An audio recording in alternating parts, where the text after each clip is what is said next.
up? How much are you? I'm all right. Is this for you? This is your school? I coach here. You're a coach here. I work in the district. Oh, okay. I work at another building on the other side of town, but. Okay. You still a golf coach? Yes. Gotcha. Cool.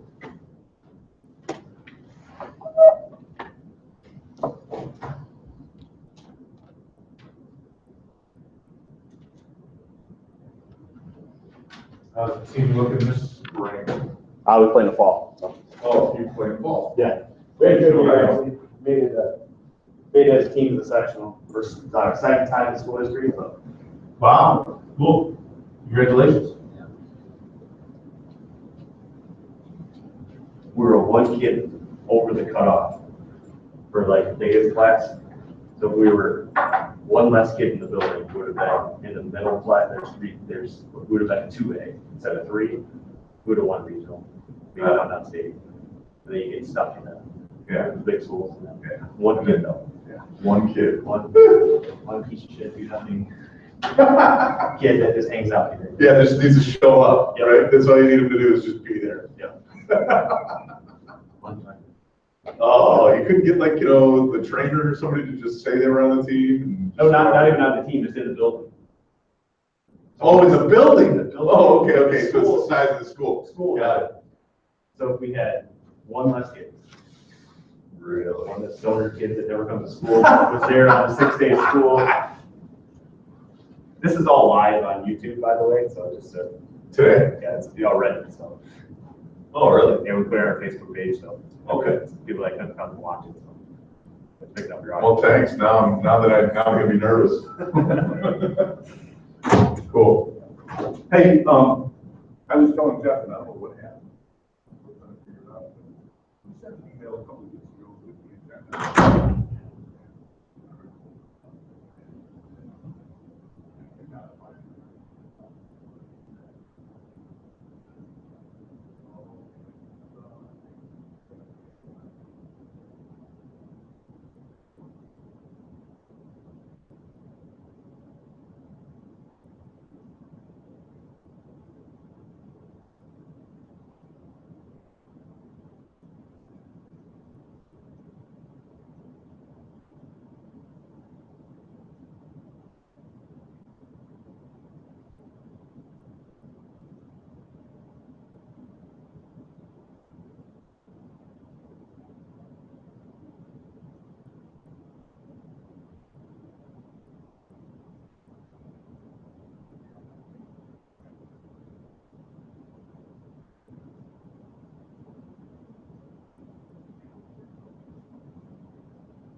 Yes, see, he's here already.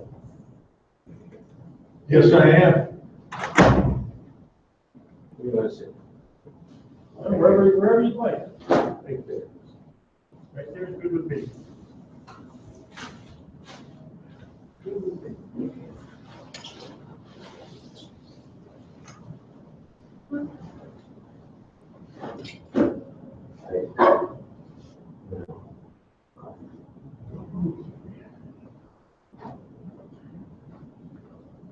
Chris, I'm changing those. Nice to meet you.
Question for you on that. Excuse me, yeah. I'm not quite done with my test yet, but Oh, yeah. going off the top of my head, so you got this coach interference situation, which is that preseason guy that had the question. And they fucking. They fucked that up, right? Oh, my God, there's 3 of the exact same answer. Exactly, okay. And So yeah, now it's on the test, on one of my questions. I've got it too. So coaches. We all have the same question. Okay. So coach's interference Yeah. is weird because delayed dead ball, but the way they got it written in their questions, it might be me, but Yeah. so he's not physically existing because the runner slips and falls Right. and contacts the coach. Right. So I got in my head, but they don't say whether he's in the box or not. I know, it's one of those ambiguity kind of rules that they don't really make very clear in the rule book. But a runner running into a coach is not coach's interference. Right, because the coach didn't physically assist him. But the way they write it is they write it that if the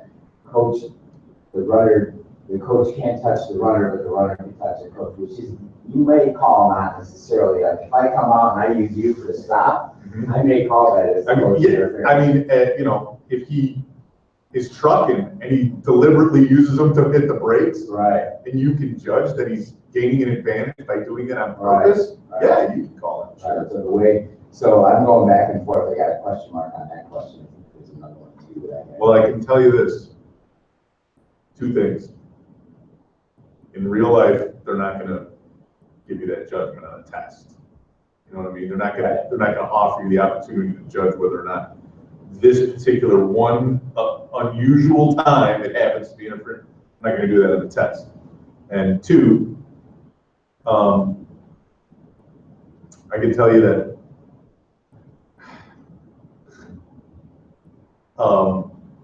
it's not, you said something that I wanted to kind of ask you about. You said it was a delayed dead ball. Coach's interference is a delayed ball. So it really isn't though. Yeah, we gotta It's play- just, you're out. Yeah, you let That's the play- interference, you're out. You play off. Nobody goes back. You know what I'm saying? You let the play out. Exactly. The action stops. Right, but what I'm saying is like, if there's a guy between first and second and coach's interference happens over here, and then he makes it to second base, I'm not putting him back at first, he's staying second. So it's a little different than delayed dead ball, because delayed dead means that you're probably putting people back. Yeah, you let the play continue. Of course, but once it's over, you're gonna say, okay, time, that was interference over here, you go back to there, you go back, there's no runner can advance on it. But coach's interference is a little different. Coach's interference, you let the play continue until the play stops. Yeah, everybody gets what they get. Right. Yeah, I get it. right. Yeah, I mean, you know the answer, right? I mean, they basically just gave it. Well, I mean, I'm still, like I say, because the way the question was written, Yeah. I've got that it's not coach's interference, because he still developed as a coach, so they both go back to the base. I got nothing, then you go over and tag, and then I got the second guy on out. You know, R3 goes back, because he's, well, it's R2, I think, coming around, so R2's already established the base, he slips and falls, he hits the coach. They don't say whether the coach is in the box or not, which can be an issue. Rule-wise, though, it's not an issue. Judgment-wise. So anyway, so then he hits the coach, he slips and falls, the way the question is written, I think it says that the coach, I think the question is weird because it says the coach coach can't touch a player, but the player can touch the coach. Which, you know, if you get in that situation like we talked about, anyway, but anyway, so I got that it's not coach, I got that it's not coach's interference.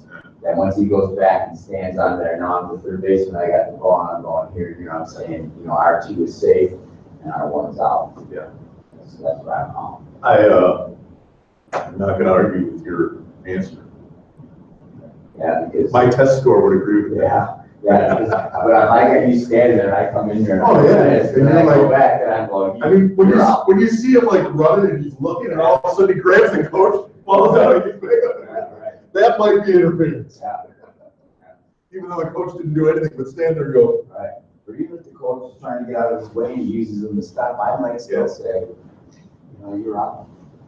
well, yeah, because sometimes I can picture a scenario where the coach is savvy enough to step in his way and try and make it look like, oh, I'm getting out of the way. Right, You gotta watch these guys, their body language, man. Like, you know, that one play that Condon had that was on the test, the video question, I don't know if you noticed Condon was in it. That was the one where the two guys collide in the outfield. oh, was that kind of? Yeah, as a matter of fact, The outcome? yeah, I got not a catch. neither do I. Right. And Dave and I are still kind of arguing about it. And you're gonna hear him tomorrow night, 'cause he's gonna call, he's gonna talk about it to everybody, right? His contention still is that the ball never touched the ground. I'm like, yeah, but he lost control, Dave. You know, when the glove comes off, he doesn't have control of it anymore. So, Do a release. yeah. Control of baseball. But the thing about that is I've watched that video probably maybe 5-6 times. First couple of times I was looking to see if the ball touched the ground, this and that. Last couple of times I'm like, all right, let me see what these players do. It's fucking nasty. So their body language and stuff. If you watch them, they'll tell you everything. Yeah. Because I look at the whole thing and I watch that right fielder. He reaches down and picks up the ball and he's coming up real slow, like, ah, shit, this guy's gonna be on base, right? And then Dave's doing this. He's looking like, was that in the glove? Was it on the ground? You know, he's trying to process it. And the kid realizes it. He goes, you know, I mean, like all of a sudden he's like, yeah, I got it. You know, and then Dave's like, okay, out. I'm like, he just totally freaking deked you, man. Totally deked you. I remember that same play in a Cubs game. What was that big Korean's first baseman's name that played first base? Oh, yeah. Gary Wood was pitching. Yeah. He came in on a ball and there was a collision and he caught the ball and fell. And he never got up, he just lay there, and like Gary Wood took the ball Out of his glove. Right. Now that's a catch. They called him out. Yeah, they called him out. if the glove's still on the hand, Right. it's a catch. But that was before they sort of like opened up voluntary release, because the one time ago used to be like they wanted you to take the baseball out. You know, Yeah. That was sort of an interpretation. Yeah, I learned about voluntary release in 2007, so I don't know when that play It was. was like probably the 90s. Yeah, that was late 90s, early. It It wasn't Ho Chi Minh. was along those lines. He was that big Korean He dude. was, he stopped Choi. Yeah. Yeah, he stopped Choi. That's his name. I can have dinner. Were you in Koreatown last night? Right, we shouldn't be laughing after they fired the bomb last night, the missile. Oh, did they do that last night? Yeah, they fired Really? the missile when Trump was the minister. Oh, really? An ICBM? Yeah, 300 feet, 300 miles of the Japanese sea. Yeah, but, okay, you know. That's where it's gonna be, that's where it's gonna go crazy. He scares me, you know who else kind of scares me with what's going on with, it's China. I don't know if you heard about that, but like a few days after inauguration. What do you call Taiwan or? No, he called them a month ago, but after inauguration, a few days after inauguration, they moved a good deal of their nuclear arsenal up north to their border. So now they can go over the top and they're like in range now of the United States. Right, but hopefully, well, yeah, I don't know. I mean, I just hope that is Russian. running the show when it comes to all that shit. Russian nervous too. Yeah, I hope so too. That'll be on this.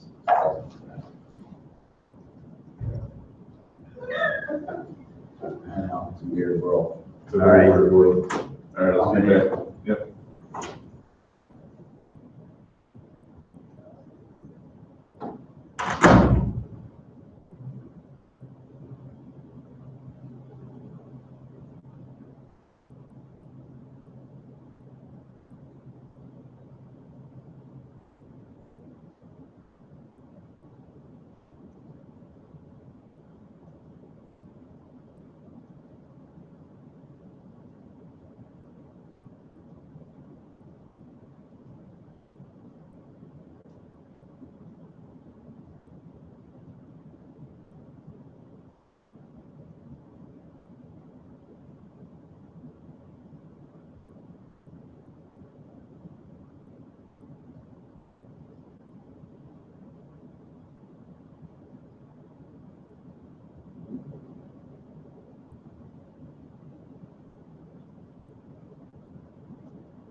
I got the big room, man. I got the big stage.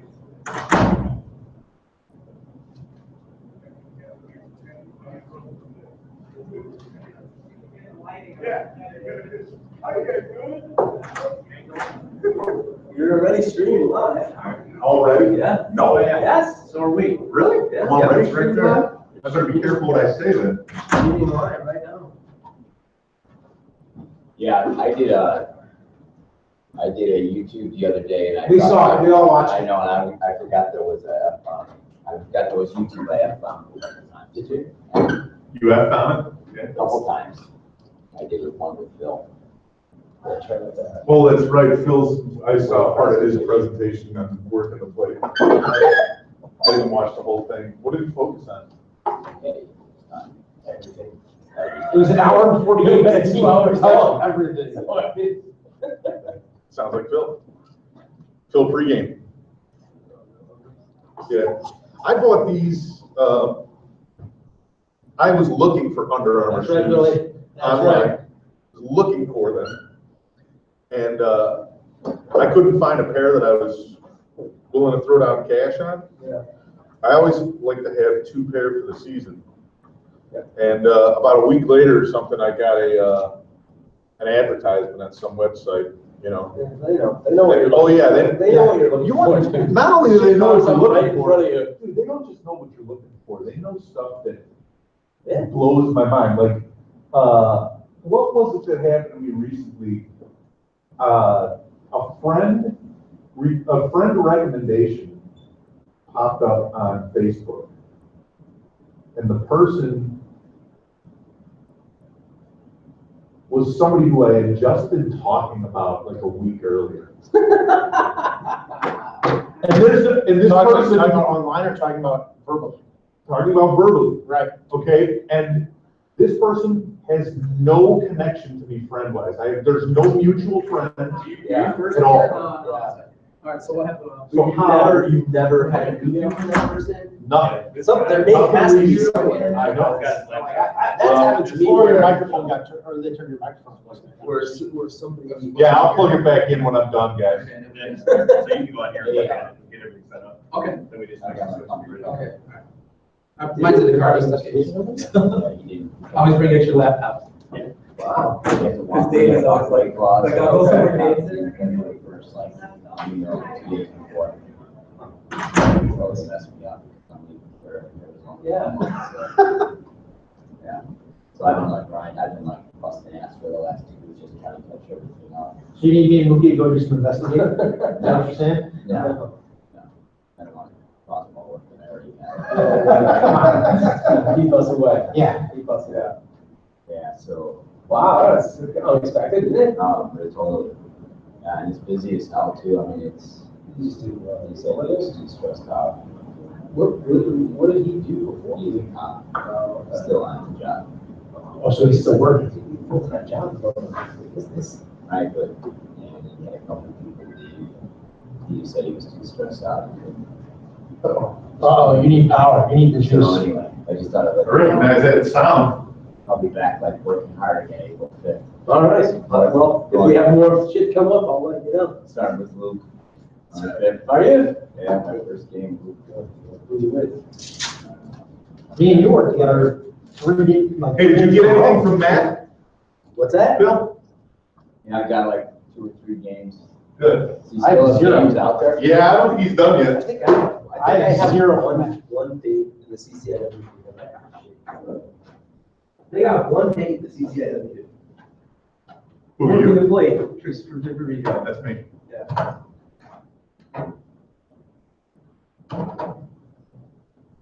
World Series. Umpire, erase it. Get that off of there. What, well, if you're gonna do that, put down 8 conference championships. 5 regional championships. You gotta put down the year for the World Series. The World Series umpire 11? Stop. Only Let's the get your huge, race. only It's the huge. huge games. Game for you. And- I was the best. Small fees. Got big hands. Right, got big hands. You know, we are streaming live right now. Nobody's watching. Nobody's listening anyway. Hell of a nice guy, I'll leave that. The rest of it's going. Why? Come on, no. You want me to sit there with you, Mookie?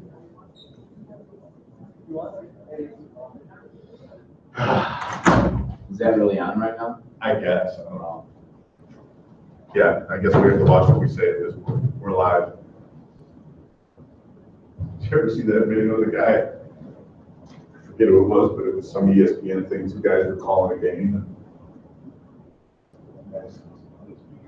Yeah, this so-and-so run up this and stumbled over it and tries to recover. Can't. And he goes, I told him. This whole thing, I'm fucking pissed. We got to do this thing over. There's this long pause and you hear the play-by-play guy go, but we're live. They're literally live. Oops. This is a nice room for a high school. These chairs got leaves. So here's a question, I got the question mark by it, I got coach interference can only occur when the coach contacts the runner, not when the runner contacts the coach, the ball is alive and in play. Yeah. See, I just got that weird with the, because when the coach, When they put a word in like only, that throws you off. Because I can imagine a scenario where it is the runner contacting the coach that I would call interference, but it's a 1 in a million thing. Like it would really be rare. So.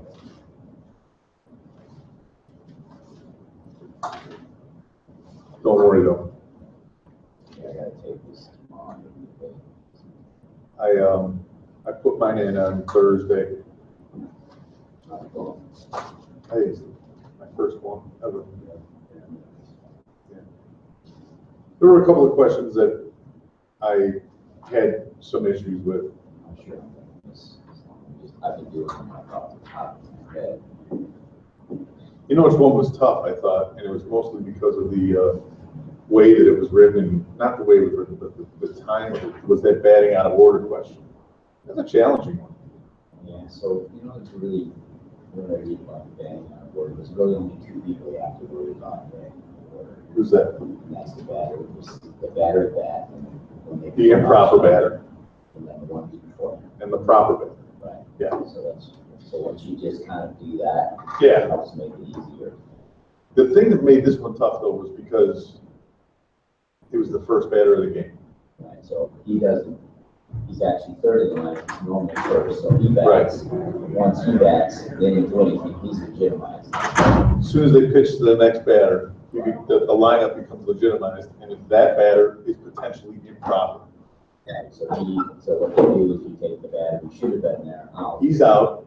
and then you bring the right. Move him and bring the proper batter in. Yeah, I mean, I know how to apply it, but Right, yeah. it's just the way that it was Oh, reading yeah. it. I'm like, that question was kooky, man, the way it was all I spelled always out. think of that, Finally though, the fell out. batting out of order, because that helps me. The same with putting runners on an original ball. Yeah, You only have to worry about the runner on first and the batter runner.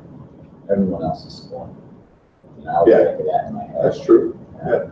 So that makes it, then I don't have to be confused with anyone on second or third. They're already scoring. Right, All I gotta worry about is batter runner and runner on first. right. That's a good way to look at it. It's a good thought. Yeah. It's like on the, coach getting suspended, manager being suspended.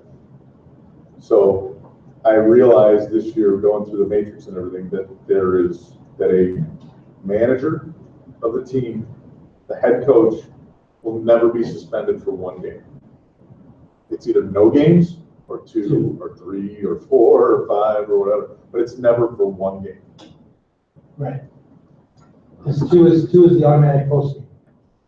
Right, he could get suspended for 2 games for prolonged Right. arguing, but he cannot be suspended for one game. Right. And the reason why I figured that out was because they had the question on the test about the coach and the tobacco, and he gets suspended. I'm like, he gets ejected and suspended? I'm like, nah, he doesn't get suspended. I looked at it like, no, They like, just he's just put the done. present contest plus 1 game suspension for everyone other than the head coach for tobacco. Yeah, that's, He will, and right now, as of right now, there's no single game suspension for the head coach. So it's either 2 or more than that, or none. I mean, I'm a big fan of not even announcing the suspension on the field. I mean, I'll tell I'll say that's a suspension. And then after the game, I could go sit down and say, all right, we suspended them for this. This is the number of games, you know?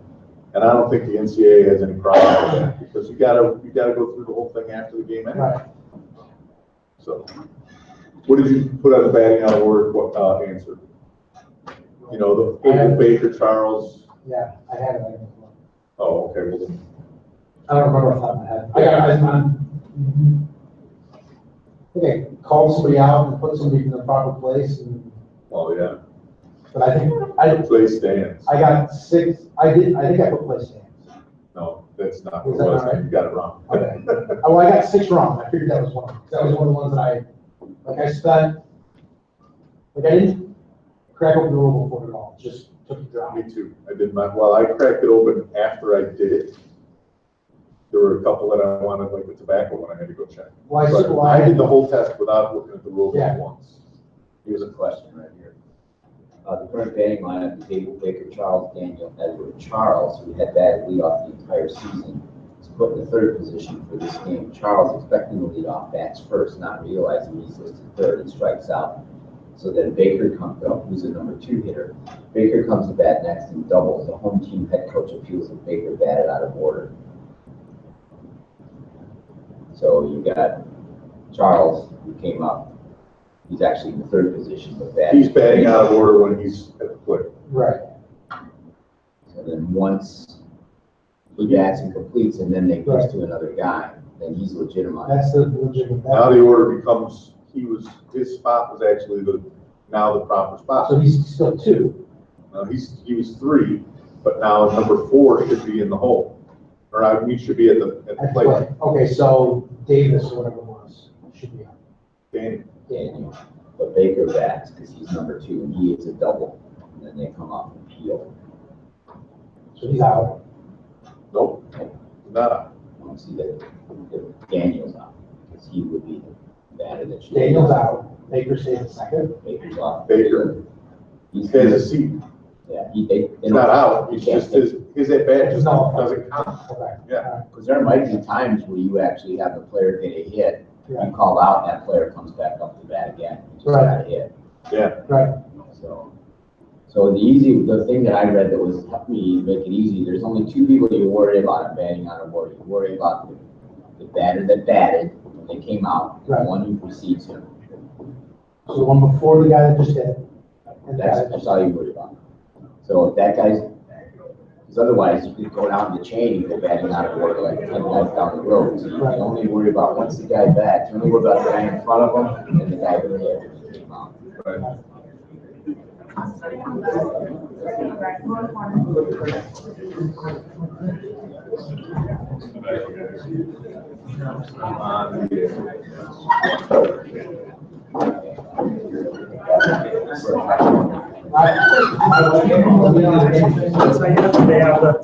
Things up north there, maybe. Anything new and exciting in life? I want to go on Dick Brand. I think 6, 7 things. You always about to see,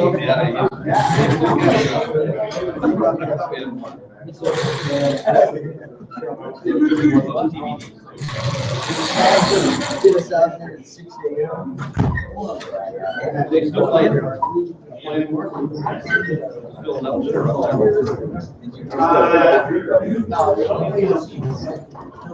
I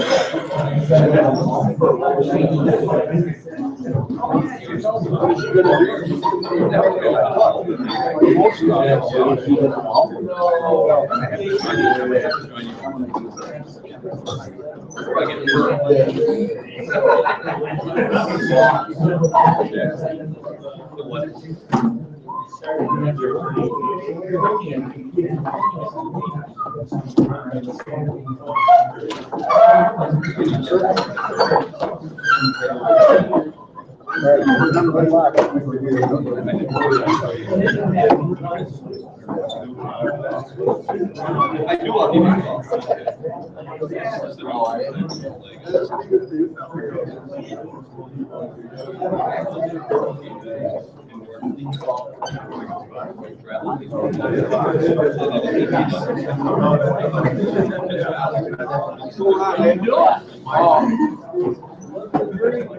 Go down.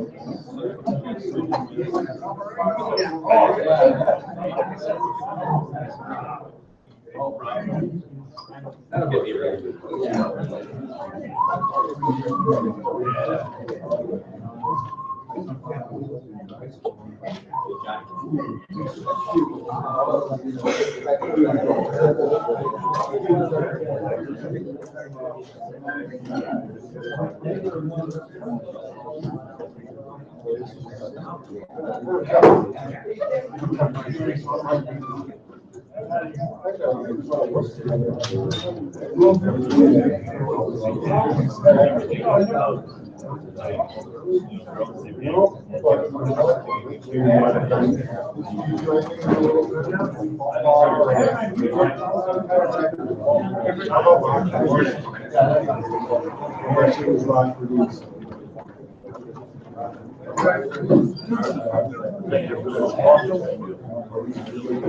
Sir, how are you?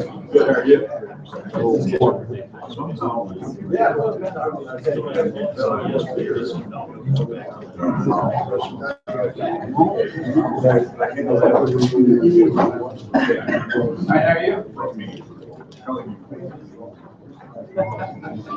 But it was like 3 paragraphs.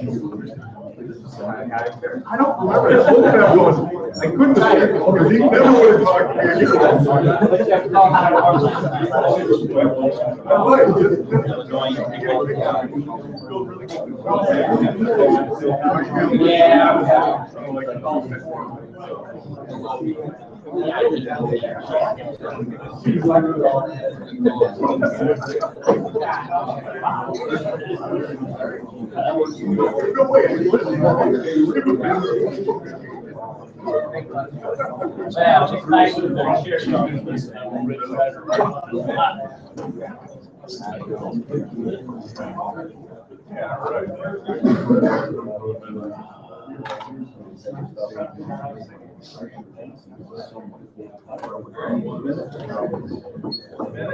One minute.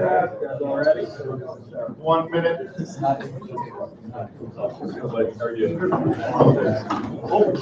Hey guys, just a quick announcement before we start. If you guys look at the agenda, there's 3 different tracks. You can jump tracks. You're not required, if you start in one, you have to stay in one. There's a level 1, 2, and an alternate. But again, you know, look at all 3 tracks that are going and pick what best, you know, suits your needs. One recommendation I would make is, you know, try to get into the cage work. Derek Crable, right, minor league umpire for 7 years, is leading that invaluable information. So if you get a chance, especially in the afternoon, to get some cage work in with Derek and Bill Vincent and those guys, I would definitely recommend that. So feel free to jump tracks throughout the morning. All right, thank you. Thank you. Is that it? Anybody else? Shut this door and keep it quiet. Good morning. Good morning. My name is Chris Belvidere. I am a Fox Valley Blues member for 10 years now. I work primarily right now. Oh, thanks for joining us.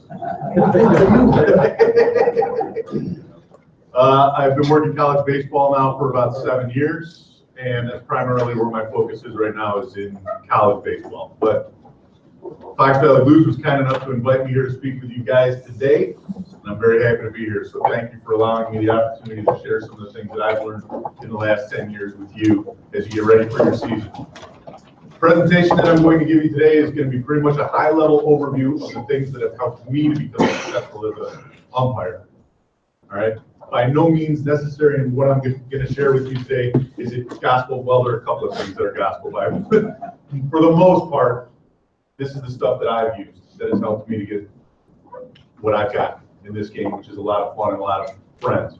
So I'm going to show that to you. I'm going to share some of my experiences with you, and then I'm going to open it up to questions after that, okay? So if you guys will bear with me for about the first half an hour, let me get through it, and then we'll have about 20-minute sessions for opening it up to questions. and we'll get into that at that time. Before we go on, I just want to throw a shout out to our brother, Mike Kleinstubb, who passed away last week. He's a good friend of ours. He was a Fox Valley Blues member, and he passed away suddenly. It's kind of tragic. But to start out my presentation, I found a picture of me in the Stublet and Bob Jenkins and Wayne Williams working a game a couple of years back. So I thought I'd start that out there. Pay a little tribute to Mike. So the way I'd like to get started is I introduced myself, but the first thing I'm going to talk about is the 3-minute theory. Now, this is not the 3-minute theory that you're thinking of. Oh, by the way, hi to everybody online who's watching this. This is the 3-minute theory that I have, something that I've thought about when it comes to working a baseball game. I'm going to give you some more information about that later. That's just a little philosophy that I have. My name is Christopher Viverito, NCAA umpire, Fox Valley Blues member since 2007. Okay, so 6 topics that I want to go over with you guys today. These are some of the things that, from a high level, if you can have these in your toolbox, have certain things that you do to be successful in these 6 things, you should be able to have a good plate job almost every time you go out. So the importance of hustle, pregame, lineup cards, strike zones, positioning, and situations. Hustle. This is the first lesson that I ever received as an umpire when I started my umpiring career, doing Pony League games for the Mount Prospect Park District. My uncles laughed at me when I told them I was going to do it. They said, "You're going to get eaten alive." One of my uncles pulled me aside later that day and he says, "Chris, no matter what you do out there, hustle. It'll save you a lot of grief." Okay, been hustling ever since, and it served me well. Cannot be taken too seriously. It is a huge part of your success. Appearing to work hard is going to be looked at and perceived as working hard. Believe it or not, after you get the hang of it, you won't be working as hard as you do when you first try that, but if you look like you're working hard, people will think you're working hard. And this is the kind of thing that goes a long way throughout the game. If you look like a guy that's working hard out there, when that doubtful call comes up in the 6th inning, you might catch some grief, but it's going to be totally different than if they think you're just out there trying to collect a paycheck. Go out there and look like you're into the game. Pre-game. Start your day thinking I have a plate job. Jim Beveridge said that to me in my very first Fox Valley Blues clinic. That's another thing that stuck with me and has served me well. Jeff Collis also said that to me back at the beginning. Begins your day with a focus. You're thinking about your zone. You're committing yourself to doing a great job. You're going to pregame with your partner. You're going to talk mechanics. You're going to talk situations. It's almost going to be your whole day. You're going to weave that into your work schedule, into whatever it is that you're doing. These thoughts, preparing yourself mentally. Look sharp, see? A couple of sharp looking umpires right there. Especially the one on the left. He didn't even do that. This is important. It's something that, a lot of, for the guys in here that know me, they know I was in the military. Spent a lot of time working on our uniforms in the branch that I was in. It's a pride thing after a while. Something that comes easy for me because I was in that environment for many, many years. And as I got into umpiring, it was just, oh, I'm wearing a uniform. Well, I got to do all this stuff. Get it ready. It helps though. You go out on the field with a clean press uniform that fits, and you use sharp, confident mechanics that communicate your confidence, not these lackadaisical type stuff. Go out there and really show them that you care. Walk with confidence on the field, head up, chest out, look like you know what you're doing. Even if you don't, fake it. It's all right.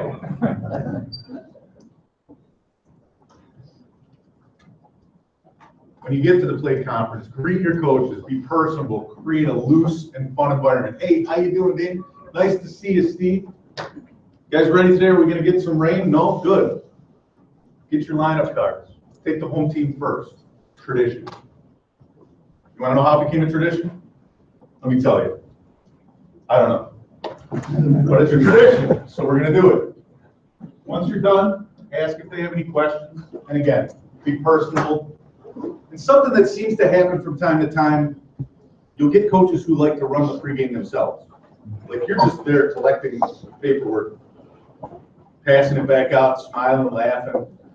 Somebody sent, as a matter of fact, somebody sent me a picture the other day. I should have put this in here. I didn't think about it until just now. But somebody sent me a picture from a baseball team's website. They had a news announcement or something like that. And on the top of the announcement, there was a picture of the coach that they were announcing the news on, and the visiting coach, and the two umpires at the plate meeting. And I'm the plate umpire. And we're all standing there with big smiles on our face, we're all laughing. And all my buddies were giving me a hard time. They're like, what are you guys talking about? You know, what you did last night, this, that, the other thing. And I said, no, this coach just said to that coach, I don't like you. That's the nice way of saying what they actually said, because we're on live TV right now on the Black Village Blues website. But they said something very fun and colorful to one another that I can't repeat here in this room. And we all had a laugh over it. You know, they were running the plate conference. All I was doing was taking notes, signing up the stuff, passing it back out, play ball. You know, that's what you want to do in a plate conference. A lot of times when I first got started, I went in and I got into a plate conference and I thought I was in charge. I'm like, "Here, give your stuff, you know, play this routine with the guys like I'm the big man on campus," but kind of sets off the wrong tone in the game for a lot of guys. A lot of coaches, they don't want to deal with a guy with an attitude. They want to be with somebody who's out there having fun, ready to have fun. I mean, after all, it's a game, right? Have fun. When you're working your lineup cards, and I put a couple examples up here, I'll show you in a minute, but these are a couple of points. Guys that use a lineup card holder, I'm not going to say don't use it, but I gave it up several years ago because I think it's clunky. It's something that I have to pull out, I have to open up, and then I'm using it like this. I started using a colored Sharpie at that time. These things are very easy to write with. You don't have to press hard. You can just, and you can hold your lineup cards in your hand. Nothing to me looks worse than seeing an umpire go like this and write on his knee because he needs something firm to write on. Get a Sharpie, and you'll never have to write on your knee again, nor will you need the placard holders. And I don't know, some guys like to keep the placard holder because they use the cards and they have, sometimes some rule stuff written in there that they like to keep with them. Understandable, that's fine. I just don't use it for my lineup cards anymore. What happened? Oops. Okay. One of my first clinics, high school clinics, way back 08 or 09, somewhere around there. I listened to one of our former members. He's retired from baseball now, Bob Jenkins. He was in that first picture. Some of you guys might know him. Give a working the plate meeting just like this. And he talked about lineup cards for a great deal of that meeting. And his was very specific. He talked about exactly what he writes and how this is important for this and this is important for that. And those are all great things. And he may have said it at the time, I don't know. But I'm going to say it here is that whatever code you use on your lineup cards, just make sure it's the code you understand. All right? It doesn't have to be universal that everybody uses the same code. And use something that you understand. The symbology in there is all about what you need to know. Tracking mechanisms and keep it neat. This is what I mean by neat. Yeah, that's real neat, isn't it? Real neat. This is me, doing the same thing. I'm using my Sharpie. These are my lineup cards. I write things that are important to me. In this particular game, I didn't need to worry about number of trips and stuff like that, like you do in a high school game or a college game. This is the back of those lineup cards. And you can see here that all I have on this lineup card, this was folded in half. It was this big, this square right here, and either side, right? And I've got on there 4 crossed out and 27. So I can tell you right now what that means is that number 4 was replaced by number 27. And when that happened, it was the middle of an inning. I can tell you that that's when it happened because I wrote it on the back of my card. And I know that because when they say to me, hey, when a batter comes into the box, he goes, I'm a pinch hitter. And I say, oh, who are you batting for? He says, oh, I'm batting for 4. Okay. I just pull my lineup card out, I get my Sharpie, I go 4, 27 or whatever. 4, you're betting for 4, yeah, 4, cross it out. Number are you, 27? Play, right? There's no reason to go open up the whole lineup card and find them on the spot and cross them up. Do that between innings. All right? Right here, you're just making a note. That's what works for me. But if this was a high school or college game, right up above, next to their names, that's Jeff. He's one head coach. And then Traverse City, I didn't catch his first name at the time. I was like, oh, shoot, I forgot his name. Well, at least I know which side it is. So I wrote it down. I mean, nobody's perfect, right? You do what you can, and you try to go along with it. By the way, I'll tell you a secret. If that happens to you, don't go over there and ask. Don't be like, hey, what was your name? Because that looks kind of goofy. What you should do is just listen. One of his assistant coaches is probably going to say his name at some point. And the other team might say, the other head coach might say, hey, John. Be surprised how often that works. But there would be tick marks next to their name, like up in the left-hand corner next to Jeff. I would put trip 1. I would just put a dot, and then I would put a number underneath it. The number is the inning. Okay? And I don't have to write down whether it was the top or the bottom of the inning. I'm gonna know. You know how I'm gonna know?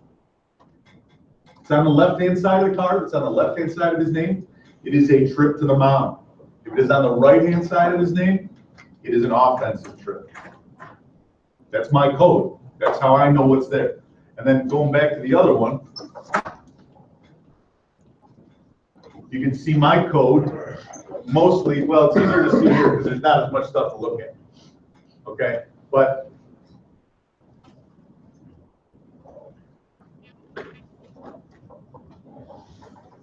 so it's 19, right? 19, right? First in the 8th inning.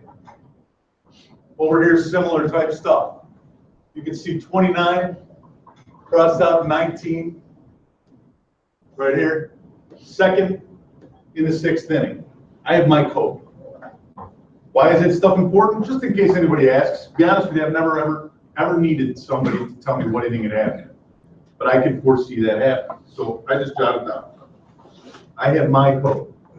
That's what you have to have in your lineup card. Your code. All right. Working the plate. Call strikes.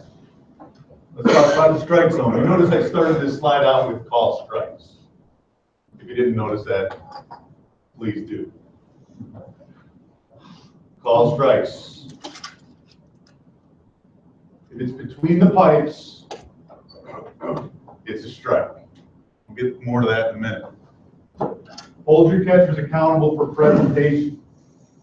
Do not let them catch the ball and drag it away. Do not let them reach outside and drag it back in.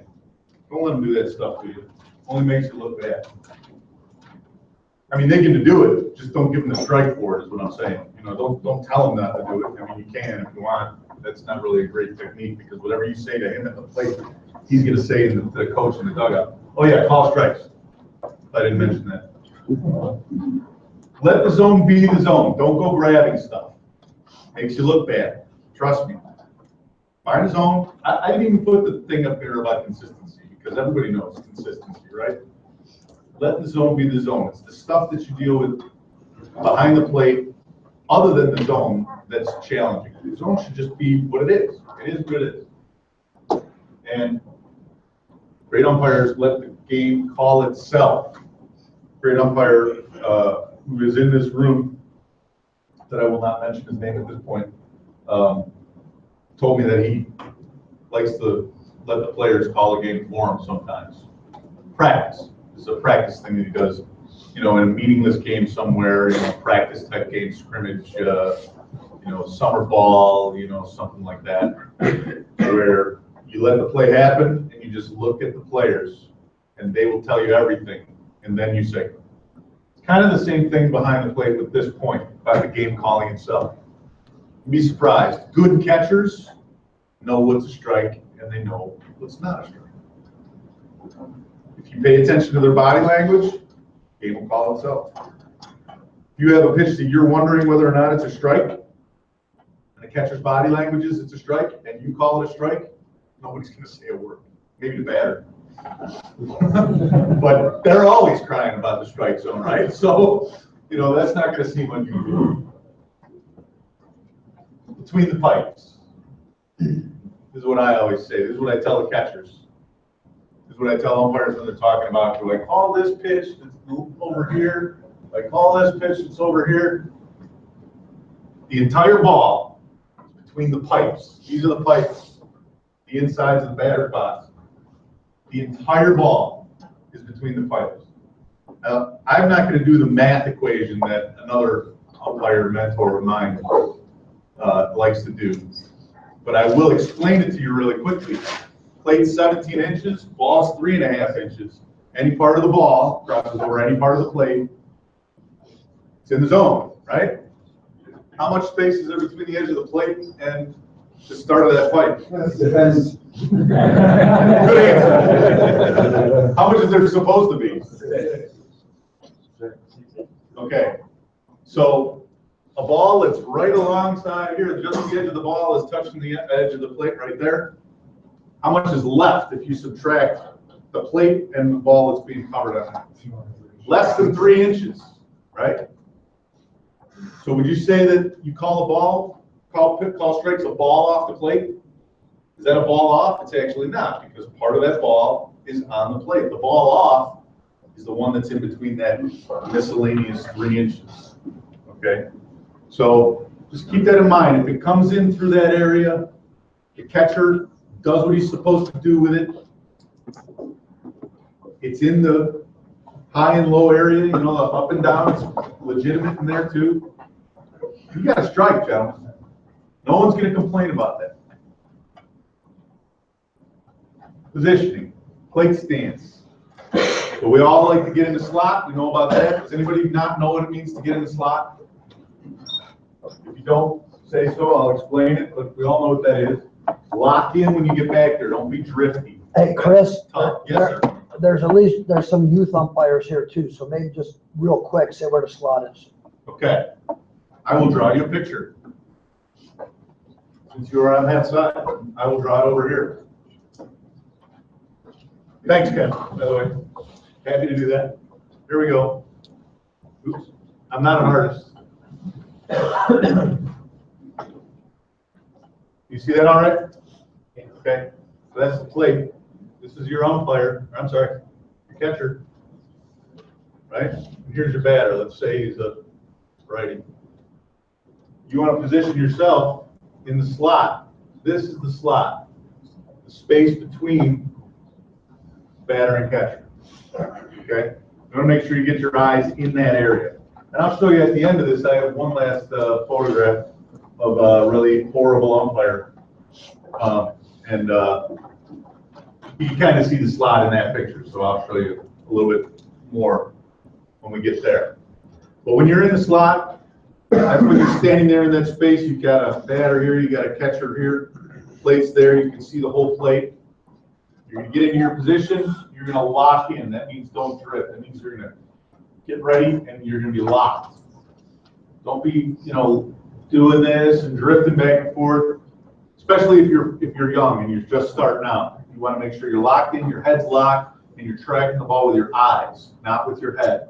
Later on, when you have more experience, if you start to drift and things like that, it might be okay. But every umpire instructor in the country will tell every umpire that they're talking to about the strike zone that do not drift. They will tell you not to do that. But, you know, in defense of that, you know, drift from time to time, there are some great umpires that I've observed who do drifting, and their strike zones and everything is just fine. But they have many, many decades of experience before they get to that point where drifting around behind the plate is okay. So don't do that.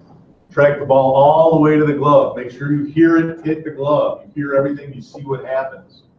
And then call it in your head before you signal it. Very first lesson that I received at a professional umpire school was how to make a call. And since I remember it so well, I can demonstrate it for you. The example was that you had a play at second base. You were a second base umpire, and you had a steal at second base, and the runner was out. And the umpire instructor who was giving this lesson said, okay, I'm hustled, I get into my position, put my hands on each set, I watch the play, and then I make the call.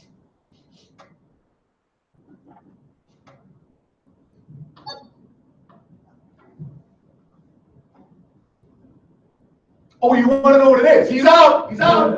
The call happens up here. This is just a signal. It's just a representation of what has happened up here already. So keep that in mind. Make sure you make the decision up here first and you're comfortable with the decision. Because if somebody disagrees, they're going to come out and ask you, and you're going to have to use what you've already thought of, not come up with it on the spot. By the way, that time that they come running out to you is when you can come up with it. You didn't. Timing is very important. Timing. We're going to get into this again, but your timing can never be too slow, really. I mean, a lot of guys will say, when you think your timing is good, slow down. Bust. Get to your spots and lock in. Very important to hustle. We already talked about this. Up the first baseline, fly balls up to third when observing the slide at second base. Fair foul, catches in foul territory. And my point is to just look fast, even if you're not fast. Okay? We've gone over this with a lot of guys, and just the way that you put your body out on the field can make you look fast, even if you're not. The guy that walks up the line like this with his mask in his hand and stops and watches the thing at first base and turns around and walks back does not look fast. He looks lazy. But the guy goes, looks fast, even though it really didn't take him much less time than the other guy. Just the way it looks. Perception, 80% of the battle. For plays to plate. What do you think? Was he safe or out?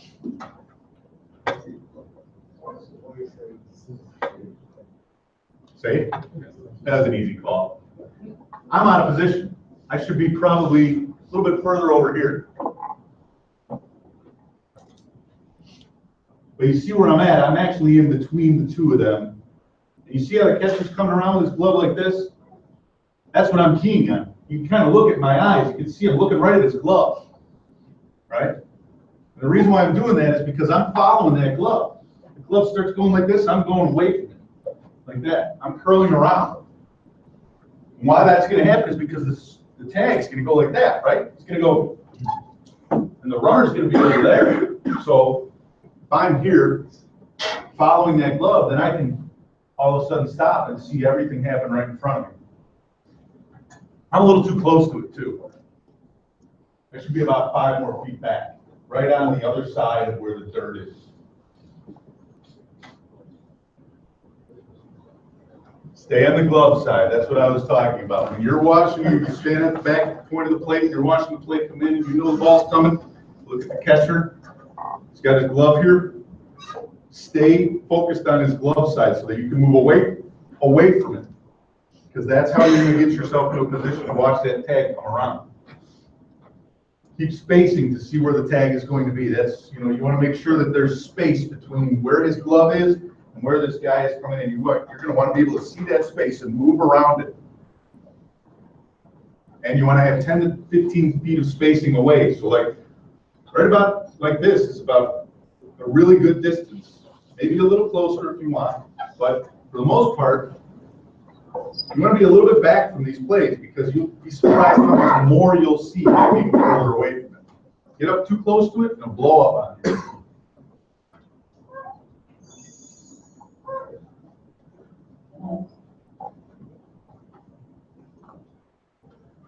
All right, situations. Anybody want to fill in that acronym for me? Anybody? I know you guys know it. No one? Warn, eject. Huh? Ignore, acknowledge, warn, eject. Exactly. Does anybody not know what that means? The youth umpires. You know what sniping is, right? Everybody knows what sniping is? First thing is to ignore it. I don't even hear you. Acknowledge. There are a lot of ways to acknowledge. Shut up! Is not acknowledging, right? Acknowledging means nod your head. I hear you. Sometimes it's, with me, it's usually just a glance, like, just to let them know that I'm hearing it, you know? Some people might think that that's an arrogant approach. Good, it's not. But if it makes them think that, then maybe that's good. Because then they're thinking, oh, I might get dumped. Yeah, you might, because if I get to warn you, that's when the hand comes up and I'm going to say, you know, gentlemen, I'm not taking any more of that. This is a warning. I'm not going to do this. This is a warning. I'm going to go, gentlemen, this is a warning. Remember, perception is everything. And when that video shows up on Jeff's desk or Craig's desk or somebody's desk saying, look at what this guy did, if you're going like this, you're going to look aggressive. But if you're going like this, you're going to look like a peacemaker. And all you're saying is, I'm not going to listen to that anymore. This is your warning, right? Don't stop the game, pull out your card and write it down. That's my recommendation. You can if you want to. A lot of guys will. I used to, but I will not do that anymore because it draws way too much attention to the situation. It gives him an opportunity to come out and gives him an opportunity to say something more to you too. And it gives him an opportunity to jump out of the dugout and come out, and now you got it done. All right? But I just put a hand up and I say, hey, I'm not listening to that. This is your warning. It's good enough. When the inning is over, document your warning. Make sure you document it. You have to, but you don't have to do it at that moment. Remain calm. It's just a process. Just going through it. Ejection is the last step in the process. I'm going to ignore you. I'm going to acknowledge you. I'm going to warn you. Then I'm going to launch you. But I'm going to do those things one step at a time. All right? Remain calm. It's just an ejection. Catchers. I like to treat them like fungus. I mean, I like to keep them in the dark and feed them stuff. No, they can be good to you. You know, I make a good rapport with my catcher. I shake his hands right away. I introduce myself, try to joke around with him a little bit. I answer his questions with enthusiasm. Try to get on the same page so we both understand what's going on in the game. If there's ever some reaction that he gives, now this is something that you gotta kind of go about this slowly and, you know, work your way into this style of umpiring. But I try to get on such a good rapport with my catcher during the game that I can ask him questions about things that I don't understand, and he'll be honest with me about it. You know, for example, there was a time when there was a game where this pitcher was getting really, really ticked off about something, and I didn't know what was going on. I'm like, strike one's fine. What is he whining about, you know? And I had developed such a good rapport with the catcher. This was probably the third inning. And he was mad because the batter was trying to bunt with 2 outs. Trying to bunt for base hit with 2 outs.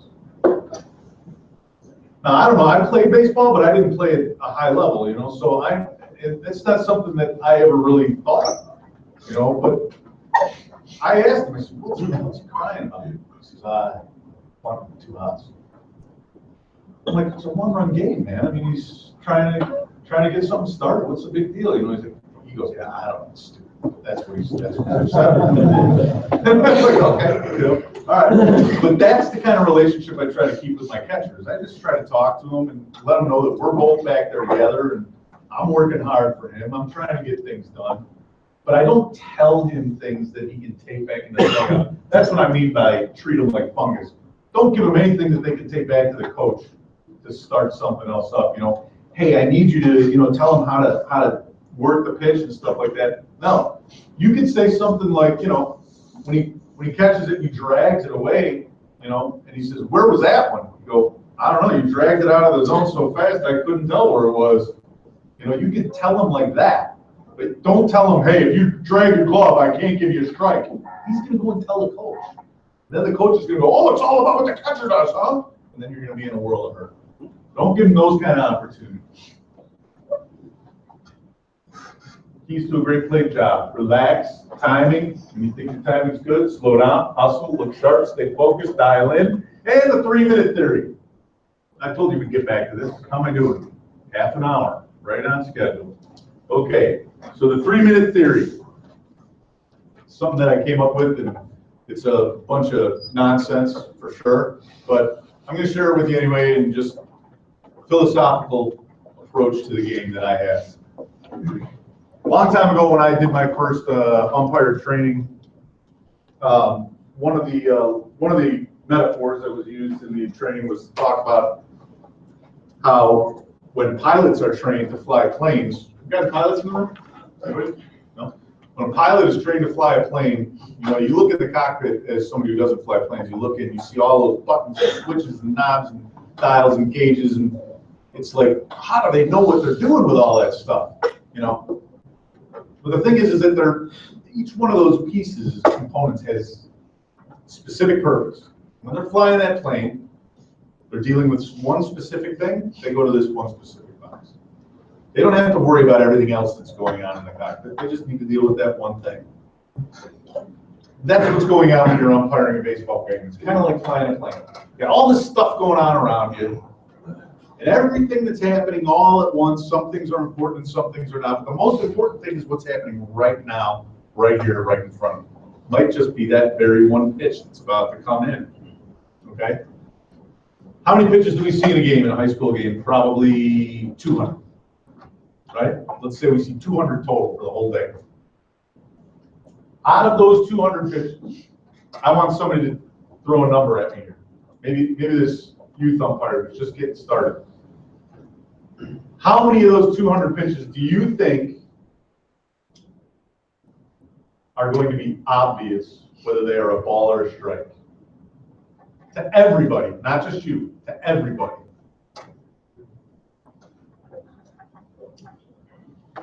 What do you think? Half? More than half? Less than half? Less than half. Less than half. I've seen a couple of guys point their thumbs in the air. More. Who would disagree with me if I said probably 7/8 of the pitches that come in are going to be pretty obvious whether they're a strike or not? Almost all of them. All right?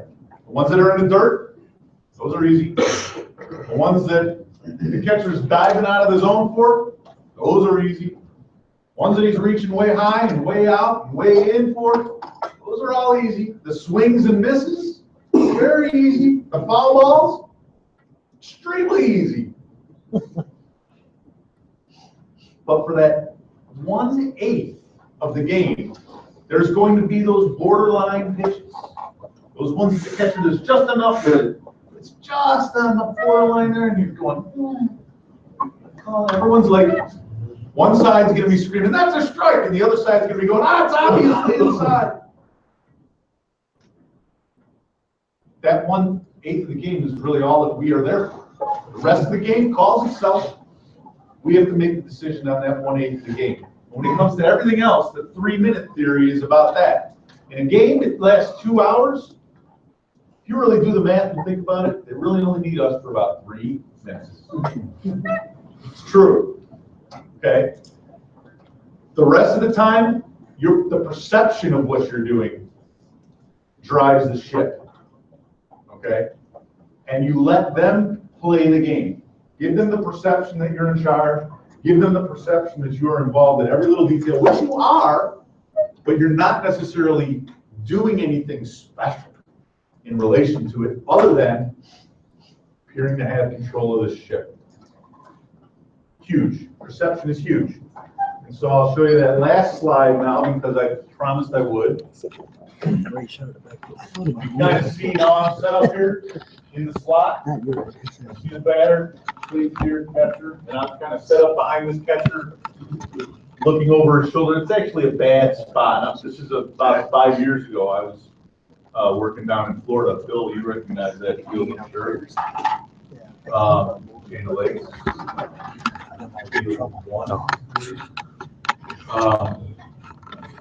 So you can see in there, I'm kind of close. I'm kind of tight on his body. I'm more looking over his shoulder than I am in the spot. You know, if I could go back and whisper in my ear at this moment, I'd say, hey, take a step to your left. You know, get that right foot right underneath his buttocks. Get that left foot out a little bit farther, a little bit further up a little bit. You know, I want to get my chest to the front corner, to the outside corner of the plate so that I can see that outside pitch when he comes in. Eyes can track right through and see that. So that's a little bit of a control on the slot. Now, we've got 20 minutes left. Questions? Yeah, I'm Greg Rose from Fox Valley Blues, and Hey, Greg. my question is, how about when, right now in the picture, the catcher's really down? There are certain catchers that are gigantic, and they're in the way, and the batter's crowding the plate, and you got a nice gap there, but when you got like no room, how do you handle that? Well, it's a very good question. I You deal mean with that a lot. after you tell the catcher to get his ass down? Get down more, yeah. No, I usually don't tell them anything. I mean, sometimes I'll have to deal with it. I can tell you a good example of that. I had a catcher like that 2 summers ago, big kid, and stubborn. I asked him a couple of times to give me some room, and he basically told me to go pound sand. He didn't say it in those words, but when his coach came out of the dugout and I ended up having to eject him because of the things that I tried to get him to do, it was obvious that he was telling me no. What you got to do is you got to work harder. Sometimes when you got the big catcher up there, you know, your stance normally is like this. Well, you got a big catcher today, your stance is like this. I mean, it's like any time when you've got a catcher who takes away the slot, he goes to the inside corner, right? If I'm normally down like this, I'm going to be up a little bit like this and looking over. It's the best I can do, right?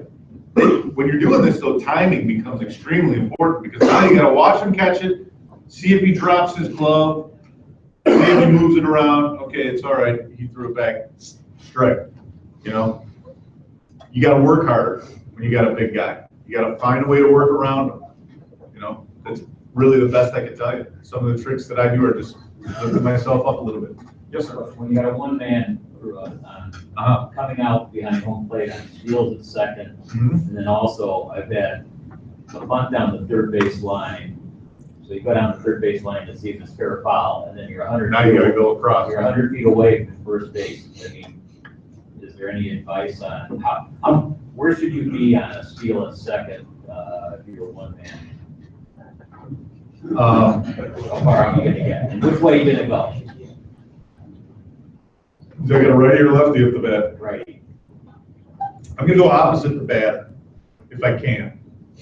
Okay? If I can. But I might go straight up behind that bat and just get an angle. You know, how far can you get on a steal a second?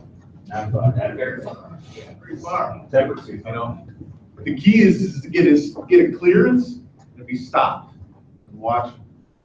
You know, and this looks really good too. If you do even in plays at second base, 120 feet away from you. You know, get hands on knee set or something. It looks sharp, it looks fast, even though you're not moving. You know, it looks fast, and then when you make your call and you come up strong, they might disagree with you, you know, but you can then you've at least got it in your pocket. You can say, hey, look, I got to the best position that I could. I was set. In my judgment, he was out. I didn't even put the tag on him. Okay, but from my angle, I saw a tag. Well, you're wrong. Okay, I'm wrong, but he's still up. Yes, sir. Place at the plate. Yes. Where's your starting point, and what are your keys for whether you move to the first base side or the third base side? Okay. In my starting point, if I have no responsibilities beyond the plate area, so check me if I'm wrong here, I'm just gonna throw it out. It's you working a two-man system with a runner at second base or third base, a runner in scoring position, the home plate umpire is staying home, right? Okay, all right, so in those situations, the ball gets hit and I have no catch responsibilities, I am going to back up and I'm going to put myself on the point of the plate. In other words, I'm just gonna back straight up to where I'm looking at the point of the plate. And then I'm going to observe. I'm going to stand there and I'm going to watch the ball. I'm going to watch the touches. And when I see that play start to come in, and I know the ball is coming home, I'll see the fielders. I know what they're doing. I'll hear them too. I will watch and I will wait until the ball is coming in. Then I'll observe the catch. I'll see if it's a good throw. It's coming right at him. I never really think first base line extended, third base line extended. I don't think that way anymore. I think primarily about where he's going to catch it, so that I can make a determination about where that glove is going to go. The glove's going to go this way, and I'm going to go away from the glove. So, but I still want to be able to see the glove. I'm not going to eclipse myself, you know. But I'm going to let the glove kind of, like if the glove and me, if this gentleman is the glove, and I'm the umpire and we're connected by a stick to our chest, I'm never going to be able to do anything but go 360 degrees around him because he's the glove. I'm going to just always be staying on that glove, whichever way it is, right? If he's turning this way with it, then I'm going to go this way. If he's turning that way with it, I'm going to come around this way. You know, I'm going to put myself in a position so that when he gets that ball in the glove, and he turns, whichever way he turns, I want to be in that position where I can watch that tag come in. Does that answer your question? Yep, that's good. Christopher, if you put that glove in the right hand, or you just follow it into the shoulder the same way? It's been a long time since I've seen a left-handed catcher. Actually, I think it's been never. But they exist. They exist. You know, I'm going to treat a left-handed catcher like I treat a right-handed catcher. Okay? Because believe it or not, it's not so much about the glove. That's what I key on. Right. But what it's really about is where the play's going to be. And he's always going to be moving in the same two directions, this way or that way. If he's going this way, that's an awfully bad throw. You know, and it's probably coming in from right field. You know. Because any other time, he's going to just move into position and field it like this. But if it's coming from right field and he's trying to make a play, and he comes around like this, whether it's this way or that way, I still want to be over here, maybe in front of the plate. Believe it or not, I might even end up in front of the plate. That'd be extremely rare, but it could happen. You know, you want to be in that spot where you're seeing where the runner and the glove are going to come together. And the best way to do it is just follow on that glove, 360 degrees. Yes, sir. How are you, when you say you introduce yourself to the catcher, are you on a first name basis or are you on a Mr.? Hi, I'm Chris. Yeah, I'm Chris. If he calls me Mr. or Sir, I just let him do it. You know, years ago, I used to say, you don't have to call me Sir. Now I'm like, call me whatever you want as long as it's legal. Yes, sir. What are you allowed to tell the catcher, or how do you address a situation where I've had coaches say, hey, he's calling the outside pitch, and then all of a sudden the catcher's in the left-handed batter's box for a right-hander, and then he catches one right down the gut to him, and it's a foot outside, and, you know, they're barking all on that, being called a strike. How do you move the catcher back into the catcher's box? Call it a ball. I do, but I mean, no, I'm saying, how do you get them to go back? You don't call it a strike. If you call it a strike, they'll test it. Okay, so you get the outside corner. You give a good liberal outside corner. And visiting team guy here late, no lights on the field. We gotta get this game over with, man. Right? I know. You give the outside corner, it's a little bit liberal. He says they're calling the outside strike. Yeah, that's the outside corner. If you're going to go a little bit more, okay, maybe it's not that far outside, that's fine too. But if he starts pushing it, trying to get more, don't give it to them. And I might even tell them too. I'll be like, don't take advantage of me. You know, a smart catcher will know what you're talking about. You know, you don't have to get real descriptive with these guys. You can be brief, you know. Don't take advantage of me. Or we're not going out that far, you know. Say real short. And you don't even have to address him. Just say it out loud. You know, and he'll know you're talking to him. You don't have to say, hey, Tom, not that far. No, just not that far. Chris, one thing Yes, I will say is, you're for the last however many years now, you've been working college and high level games where your catchers are quality catchers. Guys, if you're working lower level or even a lot of varsities, the catchers are not very good. So some of what Chris is saying, you gotta kind of factor into the fact that you're working with high level catchers that sure. understand. I had a feeling this was gonna come up. Right. So, yeah, I mean, granted, I'll get to you in a second. High school catchers are not college and professional catchers, clearly. You can only hold them so accountable for the way that they receive the pitch. You can only hold them so accountable for stopping pitches and for framing pitches. But there are certain things that even as a high school umpire, I had to draw the line on. And you've all got to decide what that is for yourself. Okay? I can't tell you how to do it. I can just tell you what I do. All right? And after that, it's really up to you on how far you go with it. And I would, no matter what level it was, I would not allow catchers to drag pitches out of the strike zone. I was a little bit more talkative to them back then. I learned lessons from it, but I would tell them, you're not going to get it if you drag it out of the zone. Just at least snap it for me. I would tell them things like that back then. I won't do it now because if I say that, they're going to think I'm belittling them. But you have to decide what you're willing to accept, what you're willing to deal with and be known for when it comes to the coaches that you are going to see year after year after year umpiring in high school baseball. You're going to see them every year. You're going to become first name basis with them eventually. You're going to see them at the mall. And you have to decide, what is your reputation going to be as a plate umpire? And also as a person. Because believe it or not, your integrity comes into play here. They're going to think of you about whether or not you have integrity when it comes to the way you call pitches and the way you call a game.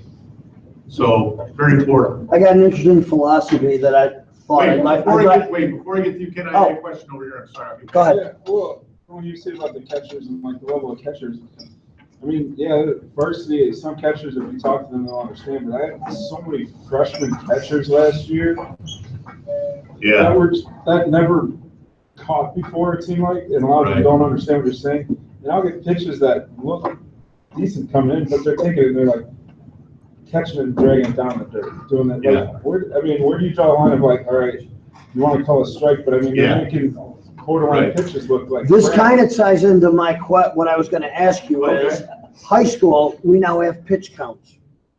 Oh, do we? We do, which is going to be a whole nother fun. Varsity games have been reduced because coaches, you can only throw 105, there's 105 or 100 pitches, whatever it is. So now you start calling, like he's saying, you got a kid that throws a strike and the catcher foo-bars it. Yeah. Well, now, if I call strikes from their top pitchers' balls because the catcher foo-bars it, Yeah. guess who's warming up in the bullpen? Yeah. No, I understand. Total crap. Yeah, it's a good point that you're making. It is something that, like I said before, it ties into everything here, is that you have to decide how, for your level, what you are willing to accept and what it is that applies to the situation. So if you have games that have pitch counts and you've got catchers that are lousy, but you've got beautiful pitches that should go 400 feet over the fence, you got to make a decision. And depending on your circumstances of the situation, it might be that today we're going to allow this. Yes, sir. First, getting back to your plays at the plate. Yes. now I've got a throw coming in with runner trying to score, and the throw takes the catcher up the third base line. Yeah. Okay, so if I stay 15, 20 feet, if I stay outside right around the edge of the dirt, now I'm more than like 25 feet away from the plate. If he goes to spin this way, if I move to get in that window, now I potentially am in the way of the runner. If I move up along with the catcher as he moves. Yeah, you're not gonna wanna move in front of the plate. So am I better off just taking the 25 feet and seeing the play from there? Develop an angle. You have to keep near enough to the plate that you can see the plate. You might move around the front of the plate into the front of it. You might move around to the side near the dugout side. You might move a little bit in front of it there, but what you have to do, like you said, is you have to put yourself in a position where you're not in the runner's lane. Excuse me. And you can see the play, and you can see the plate if you have to turn and look at the plate. You know, and you have to keep the plate in close enough view, because you want to make sure when he just brushes his fingers over the edge, you can see it. You also have to be able to make a decision about stuff like that, you know, gentlemen. Sometimes you have to say, I didn't see it, but he was close enough to the plate that I'm going to say it was on the plate. And that's not meant to be a joke. It's meant to be one of those things that, you know, how do I know that a string hanging off of his batting glove didn't actually touch the plate? I'm pretty sure it did. He's safe. You know, you got to make a decision about that sometimes. Yes, sir. Going back to the catcher stuff, I thought it was, when you call balls and strikes, I thought it was the ball across the plate more so where the catcher catches the ball. It is where the ball crosses the plate. So, I mean, even with that little kid or that high school freshman that's catching the ball in glove is whatever, right? Where the ball crosses the plate more so than. Yes, it is. But let me ask you a question. Yes, sir. Is there ever been a ball across the plate that bounced in that technically is a strike? Yes, that bounced in, that's technically a strike. No? I would agree with you. I have seen somebody hit the ball, bounce the ball. Yeah. Hit the ball down, then he swung and he hit it. But here's my point about the catcher in the presentation, okay? A strike that is destroyed becomes difficult to call a strike. It's not about what the catcher does, but if they make the mistake of destroying a good-looking pitch and you call it a strike, it's going to cause you trouble later on. Catchers are supposed to be responsible for this presentation of the pitch. It's partly their job to make it look good. So, strike is still a strike. You can still call it a strike if you want to. Send me your rejection reports. I'll be more than happy to go through them. Yes, sir. I have a question for you. It's kind of two pieces.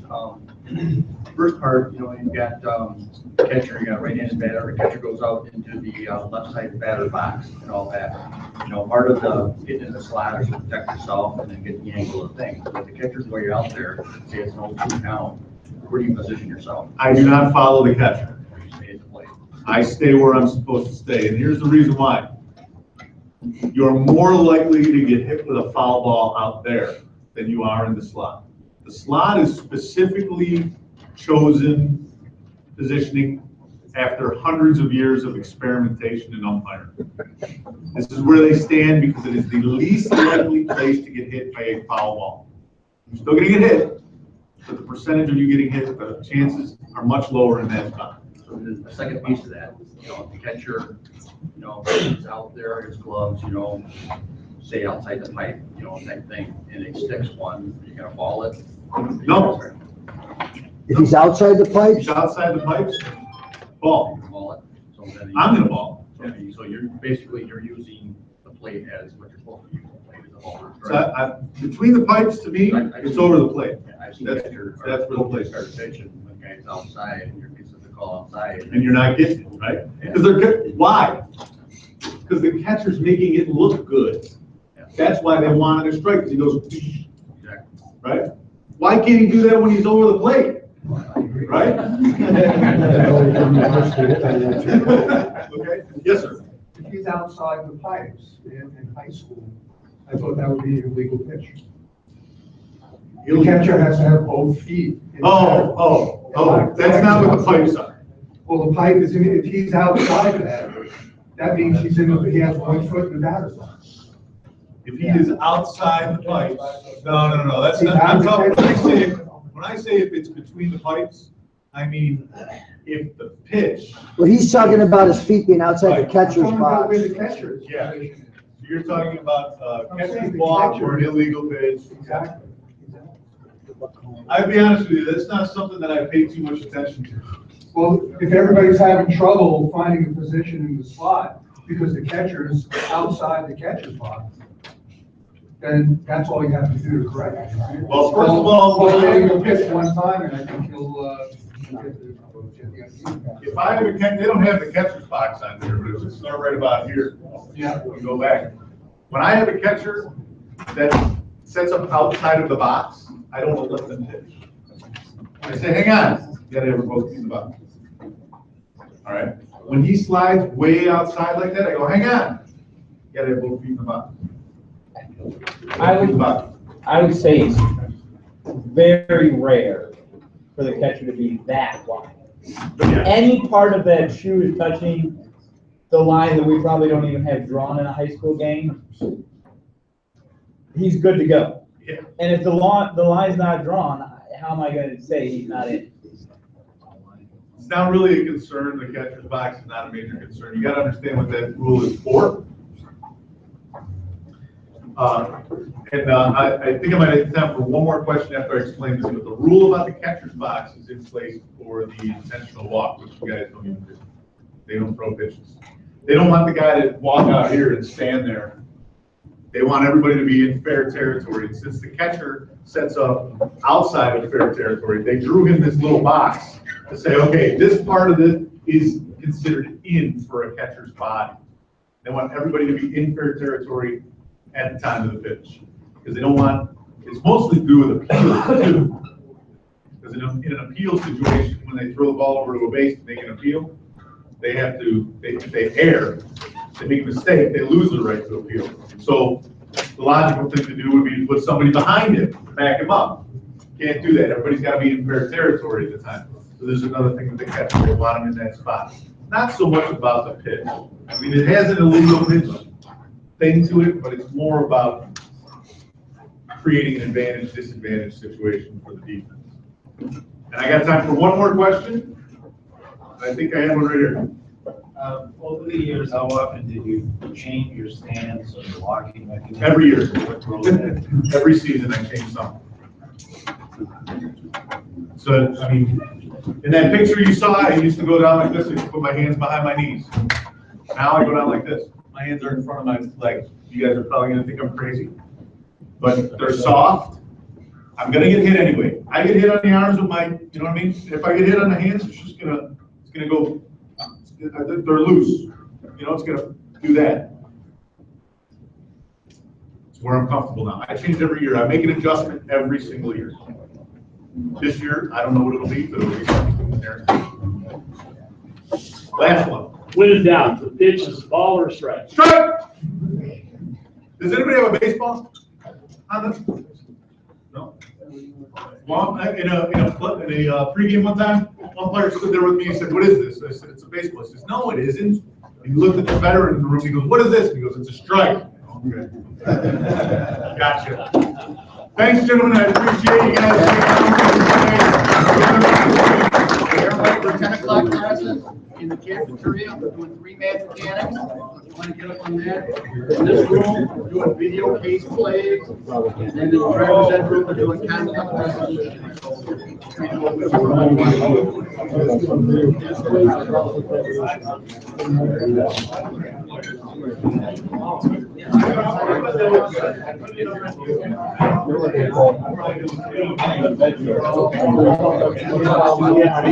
Because nobody comes up and challenges me, you know?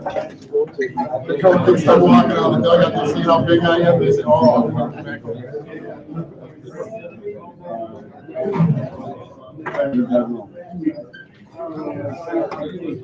Representative right across.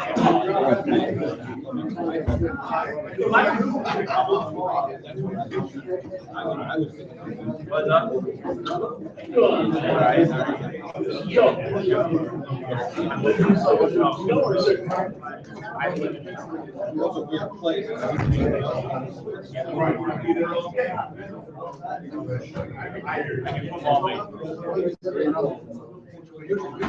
I still can teach now. Hey, since you're not, you're. Because like me all the time.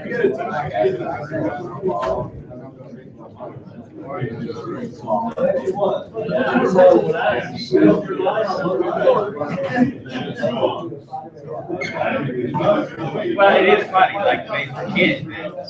I won this student. I did. Say my first rodeo, guys.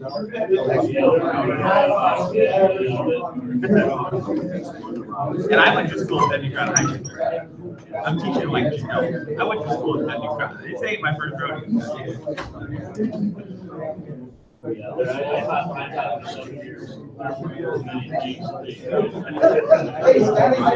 got you early in the year.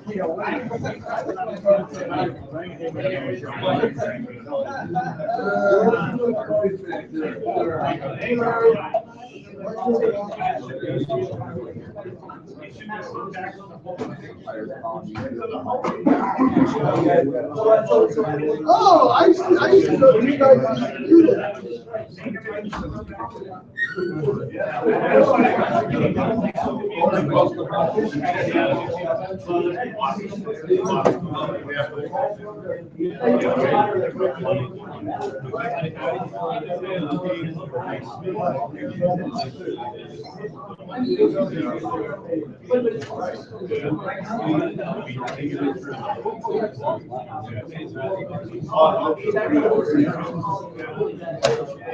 Every night it's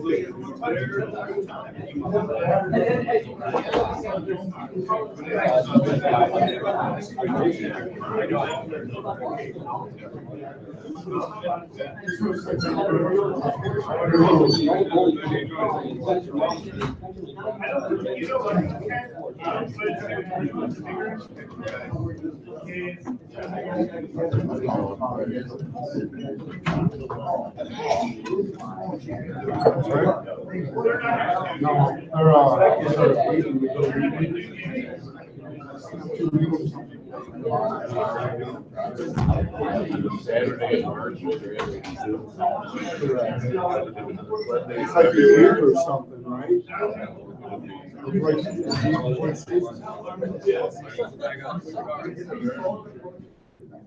That's what I keep saying. We had no snow in January, no snow so far in February. We know we're gonna get hammered in March. March 16th, we're gonna get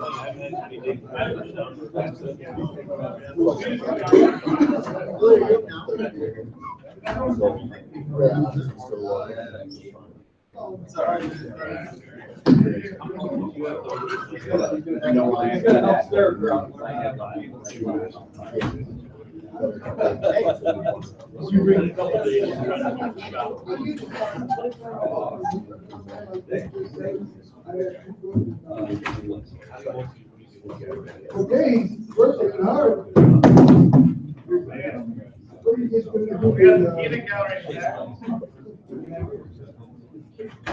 Okay, well, my name's Jason Santo.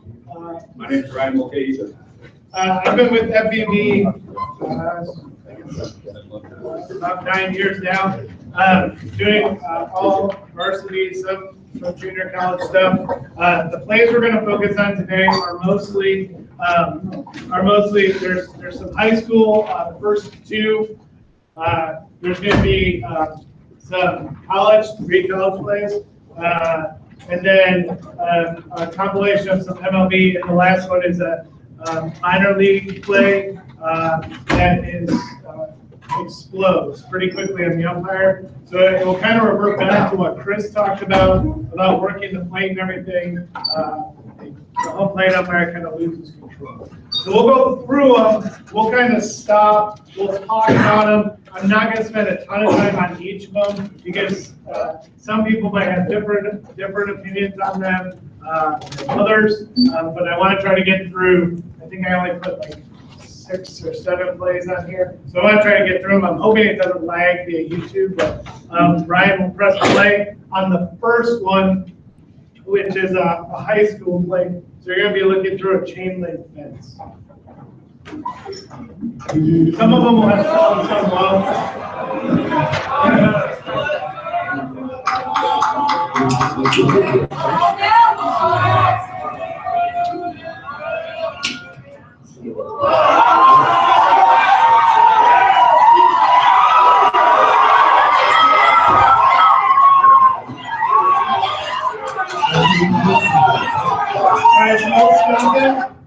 Okay.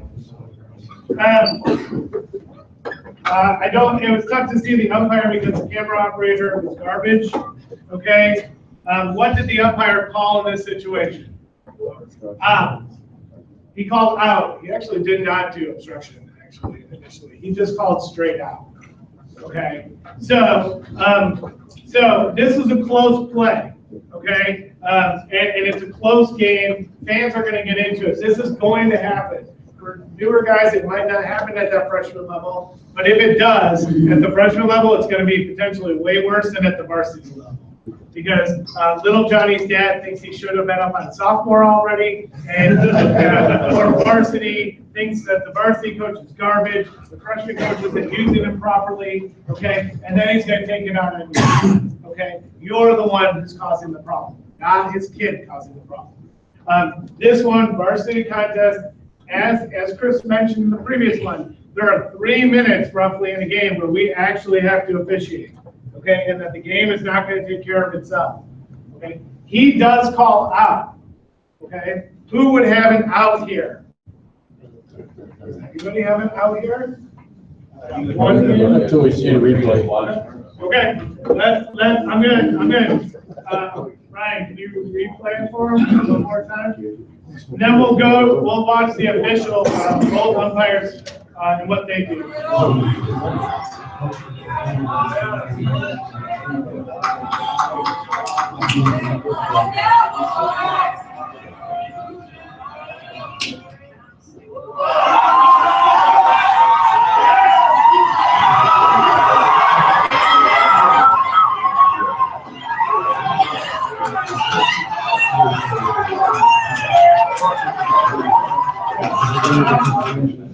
Okay.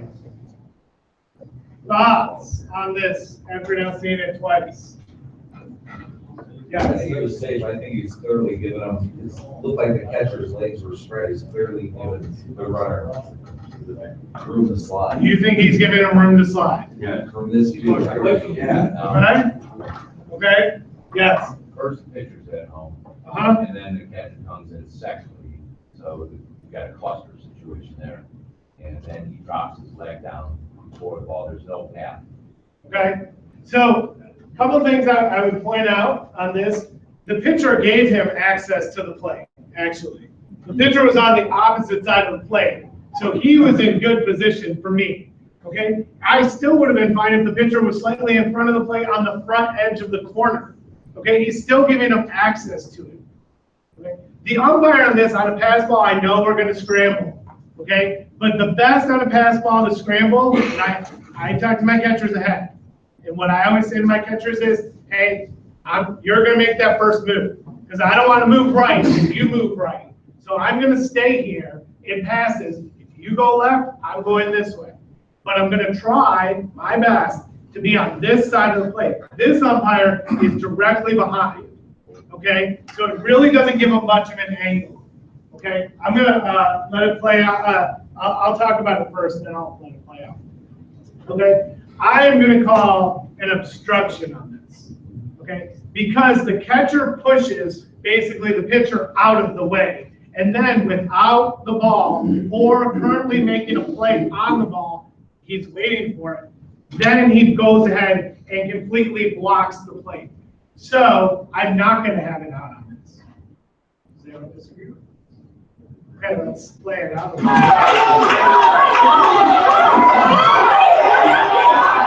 officials eventually get together after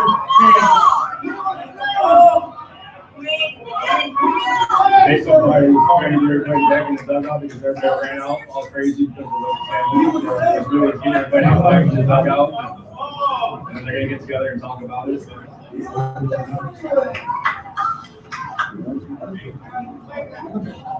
That's it for it. No, all right. Jason, just a quick question. Yes. This is the defensive coach that's arguing. Yeah. So, I mean, I talked a little bit about this video as well, and I mean, I think he played it the wrong, which is why the defensive coach is arguing. Well, he pointed like this, so I have this, first of all, this point, right, with this made it look like it's out to me. I mean, it's all interpretive because we can't Right. hear it, but we weren't privy to the conversation. I think him pointing at the plate is him calling. It's not out, it's It's a him point. calling obstruction. Okay. And then he calls out for some reason. And then he puts his hands up to call time and starts pointing at the plate. So then we have a true cluster, Which is situation, all right? Because now he's given 8 million different indications as to what's going on. I think that he's already plated the run, which is why. And given it out? And given, they made the out signal and then plated the run, which is why the defensive coach is arguing. So if we play it forward. So then what he does is, now he's gonna get upset, he's gonna get more. That's not fair.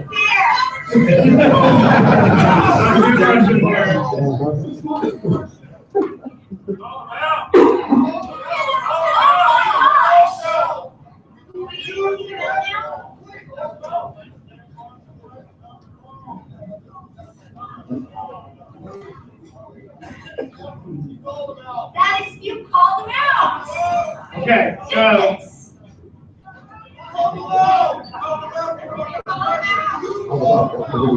The lady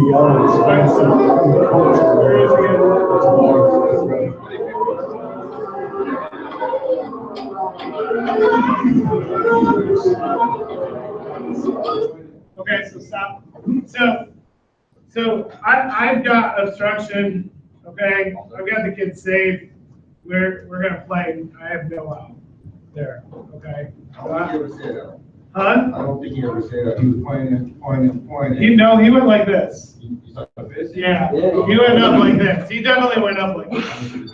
Now, I'm gonna let you know, if you do this, you're gonna sit there and you're gonna take it from the coach. Okay, there's no, don't let that ejection cross your mind. It is to sit there and deal, unless he says that magic word, all right? But listen to him for a while and take it down. So what is the proper mechanic there, Jason?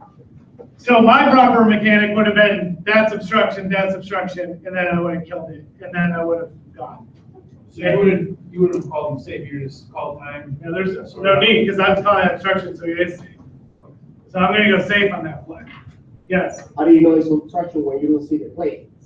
I didn't see the plate. The plate was No, I saw the play, right? I mean, there are certain things that you're gonna look at, okay? You're gonna notice that play, you know where it is. At this point, I don't know if the catch is in front of the plate. He was on the line. He was on the. No, he was also the camera. Yeah, I mean, again, here's another thing. You know where the plate is because the players know where the plate is. Okay? Again, as Chris said in the previous one, the catchers, the players, they all know where the plate is. Okay? When a batter says, when a catcher says to me, hey, can you dust off the plate? Put your glove near the plate. The guy throws the ball to your glove. You see the plate. Okay? I get it. If it's super dark, sure, maybe it adds some light or something, but they see the plate. They know where it's supposed to be. Okay, that catcher beelined it right back to it. So if he never drops his knee down, No, he still blocked the play. but if his knee would, if that left leg would have never came down to the ground and he would have left it up, almost in the straddle, would that be considered accident? No, he could have gone through. I would have let it go. Yeah, I have no problem with that. That's why I'm just looking at. And you'll get coaches who will say that, like, hey, he blocked the plate. Yeah, you know what though? I'm third baseline extended. Okay, and I grew up playing hockey. There's a 5-hole right there. Okay, he's got access to it. He's got to have access to the plate. Okay, or the base, plate or base. This one we're using plate. Okay, I had it last year where the kid didn't give him access to the base. Okay, so he's got to have access somewhere. Okay, all right. Jason? Yeah. The exception being on that, now in that play that was close, where if he were to go up like that 4 or 5 feet from the plate, he's straddling, he's not giving him access. Right. He's in the baseline. Right, then he's in the He's baseline. got to, the kid has to be in the baseline. Right. Okay.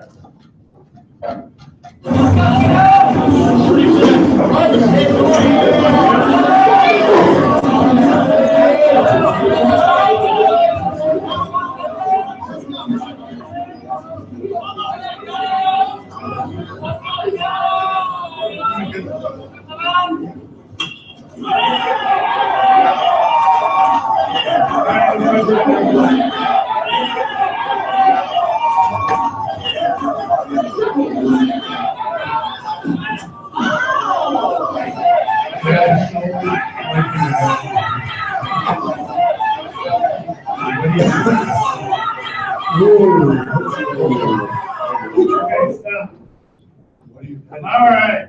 You see that? You want to see that again? Okay, go ahead. Do I have it in real speed now? This is a real good series.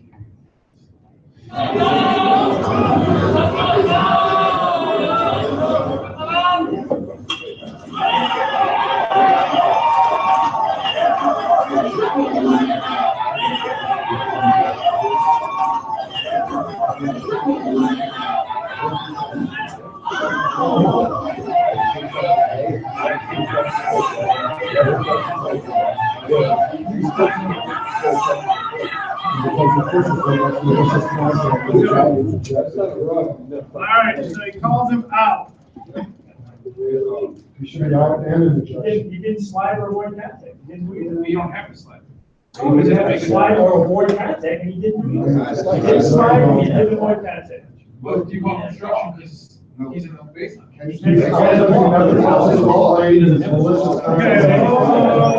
Okay. All right, so who thinks that we have nothing?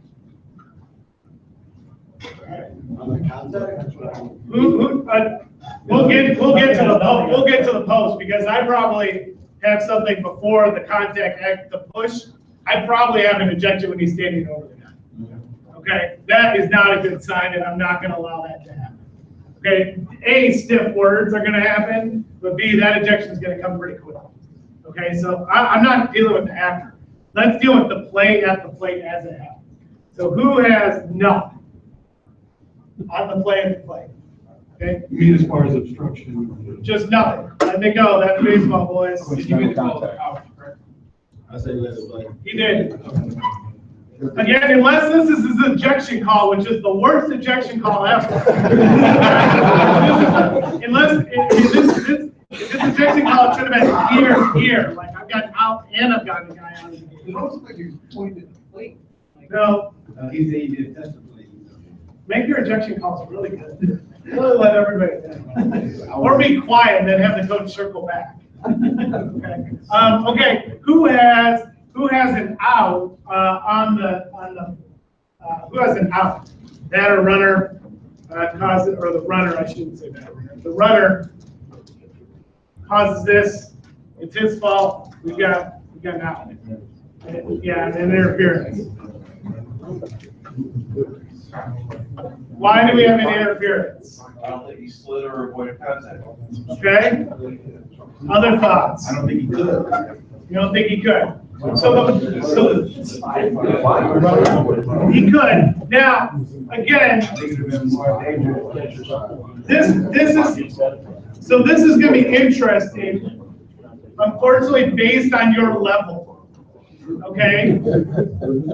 I have a question, just to clarify, so you guys can clarify. Does the Fed interpretation of obstruction allow for a fielder to deny access to the base or alter the pattern of play while he's in the act of fielding the ball?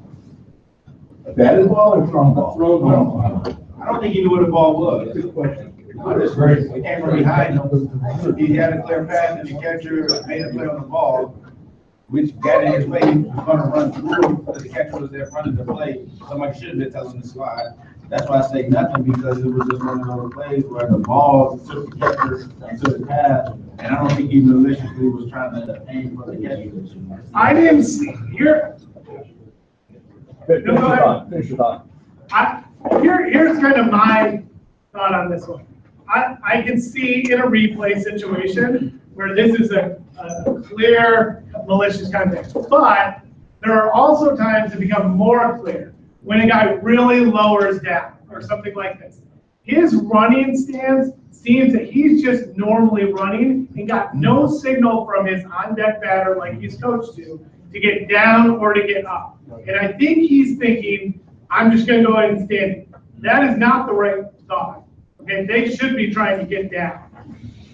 But at the same time, I can't get into his head. The ball does take him up the line, and the catcher goes towards the ball. That's where the collision happens, okay? I know that people, yes. Would there have been contact had the catcher not tried to make a tag? Probably. It looked like the catcher and him were gonna collide at any point, Jeff. Jason, this is not a joke, but I'm going to invoke Rule 10.6969. It says, when in doubt, stick it up the ass of the player who created the issue that you have on your hands now. And in this case, when you say, when did this play break down? This play broke down when the defense made a bad throw and it caused the catcher to go up the line, and he collided with the runner. So I'm calling obstruction on this play, on the catcher. And that is kind of where I'm going, because we're gonna get another one of these plays shortly, okay? I agree with Jeff. The general rule is if the defense screwed up, if that ball's on line, then we're fine. If that hits the catcher, the cutoff man actually cut it off like he was supposed to. Like, I'm saying that this kid's safe because the catcher blocked the plate, okay? And I'm not gonna call that. Now, am I gonna throw the kid out who then stood over him and pushed him? Yes, I am. That is the all three of them. Well, I'm gonna, yeah, probably. I mean, John, you're shaking your head on that. You wouldn't. I'm probably not gonna object on that. I'll give him an unsportsmanlike conduct warning, but I don't see an objection. The only issue is, for me, it looked like then the pitcher came in and another Right. person wasn't involved. And then it kind of escalates. So at that point, I am gonna step in, separate. Definitely, And I'll pull both coaches in and say, like, this is it. Okay, we're knocking this off. But again, I 100%, I've had this play before where the ball is coming in and it goes up high, okay, and the runner hits the catcher, okay, and the coach has come out and said, whoa, that he can't do that. And I go, listen, that ball was thrown way high. Okay, this is a baseball play, and your kid didn't make the play, and the kid kind of went down like this, seeing your catcher rise up, hand hit, like, I got nothing. Okay, coaches aren't going to be ecstatic by that. Okay, I wouldn't say the 10-6-9-6-9 rule, right? But I would say, look, it's baseball, guys. Like, you know, that's kind of where I'm standing. And a real key point here is the one Mike brought up, is under high school rules, there is no protection for the fielder because he was legitimately trying to catch that throw. Under high school rules, you either have the possession of the ball or you do not. If you do not have possession of the ball, you can't get in the runner's way regardless of what you're doing. Under pro rules or college rules, that wouldn't be obstruction. That would be a train wreck. The other thing is, you know, does he have to slide? There is a Fed rule that says a runner must slide or attempt to avoid a defensive player in the immediate act of making a play on it. Well, he can't be in the immediate act of making a play unless he's got possession of the ball. So in this case, the runner is not obligated to slide. And as he was coming in, it looked to me like he had a clear path till the last second when the throw took the catcher into his way. Yeah, and this isn't like the previous play. Like the catcher was in the right spot. The ball took him into that position. Okay? It does. It happens more. It's going to happen again here shortly. It's college players, so it happens. What's your call? I would have instruction and play the run. Anyone with the push? I would give both players an unsportsmanlike conduct tomorrow. Okay. I think I need more time. I like that.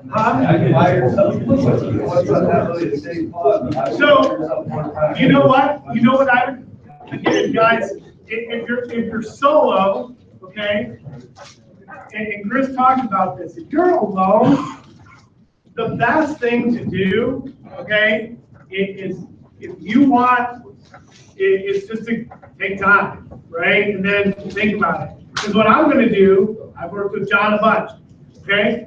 I'm going to make calls, and I'm probably going to call time immediately, and I'm going to go talk to him, okay? And make sure that we saw similar things, okay? I'm going to break up that fight, first of all. Then I'm going to call time, and I'm going to go talk to John, okay? And I'm going to make sure that I didn't miss something, okay, in watching the play that he saw. And John, in second or in B or C position, might have seen absolutely nothing.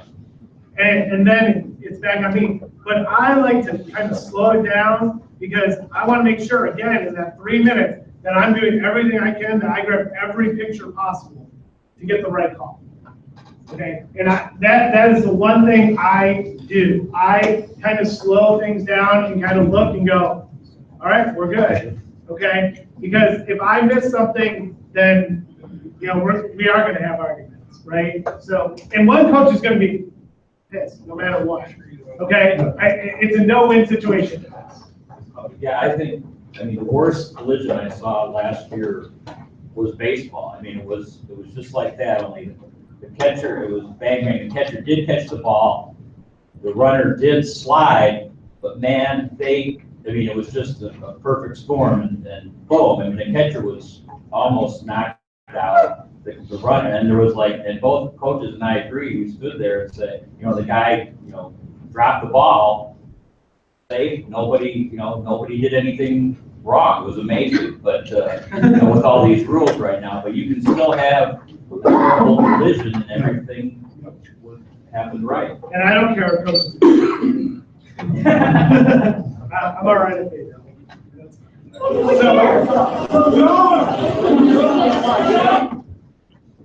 Okay, now we'll get to some college plays. There will be no sound on these.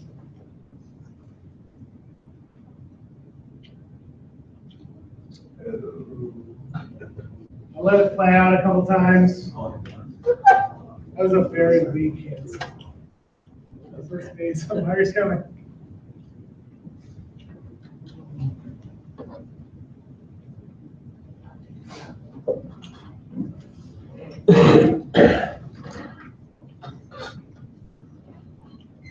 And at one point, I'll stop on a replay. If you're working 2-man, okay. Even if you're working 1-man, Chris mentioned this, the hustle thing. Okay, this could be prevented. Again, it might go back to just watch the home plate umpire on this. He doesn't have first license. Okay. So, all right, let me focus on the home plate umpire first before we go to everything else. He's got a play coming home, okay? He's going to make that out call. After he makes that out call, his responsibility now has to shift to seeing that first baseline, okay? He doesn't see that first baseline. So he does not shift around to help. All right, so we've got a player here safe. LSU coach is not happy. Thoughts on this play? Let's keep playing. We got replays. Let's watch again. Well, he's out of the big room. Let's watch here. You can play it through this way.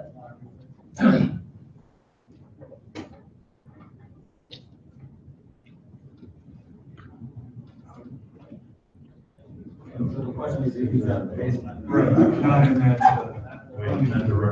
I can't tell her. That was the problem. He doesn't meet anything in colors, he's the West does.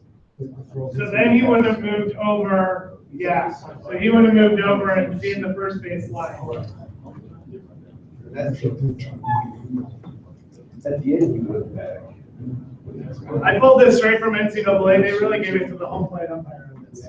That's, I can't believe he sent his part, sent the guy with his. yeah, then says his partner, then says to the coach, hey, go talk to my first baseman. Like, really, I mean, really sticks it to your partner. If you want to have a long post-game conversation, why'd you send him out to me? Walking this way. Who makes the call here? I don't think anybody. Play them. What's that? I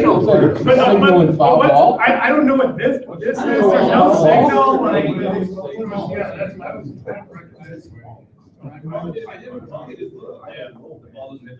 Oh, really? What do we argue? I thought the ball.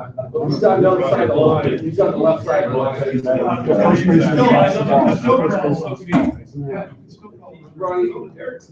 So now all four of them will get together. Yeah, second base, yeah, I thought the ball hit the runner in the back or something because he was on the grass, but. Okay, so, all right, now they're gonna convene. I know it's. Go ahead. Do we have anything? It looked like the first baseman just dropped the ball. Okay, And that's when the ball hit the runner, which it's an error on the first baseman. Does the ball have to hit the runner? yeah. So I think, but John, you will correct me if I'm wrong. So in high school, quality of the throw, so if we're looking at this from high school, you have the quality of the throw situation, whereas college, you have quality of the throw, has to be quality of the throw, where in high school, for protection of the runner, I think it's a safety rule, there's not the quality of the throw. So you got mechanic problems, but when you got a runner lane interference, absolutely on that play. So, I mean, and the first base guy can take that if he wants to. I mean, it's not necessarily his priority, but if it's obvious, and he can take it. So. Yeah. He's out of the baseline. He never gets in the baseline. So he is inside that baseline. So I've got clear out on that. At first. Yeah. And well, I've got him out at home. Out at home, and I've got him out at first. So what's the baseline? No. Oh, let's go back there. He's in the baseline, he's out of the runner. So Running lane, sorry. yeah. So,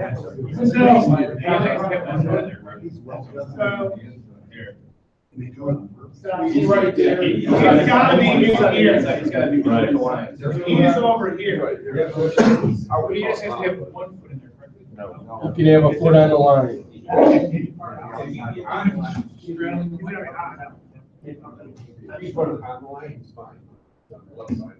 Yes, it hit his glove, I get it, like it got to him, but, you know, it's still messed Look at up. where he is. Yeah, he's talking about that on this side, yeah. Okay?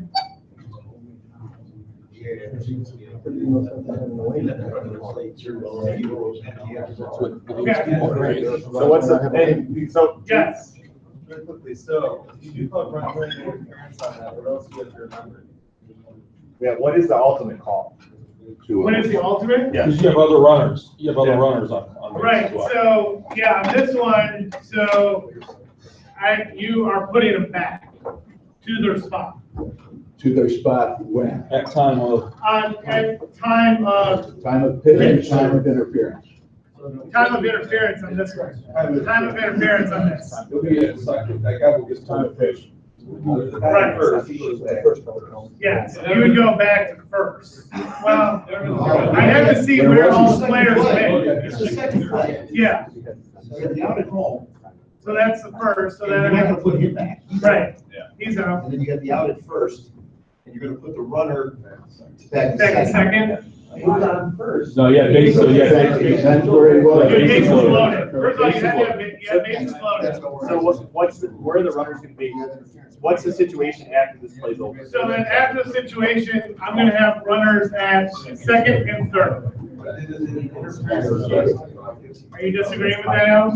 Well, it depends, like, it depends where the runners are. I would go first and second, just because the offense screwed up.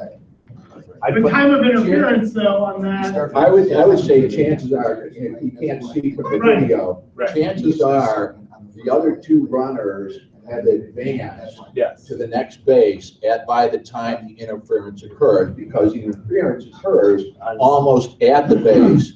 Those runners have leadoffs. John, I hear what you're saying, and technically you might be right, but again, Rule 1069, I am not going to give the offensive advantage for drawing an interference penalty on a double play. But for sake of argument, though, the rule is time of interference. That's where you're going to put the runners. So is he First and second. Right, and at each point, if that play. So does the interference happen when the ball makes it to the base? Or when he starts, because he's right out of the batter's box, he's out of the lane right away. He's still allowed to be out of the batter's box. He's not out of the lane, he's gotta get back in. One conversation, guys.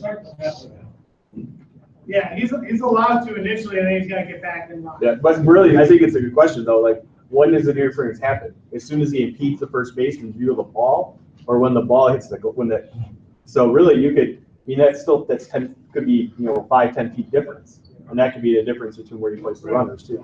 Like, when does the actual interference happen?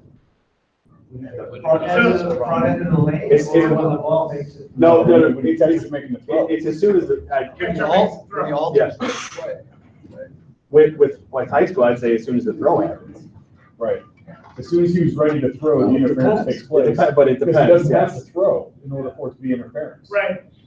So you put him back No, he to first doesn't. and second. No. He has to throw in high school? He does. Because Jeff, remember, we It just can't, has to be bad, it could be bad. we can't determine if it would have been a bad throw or not. Like, he can't double clutch and be like, I couldn't throw, I'll be like, I didn't. Yeah, they're supposed to throw it, right? Yeah. Just a couple things I would clarify. First of all, quality of the throw. Yeah, let's go high school. High school, so the quality of the throw doesn't matter. There has to be a throw. Yeah, when this play, it was a good throw. Right, so it doesn't matter in high school for the protection of the runner. Right. But the other thing too is what you can do is that was a format. So the other thing that they're possibly doing, if there's less than 2 outs, is to conference, decide where the runners are at the time. So that may be part of what their conference is to place the runners accordingly, so. And again, I agree with that, but first of all, if I'm a second umpire on this, I would not have, if I'm the home plate umpire, I would probably not have sent him down, well, not probably, I would not have sent him down to my first place partner. No. Okay? I would have convened all 4 of us immediately to go over what we saw. Okay? And I would not have just convened the first base umpire myself. The whole crew, go through the play, make sure we're correct on it, and then the placement of players. But one of the things to kind of remember, though, I think was a lesson for all of us is, I mean, how many times do we forget when we got that play at the plate or some other plays, and they then get back to that position to take that running lane interference, and that's like a really important point. Right, and that goes back to just knowing your responsibilities, your hustle things. I mean, again, it's on YouTube. If you pull up the NCAA version of this, they really give it to the home plate umpire. Okay. If I'm explaining it, yeah, I would come pull the coach aside and say, I've got runners interference on this. We're going to move runners to this location and this location. For me, Alan's going to move them to first and second. I might look and say, look, I view it happen late, okay? So I'm going to keep them in second and third. But others are going to say, I'm not going to penalize I'm not going to reward the offense for creating the melee, so it's first and second. Okay. But you've never gotten the guy at second. You're not going to get a Right, but I mean, yeah, but that's where, again, guys, this is kind of up to interpretation. Okay, the play itself is not up to interpretation. The placement, I think, kind of is, because how are you gonna know? What if that guy at third had already touched it, was halfway home? That's the problem with this play, is knowing where to place them. Sometimes it's really helpful if you have a second person. If you're working solo, it's gonna be next to impossible to know where they are. Okay, you're just not gonna know that. And even with two men. Got 10 minutes. Okay. Is the interaction when the catcher throws it or when the ball hits it? It's supposed to be when he throws it. Yeah, it can be when he throws it. That's when you crash. Yeah. That was a good scenario.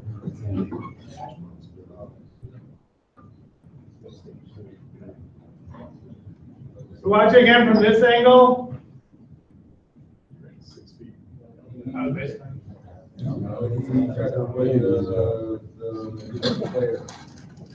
So what do we have? We have safe and safe, out and safe, out now. Oh, no. Who says all safe? Who says out and safe? Out in second, safe in first. Who says out, out?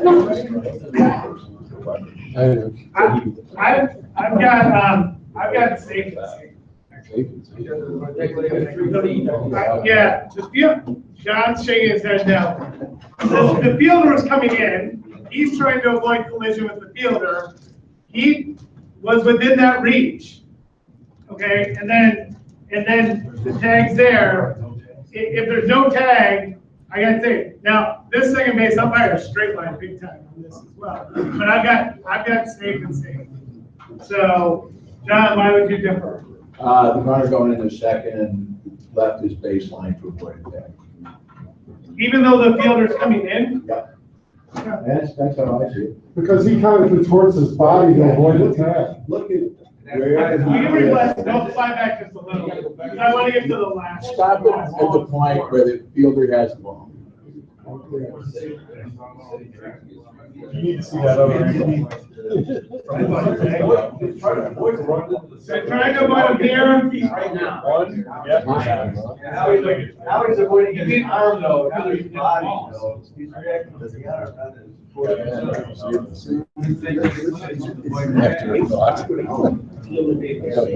So what is Jason, what is the rule? What was the ruling? No, what is the rule So it's, on that? Like, explain what the rule is. so he's in the bait, he's trying to avoid contact on that. So, and then it's, that step in reach within that So this, rule. what is the rule? Like, for the guys that don't know, like the specific, like. Now you're catching me right now. Okay, all right, so as soon as the runner when he establishes his baseline, when a play's being made on him. So, like from this play, I would say as soon as the fielder has the ball, a play is being made on him. So if you roll it back and watch, so kind of look at that to use to make your decision on this play. So right as he gets it, Right here. he's got 3 feet. from each side. So that's how you should make your decision. Is that now did he or did he not? It's close, but that's how you should frame your decision making. So And that's how you're going to explain. That's how you're going to explain it to the coach as well. So if you're using that as your basis, then you're safe and safe. Because if you look at that, it's not where R1 started his path to second. It was where R1 was when the second baseman secured the ball. At that point, he had already come in 2 or 3 feet, and that's where you start his 3 feet each side. If you're using that ruling as your basis, then I would say safe. So if you understand the reason for him being on the baseline, you can do a lot better job of explaining to the coach. Because if you said, first take of it from the dugout, he's in the grass. But if you can explain to him, well, the play didn't happen until this time, then I think at that time, then you're still within the confines of the rule. Because obviously, when you get a freshman coach, they're going to think you have to run if you're not directed between the two bases, it's fine, which is not the rule. There's no base line, it's always base path. Okay, the runner's base path. Get baseline out of your vocabulary, because that's where you're gonna get messed up, because the line's straight. Base path, base line is between the two bases. The runner's path to the base, or base path, is it, the vocabulary you use makes a big difference with the coaches.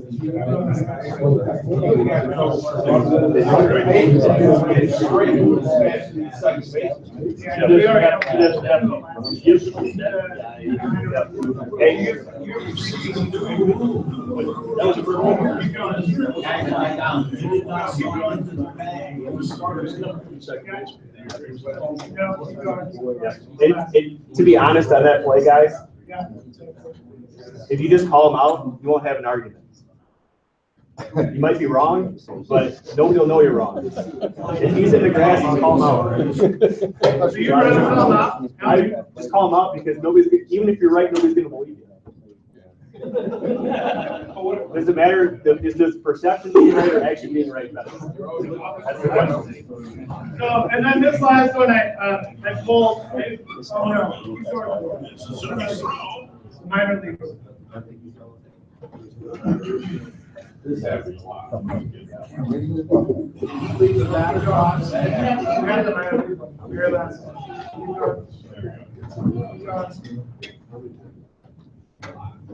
don't know how young, here's a chopper. Very remarkably though, Pelicans bounced back after that. They won 13 of 15 games, including an 8 game. Here's a chopper to short. Throw comes home, and it's kicked at the plate, and Young scores. They're going to call him out. I do not know how Young is out. I think this is another botched play. The play came home from the shortstop Duvon, and Mark Johnson is out. He is pointing to the plate, saying there is no way that run doesn't score. Remarkably though, Pelicans bounced back after that. They won 13 of 15 games, including an 8 game. Here's a chopper to short. Throw comes home, and it's kicked at the plate, and Young scores. They're going to call him out. I do not know how Young is out. I think this is another botched play. The play came home from the short. Okay. Because it's a minor league broadcast, the replays are not going to be stellar. This is, in my opinion, just a timing thing. Strictly on the umpire. There's nothing there. Okay, he just dropped the ball. Okay, the catcher dropped the ball. The umpire, this is going to unravel quickly, because he's not going to have one ejection. He's going to get 2 ejections really quickly. So if Brian keeps playing, stop Duvon. And Mark Johnson is hot. He is pointing to the plate, saying there is no way that run doesn't score. Well, let's take it back a second. Duvon fired to Procession. He picked up the ball, and then it immediately got away from him. Young didn't even make contact. Procession just did not hold on to the baseball. So Young dove back into the plate, and now he does not see Mark Johnson on the side of the ball. He is pointing in the back of his face, and he's gone. There's the helmet. Okay, so right here, okay, I had this situation happen last year. Okay, I was with a great umpire. Okay, really great umpire, and he made a call at the plate similar to this. Okay, and the fielders were stunned, and the head coach of the defensive team was stunned. It was like kind of like, all right, come on in, I guess, let's go. And the first base coach, who I'm standing next to at this point, is like, what are you talking about? How's this happen? The ball's on the ground. How's he out? And I'm like, stop, don't move anywhere, just stay there. Head coach comes out. The defensive head coach comes out and kind of goes crazy, or the offensive, I'm sorry, goes crazy. And my partner finally comes to me and says, did he have the ball? And I said, no, he never had the ball. And he fully admitted, I just made a mistake. But the problem with this one is he actually never really gets to his partner to be able to say, did I make a mistake? And reverse the problem. Okay? And then the assistant's going to get tossed. He tosses too. Yes. Well, there's times when you, as the partner, that second base guy, you'll be coming in to your partner, I would come in like right as soon as that head coach is coming out. I'm coming to my partner at that, not waiting for him to come to me. And first of all, I'm doing like two things. I'm making sure my partner's got the call. Plus, you can tell he needs help right now. Yeah. So you're coming in and you're pulling your partner and getting the head coach back. You're pulling through two-man. You're pulling your partner away, and then you're just giving your partner time to get a breath. Because I mean, stuff happens fast. You're getting a breath, and then you're going through, and you're giving your partner a way to say, like, yeah, I did not see the ball being loose. Because, yeah, the ball came loose. Okay, now we make the outcome. And that's where I firmly like agree with Bill. Slow that down as much as possible. Okay, my goal was to stop the first base coach from going anywhere and making it worse. So I slowed him down. Okay, the head coach came out to talk to my partner. That conversation went smoother than I ever anticipated. Okay, and then he came to me and we talked. And I said, yeah, gave him what I saw and what I believe. He went, he reversed the call. The other coach came out. I'm expecting a melee, and he just goes, okay, turns around and walks back because he knew. Okay, but that's where we're working together, Jeff. Jason, I think not only is timing a reason for this, but also this nutrition. You can argue and debate, whether or not he's on the right dial of the plate being 3 o'clock like that. But look how close he is to the plate. When you say, why did the plate blow up on him and what did he miss? He was probably, 5 feet too close to the plate.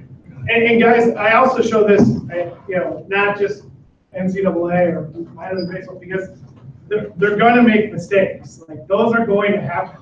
It's kind of how you handle them. So if you go with Jeff's rule of sticking to the one that screwed things up, okay, or if you go with Alan to just get the out, you're going to have less issues going on. How you handle it on the field is going to be critical for your season. It will help you greatly. It will help Jeff greatly when he doesn't get emails and phone calls from coaches, okay? The more you're able to control what's going on the field in that 3 minutes, right, that you're really being used, that's gonna make or break up. Two things. Yeah. First off, where should the umpire be? Should he be third base extended? So he should be like here. Okay. And then also, what did he see that he made? I have no idea. He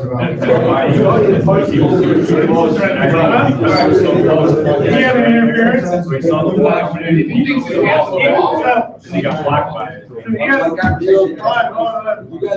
guys watched the video, and I don't know how clear it is on that big screen, but he calls the runner out for interference. When he slid in, he takes his right arm and slaps the catcher's glove, and that's why he called him out.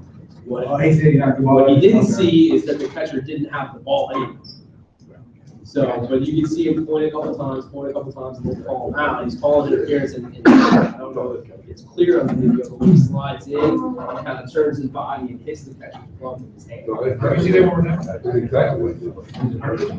He did it on purpose, but the catcher didn't have the ball. You see him slap the catcher's bit.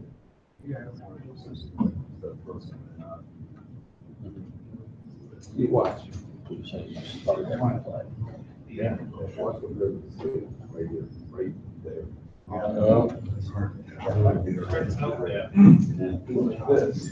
Again, though, that is one I would just refer back. But again, if you slow everything down and let that play develop, don't be so close, you're going to see that the catcher never had the ball anyway. Right. So you've got nothing.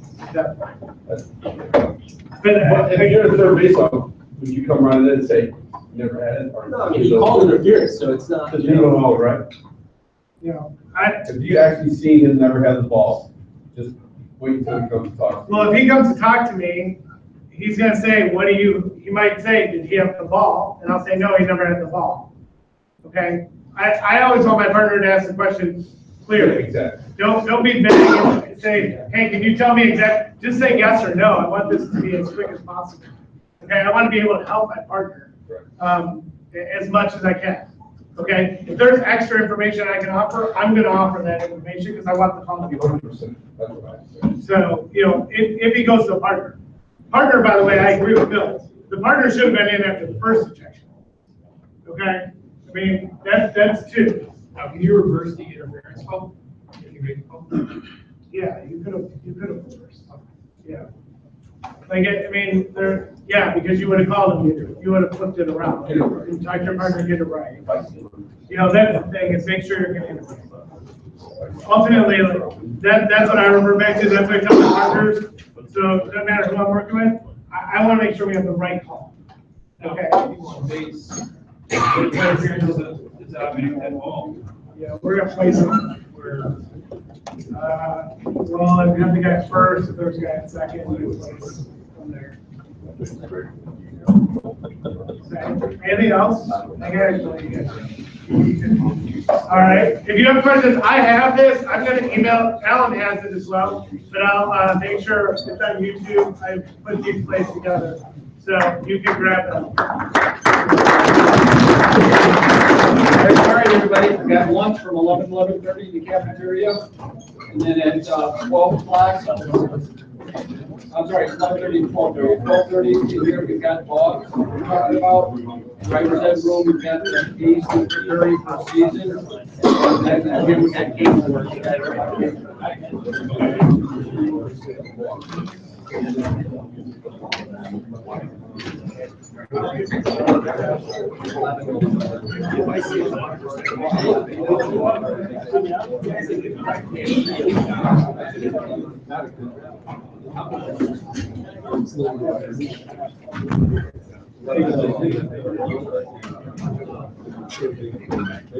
I don't know. Now than I was when I started.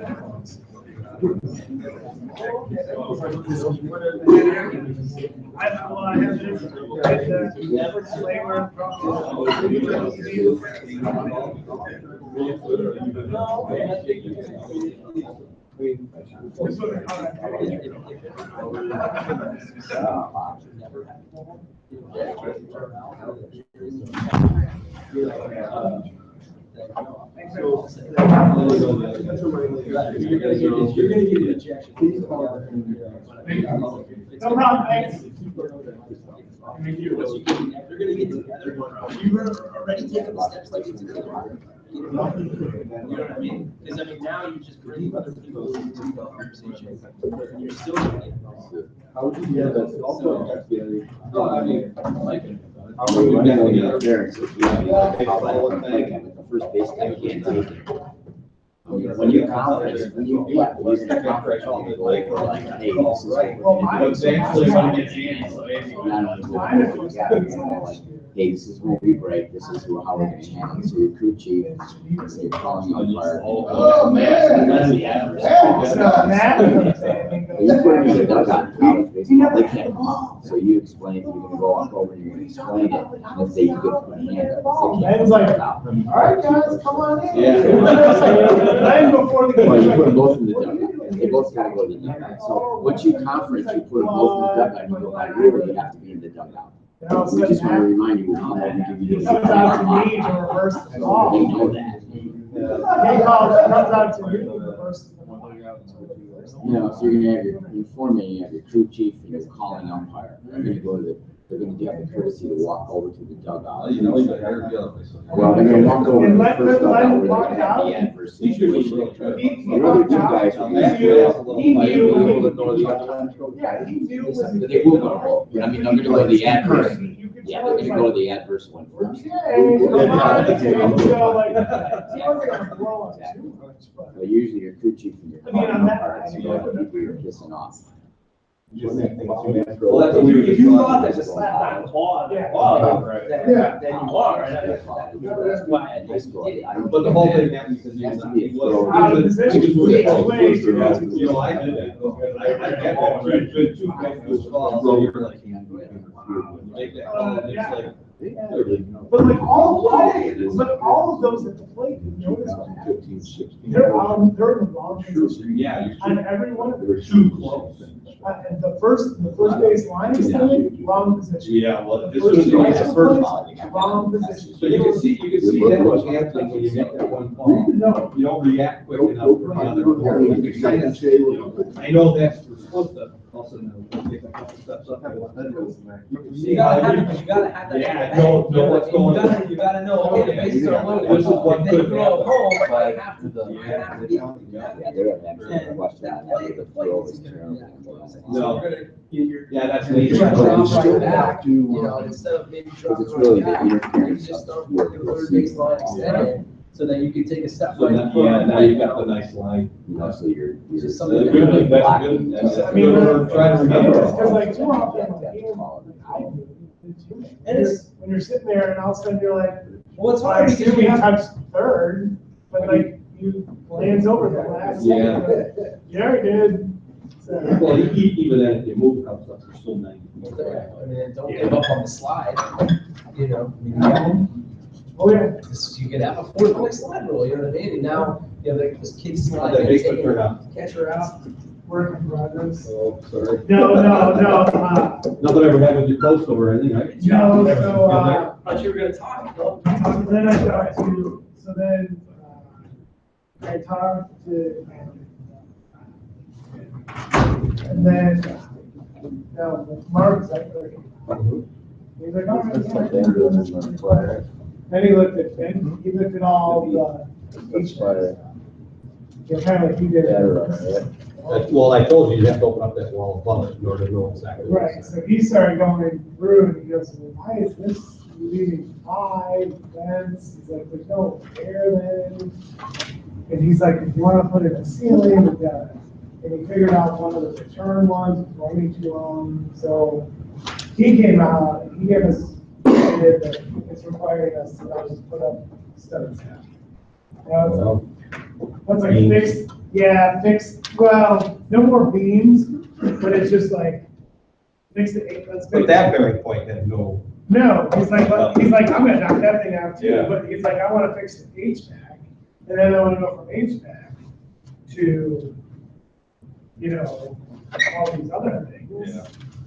And so, like, that's where it really became like, yeah, so then all of a sudden it went from, X amount of dollars to X amount of dollars. yeah, it went from like, hey, I'm gonna go buy a lumber this weekend for $400 Seventy to, something. hey, it's gonna cost, you know, $20,000 to.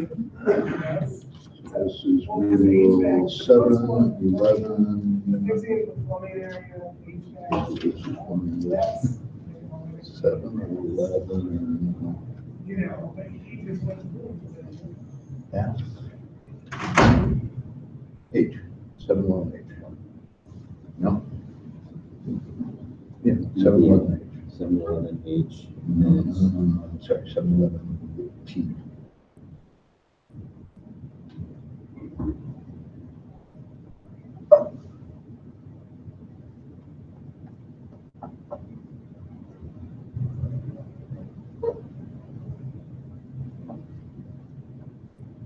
Definitely waiting to. There's the study guide says the quality of the throw is a factor. Interference should not be declared if the throw has no realistic chance of retiring the batter. Runner violation may have put the batter runners out only on either side of the crease and where the throw is made.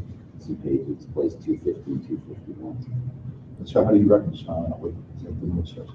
So if batter runner is running near the first base and who's being outside the only officers to throw a fielder. That part right there. Well, if it alters, like, let's say that he's out of the batting lane and you gotta like make a bad throw because he's out of the field lane. Well, that's exactly the same as the federal. Well, but it has to be a quality throw. It might It's have not to a be quality physically throw. altering. Like if he air mails it down the line, like 10 feet over the first baseman's head. It might mean the batter What does it runner physically altering it is in it hits him or in some way deflects the throw. I mean, to me, it's the first baseman not being able to, so the quality throw, or the quality throw, they mean the first baseman has to be able to field the baseball because Yeah, they're outside the running I line. understand. So if it's 20 feet over his head, or you throw a pop fly. I understand that. What I don't understand is what that statement means. If the batter runner is running illegally, so out of the lane, and his being outside the lane alters the throw of a fielder. What does that mean? No, I don't know.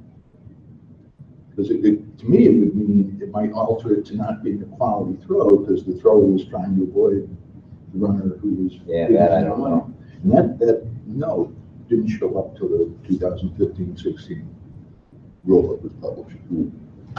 It's always bothered me. Yeah. And words matter, right? Yeah. Right. Yeah, when I was coaching, I just told my catcher, yeah, just throw like that runner's not there. He's outside the lane, just throw like he's not there. Makes call easier. Because I really couldn't tell little kids to. I know you're saying that. So what you're saying, should I just hit him in the back? No, I'm just saying, throw like he's not there. I was waiting for someone to bring up on that, they played the legally attempt to avoid contact. If they make contact, it's. Oh, right, he's got to Like, try. if they sidestep or something, I take them all out the runner at that point. You should see that a lot in play, like the balls late, they just try to sidestep, get around them quickly. That was just my thought about it, but. Some people always say if they make contact, it's a penalty. Make contact. Or if they don't avoid contact. Which it's a tough to avoid. Right. It's a good faith effort. Is your block going to be similar to the one you did last year at Seals? A couple of years ago, yeah. Okay. That's good.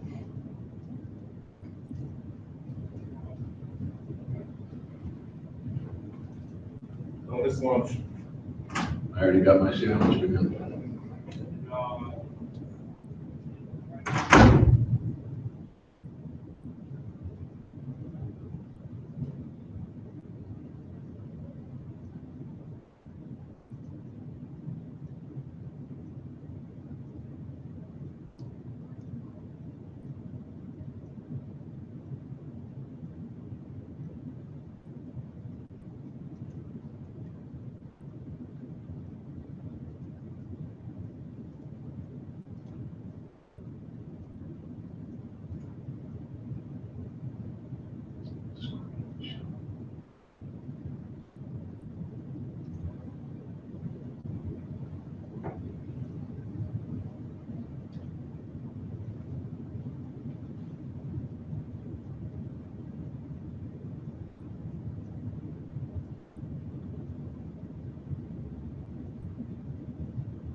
Do we have an interpreter, a formal or official interpreter? No. The one I know is getting great terms. You can find his email on the IHSA website. But he's not part of our association. I don't think so. You know, I was wondering about, once in a while, you'll see a rural situation come up on our website, on Facebook. Yep. And then you get feedback from 20 guys, but you don't get any definitive. You get a Right, lot and might get Might two get knowledgeable people arguing opposite. Right. Yeah, I know, it's frustrating. On those, Yeah. you just have to decide what makes more sense to do, and I go with it like it's. I get it.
I'll try to throw the flag. I want to be a John's good side. There you go.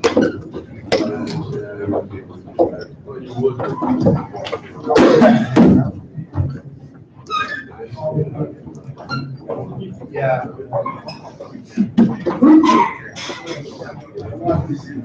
What? Over here.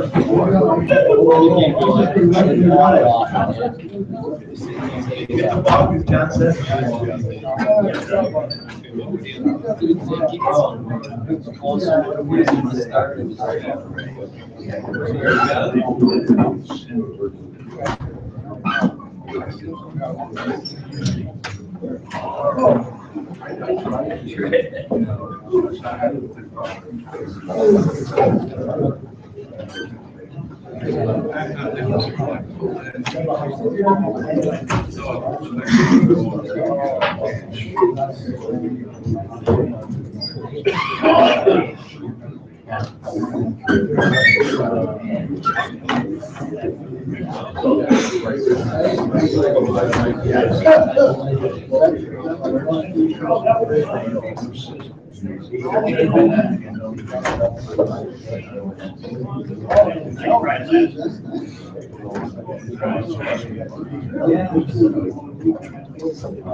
All right, top of the morning, everyone. My name is John Muller. I've been with FVB about 10 years now. And today we're going to talk about talks. I like to keep things interactive. So I'm going to be asking you guys a lot of questions. And you can feel free to ask me questions at any time. Today's presentation is going to be given from the perspective of the Fed. I've got a chart at the end that talks about some of the key differences between Fed, college, and pro rules. I doubt we'll get to that, but this will get put up on the FVB website after today, so you can have it there. So, what are we going to talk about? First of all, we're just going to kind of set the stage. Why do we even have the block rule in the first place? Why is it there? What's the purpose of it? And then rather than step through a litany of the rules, I kind of put a framework together, a little bit different way to think about balls. First, there are certain things that the pitcher must do. There's a certain routine he must go through when delivering each and every pitch. Conversely, there are things he is not allowed to do once he has engaged the runner. We're going to talk about the things he must do first, the things he can't do. And then we're going to get to some of the tricky things. Well, what about this or what about that? And then talk a little bit about when you see a block, how do you call it and administer it? Okay? So, why do we have blocks? Well, why is that a rule? What's the purpose of it? What are we trying to do? Pardon? Don't deceive the runner. I would disagree with that because pitchers deceive runners all the time. They unfair advantage, because you'd never have a successful pick-off if the pitcher didn't deceive the runner. Yes, but he can only deceive a runner legally. So we'll talk about what is and isn't legal and illegal deception. Fairness, keep it fair. I would say that it's a balance of the game thing. We're trying to make the game exciting, but still preserve the balance of the game between the offense and the defense. And the bottom line is the real purpose of the block rule is to encourage aggressive base run. Steal plays are exciting for the fans. So they want to set up the rules so that the runners have a chance to steal without making it so easy that they can steal every time they try to. Okay? It's a balance of the game thing. They want to encourage base stealing, aggressive base running, but still give the defense a reasonable chance to get a runner who's attempting to steal. Okay? That's why the rule is there. So how does it do that? First of all, since it's all about base running, if there are no base runners, you cannot have a block. Cannot have it. Cannot be a block unless there are base runners. So what if the pitcher does something illegal when there are no runners? Something that would be a block if there were base runners, but there aren't any base runners. Let's say you've got a pitcher pitching in the windup and he just stops. What have you got under Fed rules? No runners. Illegal. Right. If he does an illegal act with no runners, it's a ball to the batter's count. If he does it with runners, it's a ball.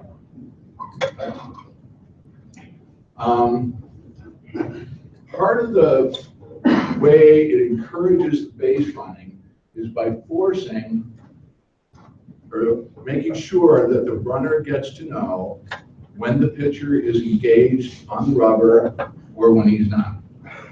And there's a couple of rules that touch on that. One, you can't make a pitching motion while he's not engaged. And the other one is he can't get on the rubber without the ball. So those are the two that really. The next thing is to get to know pitcher's got to come set. When he's pitching from set, he's got to come to a complete stop before he can pitch the ball. And so the runners get to know when he has come set. And then you have to know when the pitcher is committed to either deliver a pitch or make a pickoff to a base. Those are the ways it really gives the runner an insight into what the pitcher's doing and what he must do so that he can know when it's safe for him to take off. So that's kind of the conceptual idea behind it. So what does the pitcher have to do? First thing he has to do is engage the rubber with his pivot foot. Pivot foot is the same foot as the pitcher is throwing with.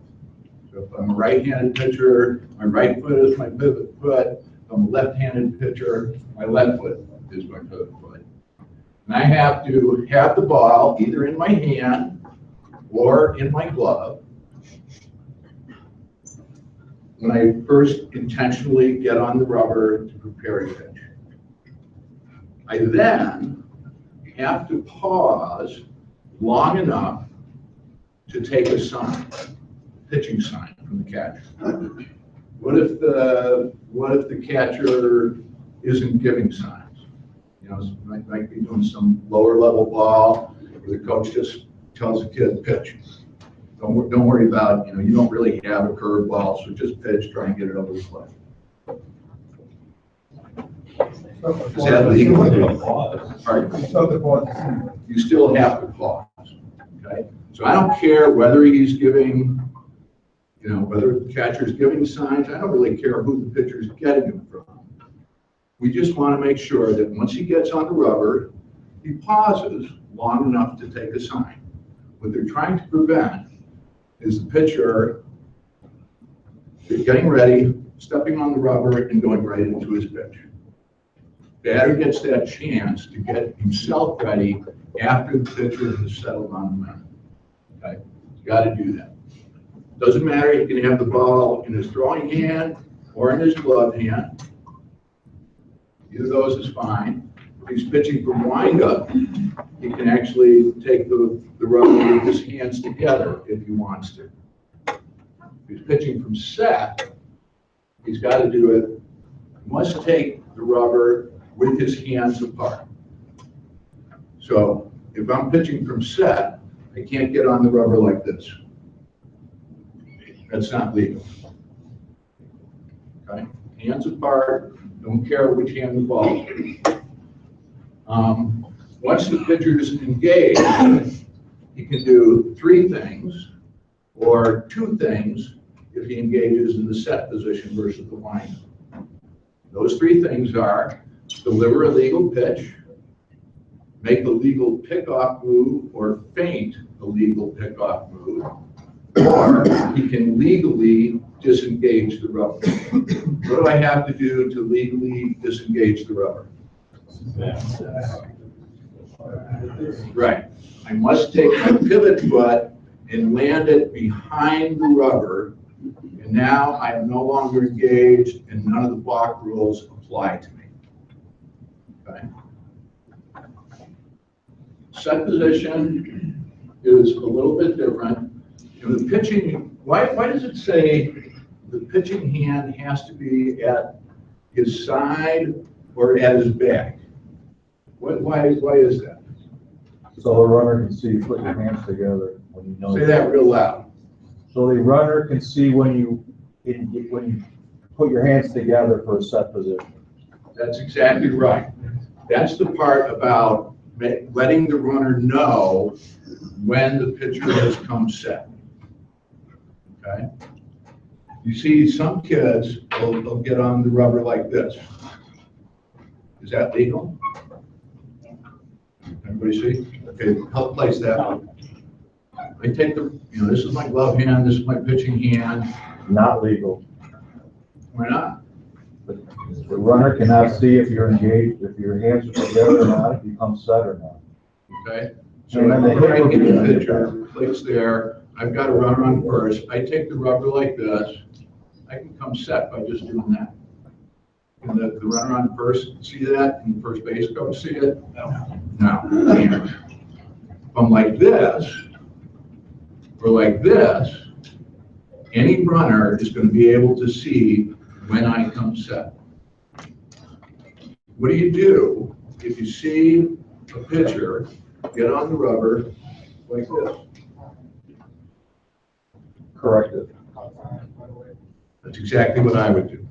Call time immediately and correct it. Make him take the rubber legally. Don't just block him immediately, okay?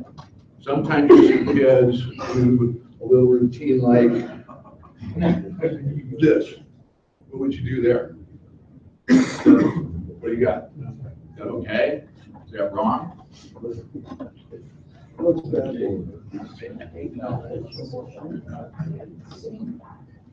I actually had that in a game one time. I thought, really, come on, man. There's really technically nothing illegal about that. I'm not calling anything. I'm not instructing anybody to do anything. The way you want to look at it is, as the pitcher is in the process of engaging, give him a little latitude until he settles in. Okay?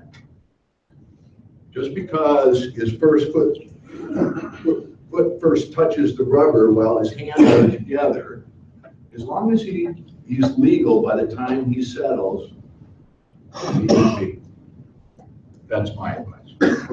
See? But if he in any way turns that into a pickup, So Steve says, well, what about, it's going like that? Yeah. Something like that. Unlikely. Unlikely, but yeah. Yeah, I'd probably block that. He's not engaged, so he's still engaged, though, if he's not engaged. But it also says you can't. This gets back to the deception You're question. doing it before you. That gets back to the deception question. Okay? If he's doing this, he's not legally deceiving the runner. He's illegally attempting to deceive the runner. I'd go ahead and block that. Okay? If he's just got some kind of funky routine, and it's obvious, he's just settling in, that's his way of doing it. It's actually kind of more of a procedural question, going back to the other example where he stepped in with his hand in trouble and you said you're gonna correct it. You can call time, and then are you gonna go out to the pitcher and explain it to him? Or is that one where you're gonna tell the catcher to go? No, on one like that, if I'm calling time, I'm probably gonna step out, take a few steps towards the rubber and say, pitch, you need to take the rubber with your hands apart. Hands at your side or at your back, not in front. So it's not one of those where you're trying to be sneaky about. No, I'm gonna let everybody know why I called time and what I'm doing. And if he does it again, John? I'm probably gonna tell them again. Especially the younger kids, they get nervous, they forget, they're not trying to fool anybody or trick anybody or cheat anybody. By the time they get to varsity, they should know. So if it's happening repeatedly, I might say something to the coach. Can't do that, instruct. You still gonna get a warning in a varsity game like that, though? Not giving them a warning. To me, it's the same thing as when a batter gets in the batter's box and one of his feet is outside the line. You correct it because he's not legal. Really get had an infraction, you have had a pitch. Or an attempt. There's no advantage or disadvantage at this point, but he's not legal, so correct it.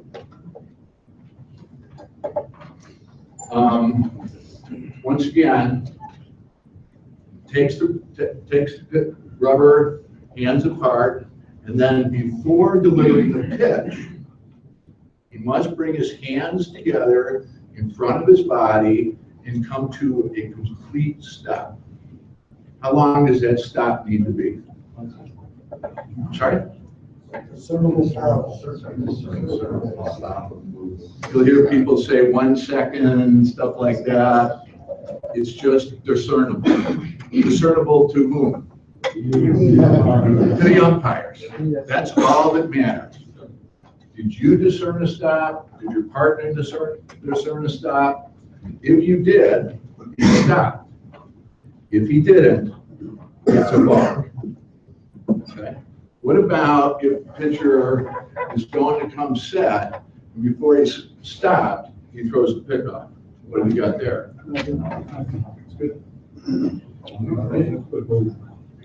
Good move, right?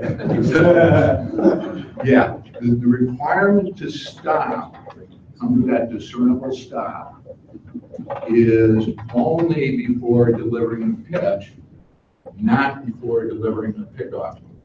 So there's no stop required before throwing to an occupied base. Okay? Perfectly legal. It's an attempt to deceive the runner. You're trying to get them to think you're going to come to a complete stop. But instead, you turn it into a pickoff move. Well, that's perfectly legal because there's no stop required before making a pickoff move. Only before making a pitch. Right. He must make a direct step to the base he is throwing to or pitching to if he's throwing a pitch. Okay. So, first of all, if I'm a pitcher, I'm engaged, I can't just throw to a base without stepping. Okay. What does it mean by a direct step? How direct does it have to be? Towards. Say again? Towards the base. You know, lefties are always aiming it, right? Did I step directly towards the base there? Close enough. How do you decide whether he was close enough to correct or not? The lefties have a 45. Yeah, actually lefties and righties have a 45. It's in the Fed case book where it actually says that. And it's geometrically wrong, but it's logically correct. The real point is he has to step more to that base than to any other base. Okay? So what they're saying is you're looking for the halfway point between the two bases, and is he more to that base or is he more to the other base? Is that when you're with the rubber, because what if the pitcher steps off and then he throws the third? No. Does he have to step in and step off? No. Everybody hear the question? What if he disengages and then throws? Does he still have to step directly? No. Once he disengages, he's no longer the pitcher for purposes of the block rule, just like any other infielder. So he could, in fact, you got a runner on second base or something, he could disengage and do that run. That would be a legal move. Okay? Because once he steps off, once he disengages legally, he can do whatever he wants. There's a video of a kid in a training room who has a real interesting little move where he steps off and goes like that for a pickoff throw to first base. As long as he lands that step behind the rubber before he throws, that's legal. Before he begins the throwing motion or before he lets go of the ball? Technically, it's before he begins the throwing motion.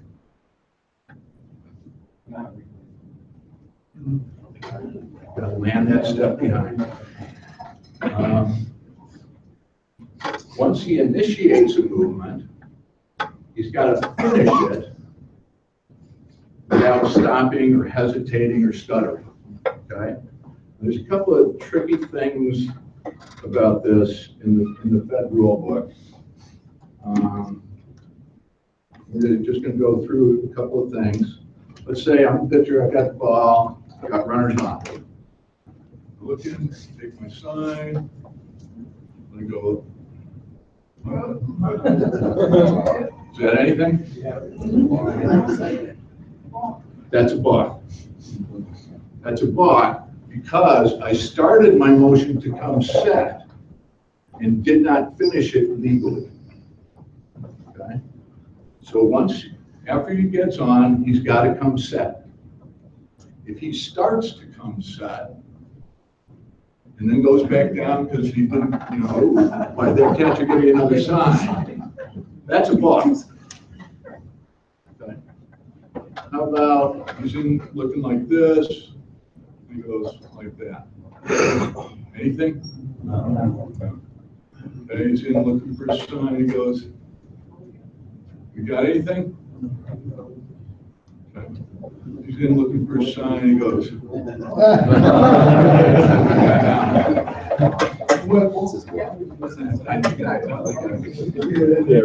So that's a block.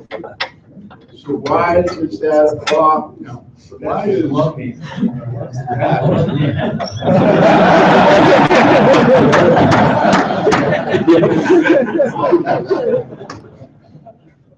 so why is that a block? But that's not. If you read the Fed rule book and the interpretation, they say that this is starting to come set, but that isn't. They want you to block him if he goes to his mouth while he's engaged. That's really what it is. Okay. Guys looking in like this, goes like this, comes back down. Anybody blocking that? Why not? I wouldn't either. But so what are you looking for to decide he really has started to come set. I'd say the hands start to come together. Say that loud. The hands start to come together. That's to me kind of the key thing. If you got a little body movement, checking over the furs, checking behind them, that's all good. Once those hands start moving along with the body, that means he's starting to come set. He's making it look to the runner like he's starting to come set. He's just doing this or that or whatever. He's not, doesn't look like he's starting to come set because the whole idea of coming set is bringing those hands together. So if the hands aren't moving, I'm probably going to let it go.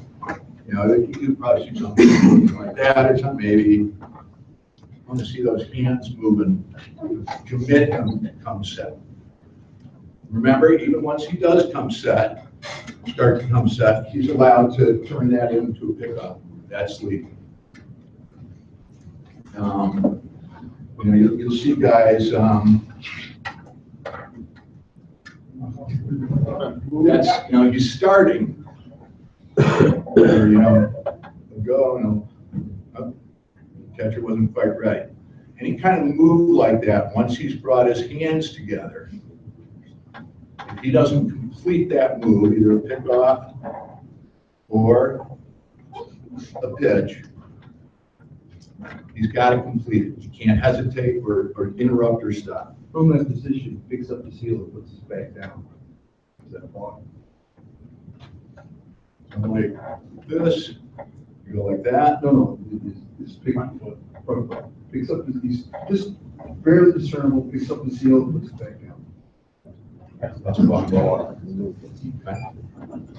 Because he started and then he stopped. Okay. A lot of times that's what the runner's keying on. Right. Speaking again? I said a lot of times that can be what the runner's keying on. Exactly. That would be another illegal deception. You know, a lot of times runners are going on first move after the pitcher has come set. That's a move. That's a move. You know that. Any move like that after he's come set is a block. Now, he's up like this, getting his signs. He hasn't come set yet. Does that. What do we got there?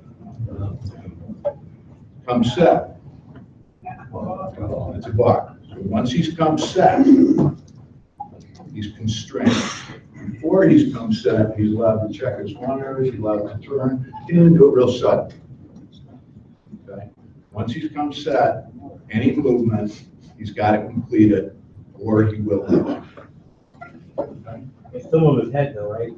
Still move his head, right? You can't block with just your head. One thing that's unique to Fed is when he does bring his hands together, he can't do it up here.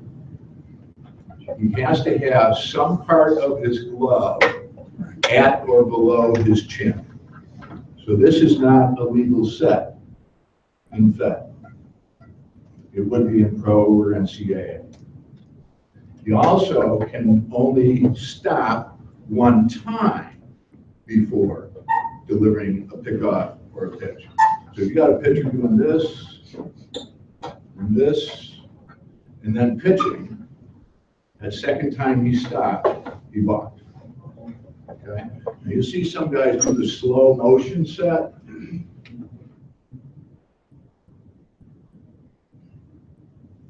That's fine. You might see him do things like that one time, the next time he'll do that. That's all good. Okay? One set, complete stop, only one set. Quick question about that.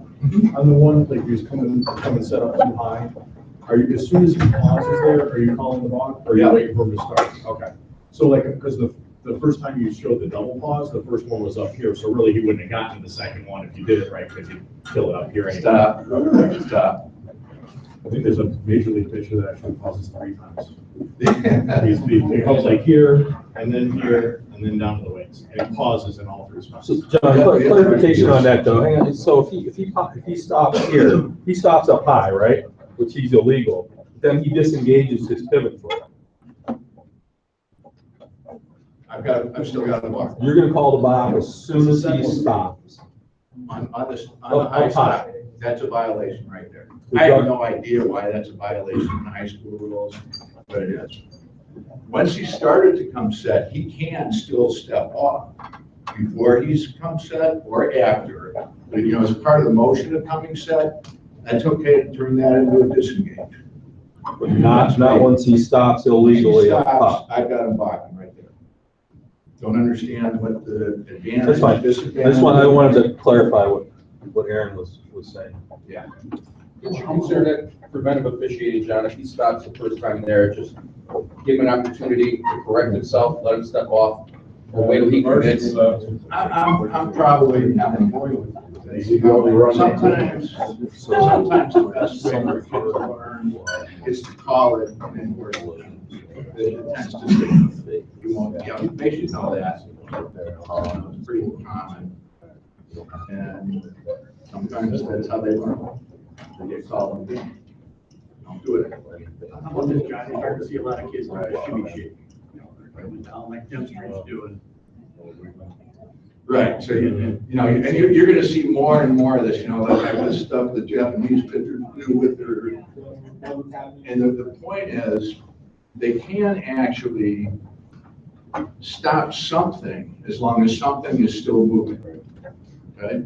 So if he's coming set, you know, the Ryan Dempster thing, it's, you know, his hands, he's still moving. He hasn't come to a complete stop. If he throws now without coming to a complete stop, we're gonna block him. But he can have his hands are like this for 10 seconds, and technically that's not illegal.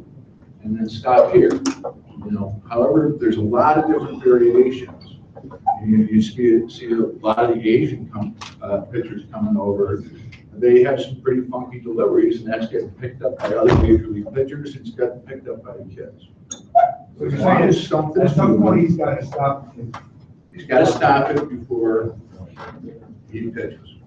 Can he adjust the ball after he stops? Say again? Let's call it, man. Okay, what are the things he can't do? So that's the basic routine he's got to go through. Engage the rubber, if he's in set, hands apart, ball, either hand. Pause long enough to get a sign, and a complete discernible stop, pitch, or pick up. What can't he do now? First thing is, he can't get on the rubber without the ball. And this is most typically done for the hidden ball.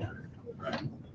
Okay? So they're trying to get the runners to think the pitcher has the ball, and he's getting on the rubber when the first baseman's really got it, or the second baseman, wherever the runner is in jeopardy. Donnie? John, is there distance on that to the rubber? Okay. Donnie asked, well, is there a distance? You know, what if he's close to the rubber? In Fed, it says on or astride the rubber or within approximately 5 feet of the rubber, if my memory serves me correct. So what they really want is they don't want the pitcher on the mound without the ball. I actually got to ask Kyle McNeely about this at a clinic I was at one time. And I'm like, what's with this approximately 5 feet business? How the hell are we supposed to know that? And what he told me was, the reason it's written that way in the Fed rule book is because there's such a wide diversity of fields that get played under high school games. And a lot of them are softball fields with skin-in fields and no mound. Because the intent is they don't want the pitcher intentionally getting on the mound without the ball. Right? Yeah, and I had that twice last year at the high school level, and in both instances, what they have the pitcher doing is he gets up close, he's probably about a foot, foot and a half away, but the deception is that he's making it look like he's digging in, okay? So he doesn't have the ball, but yet he's making it look as if he's already contacted the rubber and taking it. Right. So. And this is one of the two things that I think is where deception really does come in. You're not allowed to deceive the offense into thinking you have the ball and it's getting on the rubber. That is an illegal deception. Now, if the, the pitcher's on the mound all the time without the ball, he throws a pitch, boom, he gets back up on it, and he's waiting for the ball. Well, he's on the mound without the ball. Anybody gonna block that? Why not? Because there's no deception. Everybody knows what he's doing. Everybody knows he doesn't have the ball. Not trying to fool anybody. So this is one where deception really does come. Okay. He also cannot. I'm calling this pretend he is engaged when he's not. So that's a little bit different. Because now the rule language that talks about this is make a pitching motion while not engaged. Okay? They don't want the pitcher to get up there, straddling the rubber, look like he's in there, getting in there for his sign, then make a throw like that, and then say, well, hey, I wasn't on the rubber. So the balk is making it look like you're engaged when you're not. Now, pitcher just threw a bad pitch, gets the ball back, walks around clearly behind the mound, and he's like doing a mechanics thing, trying to remind him something. Are you gonna block that? Well, he made a pitching motion while he wasn't on the rubber. It says that right in the book. Why aren't you gonna block that? He wasn't pretending to be engaged. Right. That's really what the rule says. So the wording says he can't make a pitching motion while he's not on the rubber. He did it. That's what he does when he pitches. But since he's not trying to fool anybody, he's not trying to make them think he's on the rubber when he's really not on the rubber, I'm letting that go.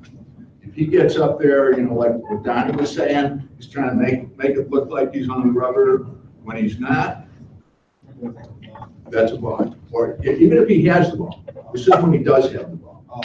He's getting up there, the rubber's right there. He's got to run around second base. Whatever. He's trying to make it look like he's engaged when he's not. Well, isn't it also illegal to take a sign from off the rubber? So we'll talk about that. I'm going to say no, it's not. That's my short answer. No, it's not. As long as once he does get on the rubber, he pauses long enough to take a sign. Okay. Boy, that's a Okay, good. so what if he's not trying to fool the runner, but he does fool the runner? So he's back there behind him, he's doing his goofy stuff, and the runner takes off. He does fool, he doesn't try to, but he does fool. I'm letting it play out. I'm letting it play out.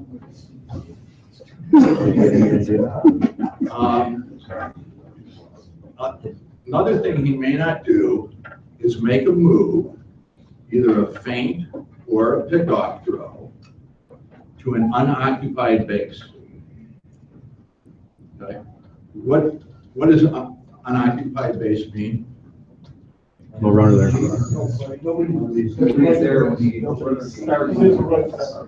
It means there's a runner who has the right to occupy that base.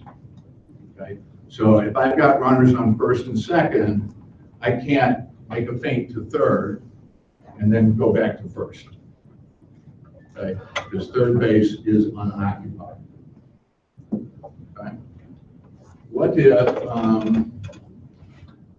if they think, the runner for third left early on the caught fly ball and they want to make an appeal? And the ball got thrown out of play, so they have to put it back in play, and they don't know that you can just make it that ball appeal and back. So they throw over to third to make the appeal. The runners assume to still be on third base if it's an appeal. That's one way of looking at it. What it really is they're attempting play, legitimate play, an appeal play. Okay, so that's not considered throwing to an unoccupied base if you're throwing to that base for the purpose of making an appeal. Okay? John, question. Yeah. So if there's a guy on first, pitcher comes set, and guy breaks the second base, he does not have to step off and throw to second base, correct? That is correct. That's the other example of, runner on first base only. While the pitcher is set, the runner from first takes off. Is second base unoccupied at this time? Yeah. Sure is. But if he, his teammate, he's going, and he makes a legal pickoff throw to second there, since it is for the purpose of making a legitimate play, he's allowed to. Even if he throws to the second baseman who hasn't made a big step towards second base, I mean, you We'll get to that in a minute, but yes. I'm sorry, you got a question. Same question. Okay, good. And if the runner, for some reason, stops, never completes and he throws the empty base. All right, so let's say that runner from first sees the pitcher set, and he's trying to get into his head, so he fakes. Like he's in advance, everybody yells, turn. And so the guy turns and throws to second, and that runner is still only 15, 20 feet off of first base. What do we got there? He's still trying to play. Under high school rules only, even if the runner only feints in advance, and the pitcher throws to the unoccupied base he's going to, that is legal under high school rules. Under college and pro rules, if the runner only feints and the pitcher goes to the unoccupied base, that's a balk. Who's to decide whether it was a feint or whether the runner changed his mind because he... Umpire. The umpires, right, so that's your call. In high school, either way, it's fine. Now, let's say this team is very aggressive at base running, and the pitchers, and it's a 3-2 count, 2 outs, whatever, they know this runner is going on the pitch. So the pitcher goes into his delivery, does very slow, and then turns that into a throw to second, but the runner wasn't going. That's a balk, because there was no feinted advance, there was no attempt to advance. The base is loaded, obviously not right, but the second base is open and it's unoccupied, and they throw to try and catch the guy without him going, that's still going to be a balk. Now we're going to get into your question. You cannot, when he makes a move to first base, he's got to complete the throw. He may not feint pickoff to first base. What about second base? Runner on second, and boom, but I don't throw. That's fine. Okay. Legal, right? So feint to second or third, but not to first. The reason the asterisk is there is because they changed the pro rules, the OBR rules, so that third base is now treated identically to first base under pro rules only. I cannot feint to third base anymore in pro. Question, on a first or third situation, fakes the third, and then he moves to first and doesn't complete the throw. That's a balk, right? He has not stepped off. Well, it depends. Did he step up or not? Well, if he's in front of the rubber the entire time, so he steps to third. Okay. Still in front. Let's talk about it. Did everybody hear the question? If the pitcher does the fake to third, throw to first move, but then doesn't throw to first, is that a balk? That's the question, right? Okay. We've got runners on first and third. What's normally going to happen on the feint to third is his pivot was going to come off the rubber. Right. I thought you still considered on. No. But he could make the feint to third in such a way His foot never leaves the pivot. Under Fed rules, if on the feint to third, his foot comes off the rubber, he's no longer engaged, he may then feint to first. If he's on the rubber, feints to third, and then without his pivot foot other coming off the rubber, he is still required to throw to first. Okay, if he doesn't, foot stays on the rubber, feint, that's legal. This feint is illegal. Okay? Is turning towards first in that situation considered a feint, or does he have to do that? Turning towards first, any step, any movement towards first. The step is really the essential thing. John, I want to get back to the unoccupied base for a second. If there's runners on first and second, first baseman's got a left-hand batter, he's playing 20 feet off the bag. Pitcher has a brain cramp, gets caught up in the moment, and decides he's going to throw to first with nobody covered. Is that, are you considering that a walk and 20 feet away, or if he's making an effort to get to first? Or? Yes, but it's not because it's an unoccupied base. And I had this conversation with the coach. He thought, since the first baseman wasn't at the base, the base was unoccupied. And only runners occupy bases. Fielders do not occupy bases. But what it is, if the fielder is playing way off the bag and in no position to play at first base, it is considered a feint to first base to throw to him, and therefore a walk. What about, there's a pickup at second, and the shortstop and second baseman are both asleep. The pitcher sees this as he's wheeling and just throws it to the shortstop playing in the deep short. We got that is perfectly legal because I'm allowed to feint to second base. Okay, make sense? I'm the one where he's throwing, like you're talking about with throwing the first baseman way off the bat. If, just trying to think of hypotheticals here, if the pitcher turns, sees that and kind of slows down and lobs it and gives the kid time to kind of, and lobs it to the base where the kid has time to run over and grab it, is that legal? That is legal. Okay. Okay. And what he can't do, and this is a real good question. So what is considered a feint if the fielder is either not at first base or that he's not in a position to make a play. Okay? So if the runner's taking a huge lead off and the first baseman just sneaks inside him, 10 feet off the bag, and you throw to that first baseman, that's perfectly legal because he's in position to make a play. First baseman's clueless, pitcher sees it, so he slows down and lobs it over there for time for him to get there. That is legal. His requirement is to make a legal throw to the base. Now, let's say the first baseman is completely asleep, and the pitcher goes to make his pickoff. He fires a throw directly to the base, and it sails over the base, hits off the right field fencing, goes into right field. Do we have a walk there? No, because he met the requirement of throwing to the base. It didn't matter that the first baseman or anybody else is not there.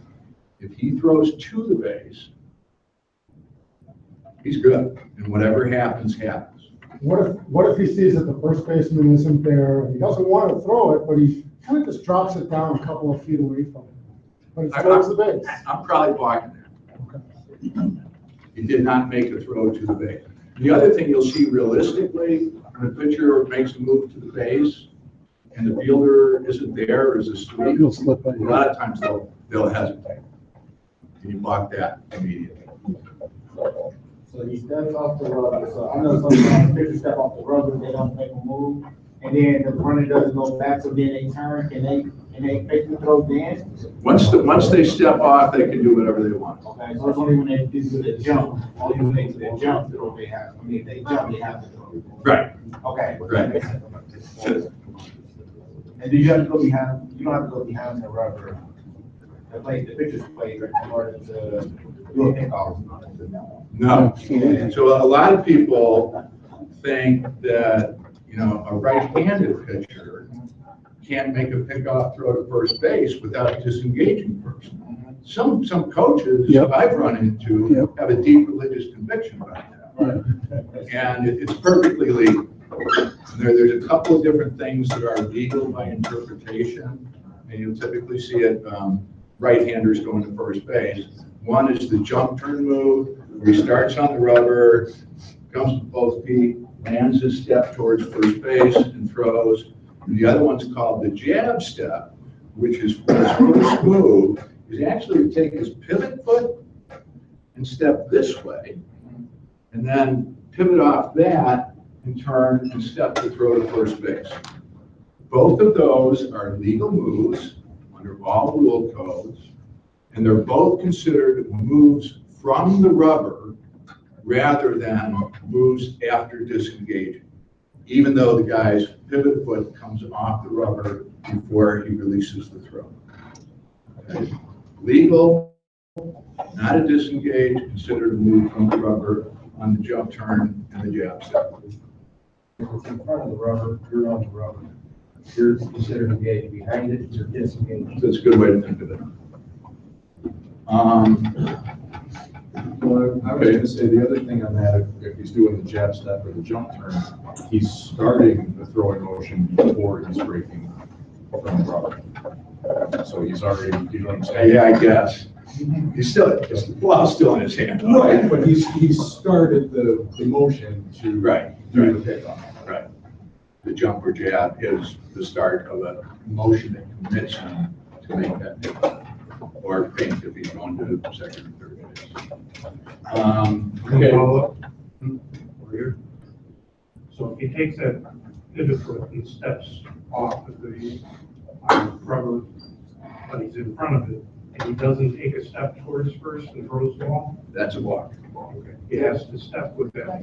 Yeah, so to not throw to first base, the only legal thing he can do after he's engaged is that. But now he comes this way, he's engaged, he comes this way, and he does it, and he just throws the ball. Now, you took a step. He doesn't take the step.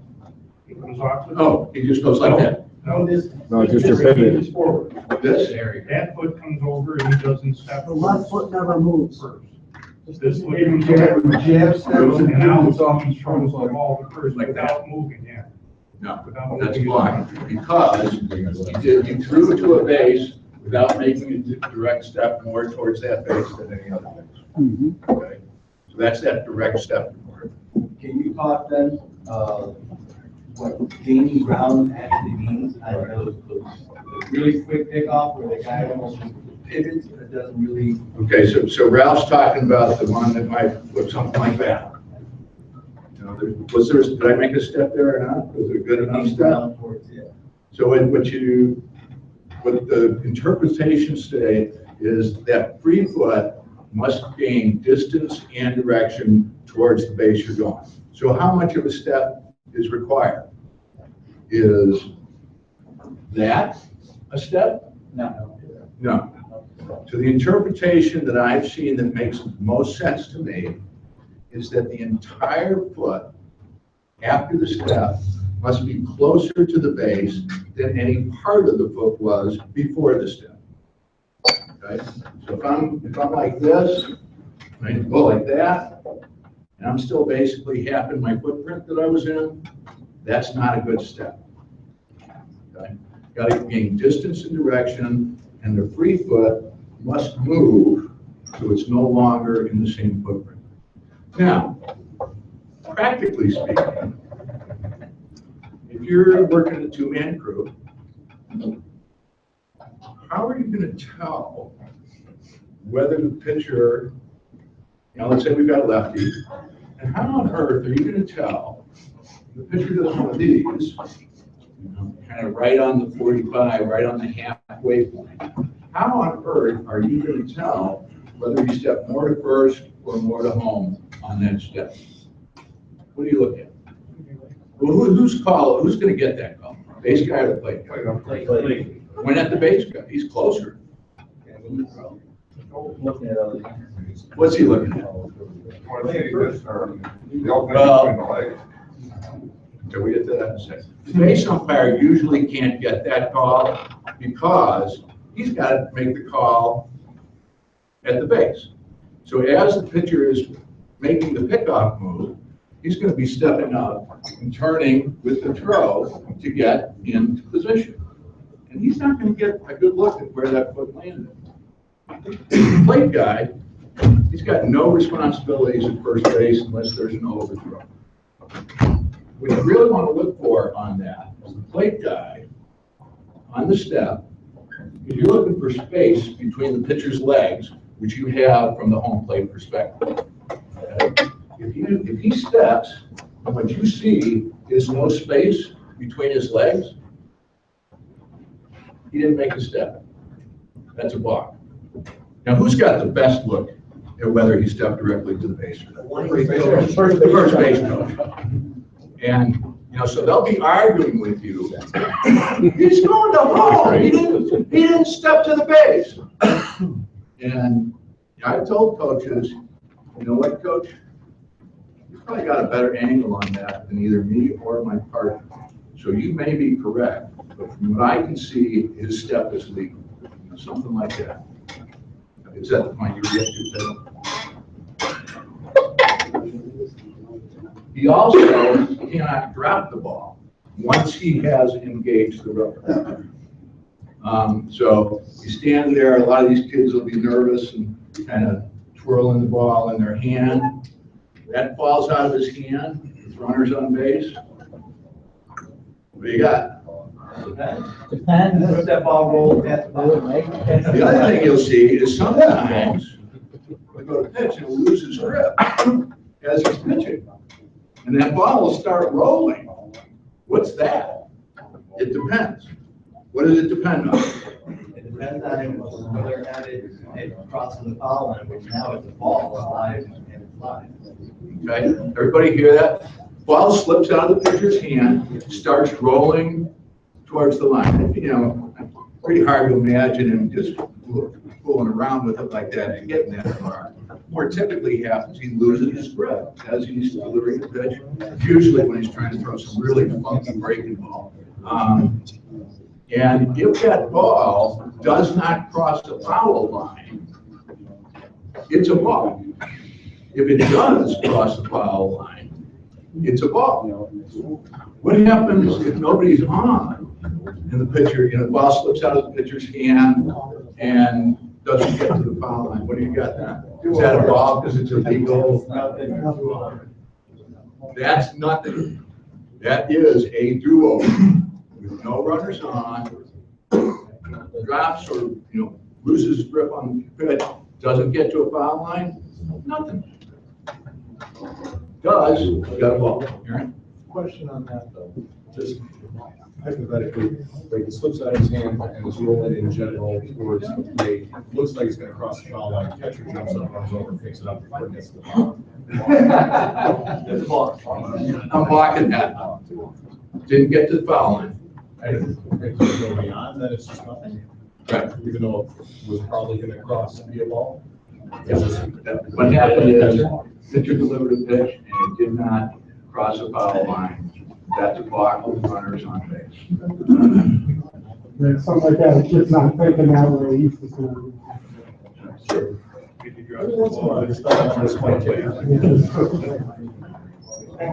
After he's got engaged, after he's gotten on the settlement, he drops it. That's a block. And then, again, we talked about can't alter or interrupt once he started to do something, except for the two things we talked about. Once he started to come set, he can turn that into a motion to legally disengage, or he can turn that into a pickoff without stopping.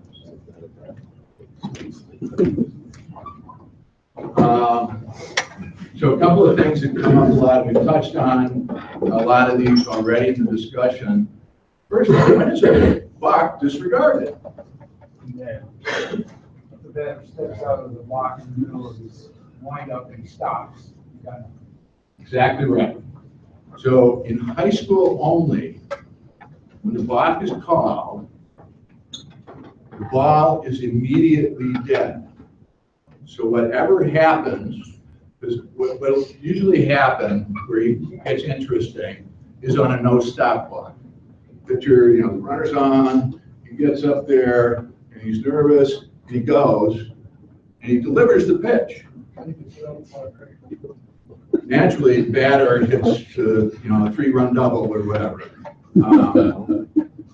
And it's most typically going to happen on the no stop because you don't know until it's too late that it's a balk. And he's a lot of time on a no stop going to actually deliver the pitch. Because you don't know if he's going to a base or he can blow through the stop. We don't know if that's a balk yet. Because he could still turn that into a pickoff. It's only when he commits that you're going to call it balk. And he's already committed. He's going to release that pitch. The batter could hit it. Dead ball. Would then the coach get a choice there? Can he just take the hit and say, forget the balk? No. Balks are never a choice in any code. Okay? Especially not, and they're never disregarded in high school. Once you call it, that balk is getting enforced. Taking signs off the rubber, and Ken brought this up earlier. Okay, the pitcher's behind the rubber clearly, the catcher's giving him signs, and then he gets on the rubber and pauses long enough to take a sign. I've got nothing on that. The language in the book says the pitcher shall take his sign from the catcher from the rubber. And that's true. He has to do that. It does not say you shall not take his signs while not on the rubber. Okay? So he can get signs while he's not on the rubber as long as he does that pause once he gets on the rubber. Okay? Throwing to a fielder who's not covering, not in position to make a play, only at first base. Okay? Some people think, well, that's a ball the batters count, isn't it? No. If you call a balk, the pitch is always disregarded. Okay? The batter's count is going to be exactly the same as it was before that ball, every single time. You get this one a lot. But Blue, he's been doing it that way all day. Maybe he's doing some funky little stop thing where he's just real hesitant and you finally catch him blowing through it. And so you call the balk. And his coach is going to say, Coach, he's been doing it that way all day. And just because he's been doing it the same way doesn't make it legal. If it's legal, it's legal. If it's not, it's not. The other one you'll hear is, well, that's not the same way you did it before. One time, the pitcher will come set like this. The next time, the pitcher will come set like this.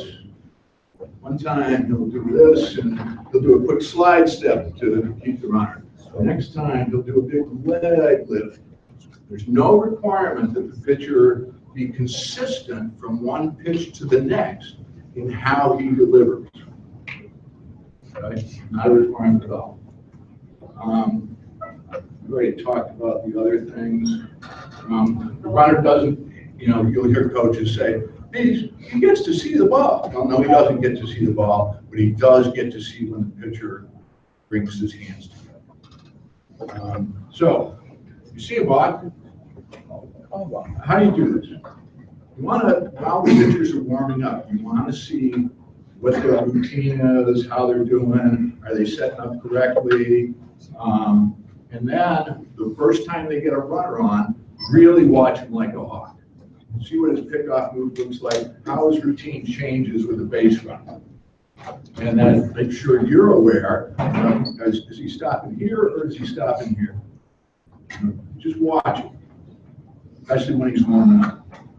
When you see it, make sure you saw it. And I know I've had this experience The guy blows through the stop. That's a block as he's throwing to first base.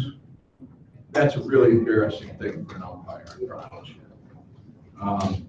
But it happens, especially when you first get comfortable calling off. Make sure you have the block, especially on no stop. When you see it, I actually just call, that's a block, time. Preferred Fed mechanic is to call time, that's a block. I just call, that's a block, and then time. I will almost always, unless it's really obvious, tell the pitcher why I called it at no stop. That's a block, time, no stop. And then you award the runners, start with the lead runner, you, third base, you, second base. Something like that. So that's how you do it. And we're out of time. It's been a lot of fun for me.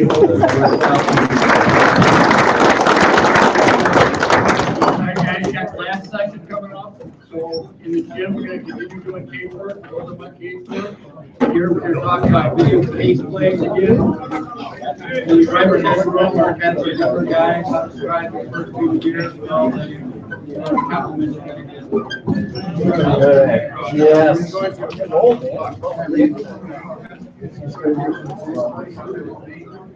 We have.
The feeling you know when they're trying to deceive you. I mean, sometimes it's yeah, it just looks kind of interesting. Yeah, I'm like, oh, wait, because it's totally different when you're done. And you know what? Look at the monitor for this replay on it. What did you do? Right, man. That's a lot more.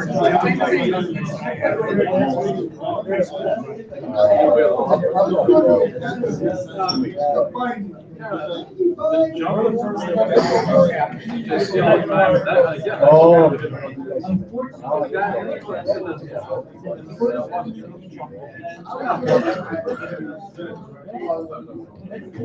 it's really not stuck under anything. It's not stepping off, it's not stepping towards, it's got a. Marcy, I mean, somebody's got to be so quick. Really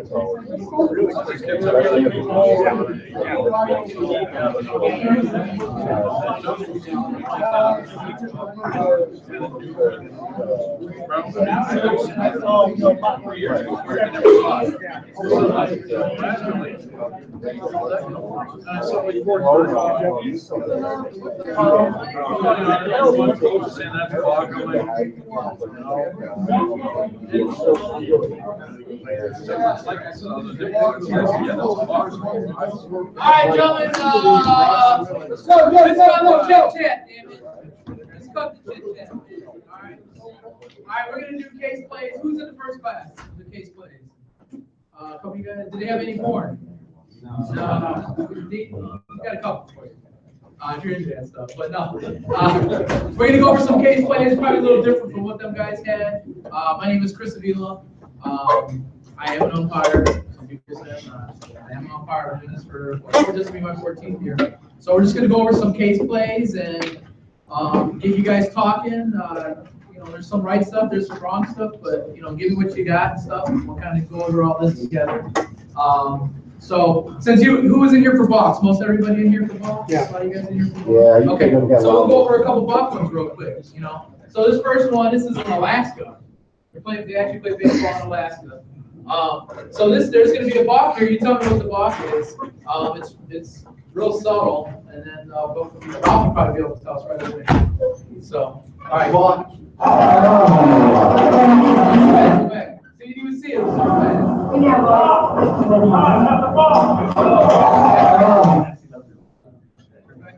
Pause it right there. All right, so what do you guys do? That's a hybrid, man. There you go. Ralphie's got, he's in the hybrid, right? See where he's at? His foot right here? It's not, so you got the rubber back here, you got this foot engaged, this one is in front of it. So he's in the hybrid. So I'm sure somewhere along the line, during the game, he was probably told by the umpire that that's a hybrid move and that's illegal in high school baseball. So if you do see that, watch the guys who are warming up during the game, see if they're doing that. Have a talk with them. A lot of times they have a talk with their coach or their pitching coach, just to kind of let them know. I don't know what hybrid means. Cool, you don't know what the hybrid is? Okay, basically the hybrid is you have the pitching rubber, which is here. Okay, so when you're in the windup. It's on the board for you. Oh, who's got it over there? There you go. John's got it right here. Okay, so basically, you have 1 foot, you have 2 feet here. Okay, this one here is basically off here. So this line goes across. So this is in front of the rubber. This foot, at least the back of it, needs to be touching this line here. Okay? Or it can be back here if you want to. It can't be in front of that. That's the hybrid. Some guys are a little close. Just talk to them. So, hey, just get your foot up a little bit. This guy's way out. His foot is like way back here. Okay? So that's what the The pivot foot is not. that's the non. Right. And this is in high school. This is high school. His front foot is. His front foot was okay. His front foot was here, so his front foot was here. This foot is here. Okay, so he's here. So that's off. This is touching the rubber. This one's not. But if he moves this back a little bit, that back of that foot, if we get that, because the rubber a line goes across this way. If he gets that back of the foot there, he's okay. The guys, he'll do this. This is his hybrid. Okay. They changed their rule with one emphasis this year. It's in the handout. Your pivot foot needs to be parallel with the rubber. You can no longer be at an angle. On this one here? Correct. Okay, on this one here. So he can't even go like He can't that. that. Be at 45. He's not going to be at parallel. 45. Okay. All right, don't wind over. It's real quick, but the umpire had probably seen it before.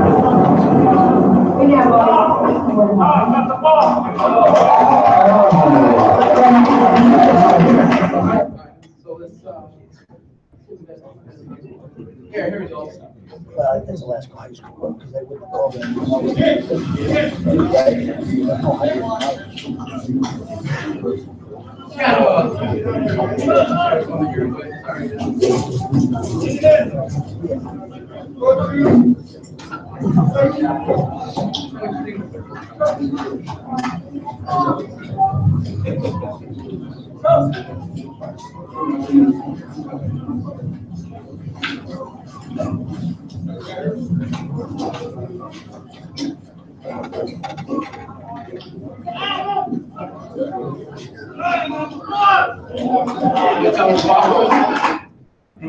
Somebody's dad thought it was.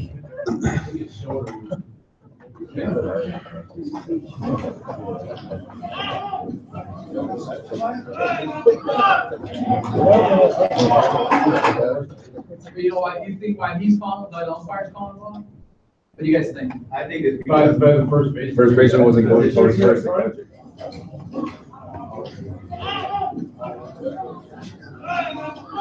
We just went through the ball class. Who thinks that was wrong? That's Who was the first baseman? How far do you? So, yeah, right. So back to the. He throws over the base? He was definitely first base, right? So you guys think that should have been a ball? No, that should have been a ball.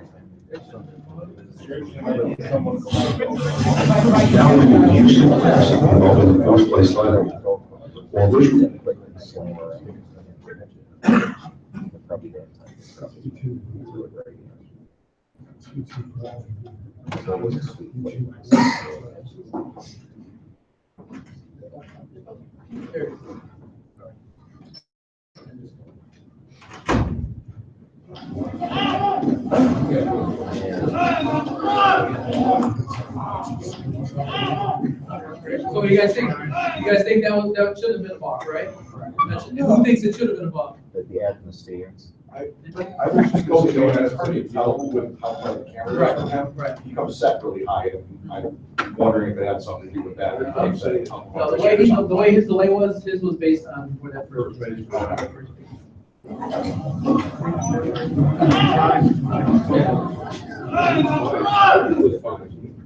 But I thought that was. Let's go through. Let's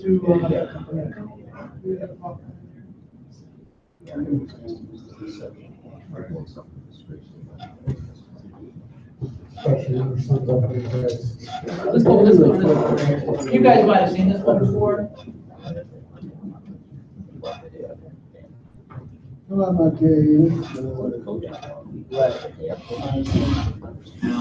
What?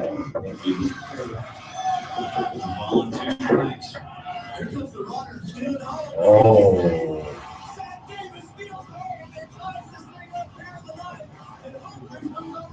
What do we got? Keep the ball on the infield. 1-2 strikes. Here comes the runners, 2-0.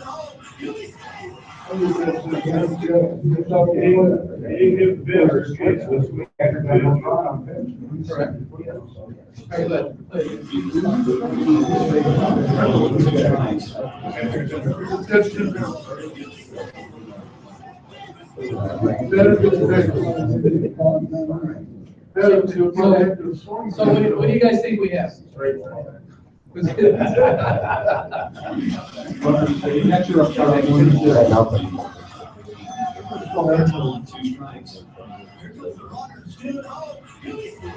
That's obstruction on the catcher that's ignored. We're gonna ignore that? Because it's safe. Who the hell's Jeff? What was that rule that Jeff? He's stealing that on first base, not stealing.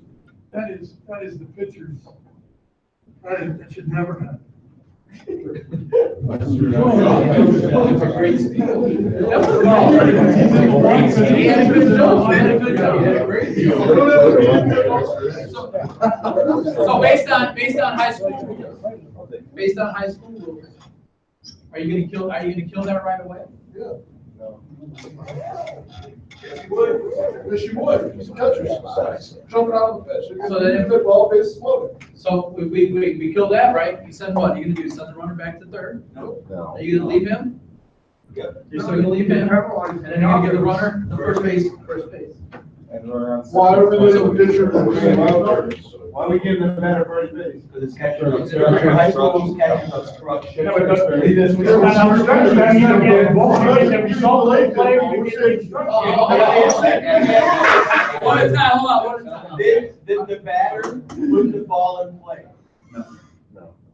So there's no choice. But it's still, If if the he hits his batter glove, puts, if he hits his glove, he's not putting the ball in play. Right. It's still obstruction. but if the batter puts the ball in play, and all runners, including the batter runner, advance at least one base, that obstruction is ignored. If not, then you enforce the obstruction. The batter did not put the ball in play, so time, that's obstruction. The runner, any runner stealing or forced, gets the next base, the batter gets first. Hang on a second. You're killing the ball immediately. You're killing the ball immediately. You gotta hit the ball. You're saying that. Hold on, guys, hold on, one at a time, one at a time. If you're shutting it down immediately, Guys, one at a time, one at a time. if you're shutting the ball down immediately, you have bases loaded. If you have a delayed dead ball, then the runner can score. If you're shutting it down immediately, we're done, right? Right. There's no moving runners, so he goes back to third, batter goes, or You can't full shut base. that down. If you look at Did the you shut it down rule, immediately? but in the rule says any runner advancing on the pitch is awarded the next base. So say you only have a man on second. If he's not moving on the pitch, if he's not, then he doesn't get it. But if he's stealing on the pitch, then he is awarded the next base. So what if it's a balk instead of catcher's interference? It's one. It's a balk instead. Well, balk is an immediate dead ball. So now the runner's gonna get to go back. to Everybody gets. All right, hang on. All right, hold on, Jeff, go ahead. Can I ask a question, because I'm getting confused here. I don't know that we have obstruction here. You know, Philly just mentioned a catcher's balk. So, Chris, what is your take on whether or not this is obstruction and we're gonna award the runner first base like the batter hit his mitt? Right, when I first saw this, that's the first thing I saw was with the catcher coming up here, I thought it was obstruction because he did not give the batter an opportunity. He's not swinging. He didn't even make an attempt. Right, but to me, he's still not given an opportunity to, even if he, I mean, what if his attempt was late? I mean, I understand the guy was stealing. What if the guy takes off, he comes halfway, he stops, he goes back, and now that catcher comes up and catches the ball. Now that batter does not have an opportunity to hit the ball. That's my feeling on it. So I would feel that would be on the catcher itself. I would send the runner back to third, and the runner, I would actually give him first base. That's my take on it. Even though there was no swing, the batter knows the runner's coming home, playing steal. He's not. But I don't know that. I don't know that, right? Hang on though. Why wouldn't that be a catcher's balk? The catcher came out in front of the plate, he left his box, and he caught the ball before it crossed the plate, which is the definition of the catcher's balk. He's gonna be on, right, he's gotta be on. He Yeah, can't be in the box, yeah. He comes out of the box after the time of the pitch, can't he? He can't catch the ball in front of the plate. Why not? He can't. He's gotta be in the box at the time of the pitch. Because Once he throws he's the gotta ball. let the batter have a chance to hit the ball. He can't come and get it like that. Hold on, Robbie's got his hand up. I just want to clarify something that Rocky said earlier, is if the batter does put the ball in play, not all runners, including the batter, advance one base, then there's the option to enforce the obstruction versus ignore it. Compared to automatically enforcing it. But I think in this case, you're trying to show the catcher's block here is what you're trying to show. Well, I don't know what that means, because I've seen this happen, especially at lower level. So I want to know what that calls to be when a catcher jumps out. The batter is clueless, he could have been intentional, but the batter's clueless in my mind. I want to know what I call on the catcher. See, I think for me or anybody else, your first thing is, okay, what is the catcher doing up there? So I would call something on that, but I mean, bring your point saying that there could be a balk. That's something that's there too. So you could, if you wanted to, I guess you could probably enforce a balk. If you wanted to, I mean. I think that's a balk on the picture, and the batter runner gets first base on the interference of the catcher. Look at the Coming down the road. So then, if it is a catcher's balk, that's immediate dead ball. You send that runner back to third, and I'd like to see how your ejection notice is written up. 10.69.69, you are not You are not sending that runner back to third. You send that runner back to third. All hell just. You're gonna, I don't care if you gotta look at the coach and lie to his face. You gotta find a way to plate that run. To keep him in. Yeah, but I guys, told that on the picture. I don't have to Because- focus, right, but it does say, any runner advancing in this situation gets that base. In this situation, he's advancing. Well, it depends on your. Whether the catcher tags him out or not, on the obstruction and the catcher's ball, it's technically both. Any runner advancing gets the base. Nobody else is advancing, doesn't get the base unless forced by putting a batter runner on first. But Ralph, what it comes down to though is that you then have to call it obstruction, because if you call that a catch, what I'm saying is if you just call it catcher's block. You're gonna move the runners and the batter's gonna stay up, and you got no pitch. That's why it's technically both. So It's the obstruction, and then it is technically a catcher's block, but what you're gonna do is you're gonna force the obstruction. I don't think there's, No. I think there's a catcher's ball. One makes it a block. One makes it a block in this situation. Okay, but did the ball cross the foul line? No, that's what makes it a catcher's ball. By the catcher interrupting the pitch and not allowing it to cross the foul line, just like when you drop the ball. If it doesn't cross the foul line, it's a ball. If it crosses the foul line, it's a ball. By the catcher not allowing the pitch to cross the foul line, he has created the ball. It's on the pitcher, but the catcher created it, but not allowing the pitch to cross the foul line. It's still on the pitcher, but the catcher caused it. That's called a catch. That's complete. Wait, hold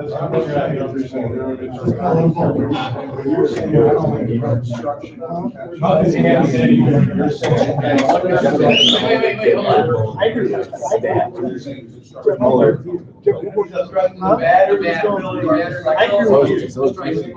There's no way. And I'm not saying that. There's no way.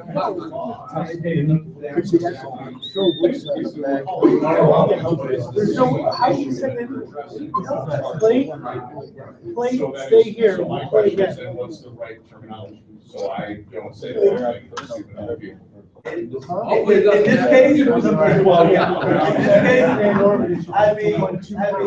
it's time that's catches obstruction.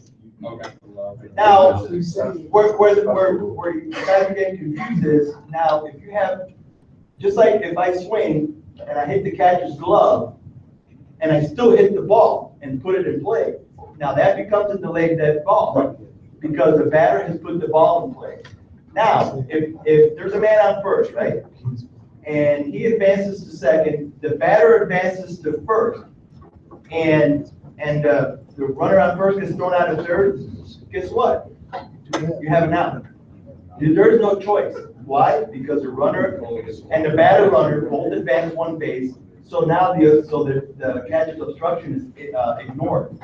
Only if the batter runner and the runner do not advance at least one base, then coach, it's like, say there's a man on third, Girardi tapping him. We had the catcher's interference and pro rules interference. The batter runner got thrown out at first, but the runner from third scored.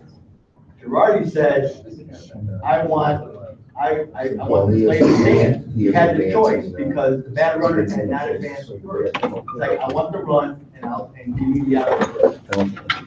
Hold on a second. He has his hand up. It would be the same way. Hold on, go ahead.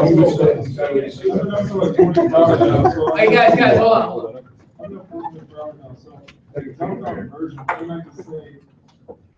Once that ball happens, that ball, But in this case, you have the catcher's obstruction. So you would work. Well, if the pitcher didn't block, like the block occurred as the ball got. Technically, the catcher obstructed. But did you guys find the batter Not yet. before the ball, before catching the pitch? Hey, Chris. Not cross the ball. Chris, I say go to the next one and Okay, when we'll someone come gets an back, official we'll come ruling. back to them. different scenario. It's one ball, two strikes, 2 outs, bottom of the ninth. Okay, let's take everything that is happening out. Ball crosses the plate, say the runner slides under the ball, and it's a strike. What do we call it? Or does it matter before who crosses or what? It doesn't matter. The run scored before the third strike? Yeah, that's what I'm saying. So he slides in before the strike. Yeah, run doesn't count. So, Right, because it's the third strike. yeah, it's third strike. Right, then the game would be over, yeah, that one wouldn't count. Okay, now, next question. Does the batter have to try to make an attempt to get out of the runner's way? No. No, he owns the box. Okay, I just want to He's back. All right, man, let's go. All right, so that was good. We'll go back to that one.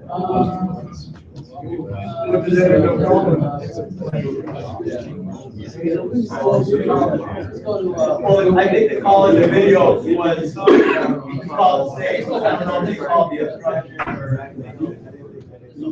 All right, so this is a little different.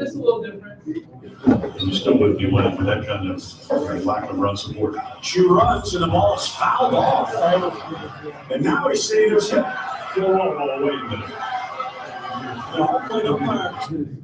Move it up to, go back up to there's a replay. Yep. High curveball, being way out of the zone. And yet, there's a foul ball. All right, so what do we got there? Catcher's run, catcher's run. And it's not, we got catches.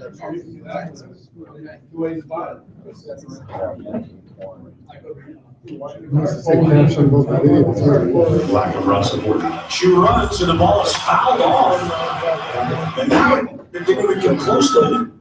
For second, and they're going to call the other umpire. So it's a high curveball, being way out of the zone. And yet, there's a foul ball. They're getting to get close to it. So he swung at it, doesn't matter how he swung at it. Don't disagree with the announcers, they know everything. So we had a runner up first. What do we got? What do we do? We got, right? What do we do? Batter gets first and the runners are supposed to move up to the. Catcher's obstruction. This one's it's the best thing, has John. right, yeah. This one's a little different, but you know, we're still. Oh,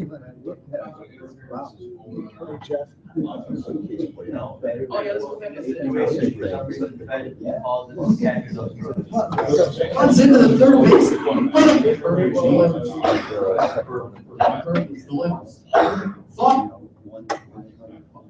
Okay, let's watch this, guys. You know, little grainy. Far off the foot of Perkins on the mound. Austin Ottman runs into the third baseman, TJ Nickteam. But Ottman, well with it. Replay it again. And Perkins delivers.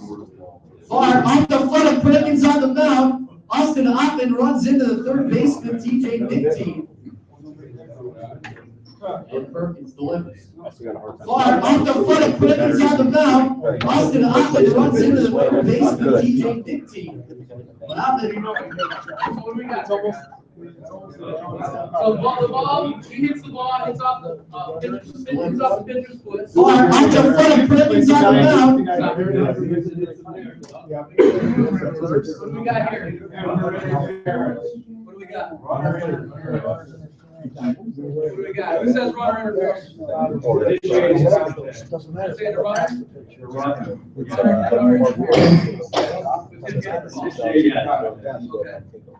What about the ball hitting off the pitcher's foot, right? It's not a field. Nothing? Did he attempt to try and get the ball? Go back there. He's doing double duty right now. He's looking over. Far off the foot of Perkins on the mound. Austin Ottman runs in. Yeah, he up and down. He opened his route by holding up towards outfield.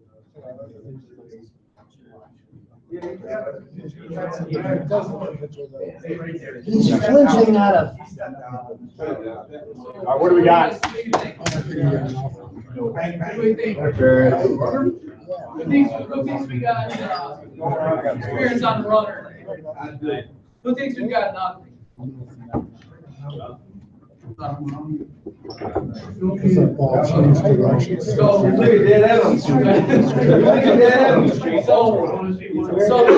the question is this a pitcher attempt to field their ball? Yes, he did. Some he believes did, some believe he didn't. Okay. So say he did. So say the pitcher throws, that ball's hit, it hits the rubber. Say it hits the rubber now. And that happens, what do we got? Then we got interference. Then you're definitely gonna have it. Because it's only hit the rubber. Okay, even though he said, well, it's gotta pass somebody, it did hit off the rubber. But what are we gonna have in this situation? Did it look like he was gonna try to field the ball? Was the pitcher a fielder? After he pitched the ball?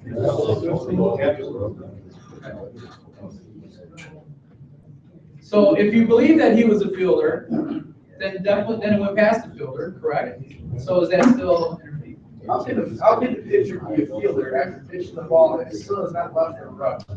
You can't be a fielder until he actually makes the first play of the ball. It no longer becomes the initial play. He did throw the ball. I mean, he was in a fielding position. He's still a pitcher.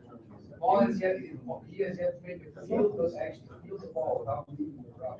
He did leave the run. He threw the ball. He pitched. He was out the run. It doesn't matter if he's on the rubber or not, he hasn't had a chance. Did he make an attempt when he put his glove like this? Did he make an attempt to fill the ball? Not his glove went by my. Well, here, we played that.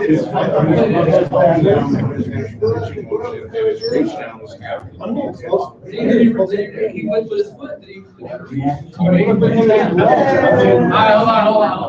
hold on. I mean, in the same instance, though, what if it bounced off his glove accidentally? Are you gonna say that he didn't make it? But I'm just saying, I mean, once it hits. So if it's a line drive and hits him in the forehead, you're saying he was a fielder? Say that one more time. Is he a fielder? I mean, he disengaged. Was he a fielder? Arms off his foot this way, but it arms off his glove. So what do we have? What do you guys think we have? Give me some opinions here. You got nothing? I think we have nothing because the initial play of the ball hit the pitcher and the initial play changed direction. Once it changes direction, it goes towards third base. Now we don't have that initial play. The third baseman does not have the same right as the ball being hit directly to the ball. Well, if that's the case, then you've got obstruction. Then could you have obstruction? You gotta have something. You've either got interference or obstruction, you have to have something. It doesn't affect the outcome of the play, you know, if it makes the third safely or. No, it couldn't. You still- If you call obstruction. It could. You know, I'm sure the coach is gonna come out and argue that. The coach is gonna come out and argue that. You have to have something. All right, so let's see what they said.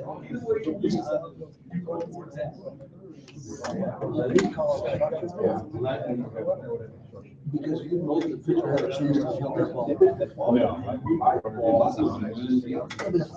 The score, the umpires are going to be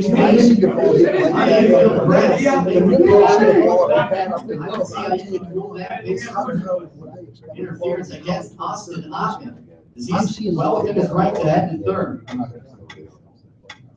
So the umpires quickly talking things over. If the call stands, it'll be 6-5 St. Cloud. If not, it's 5-5. The inning will be over.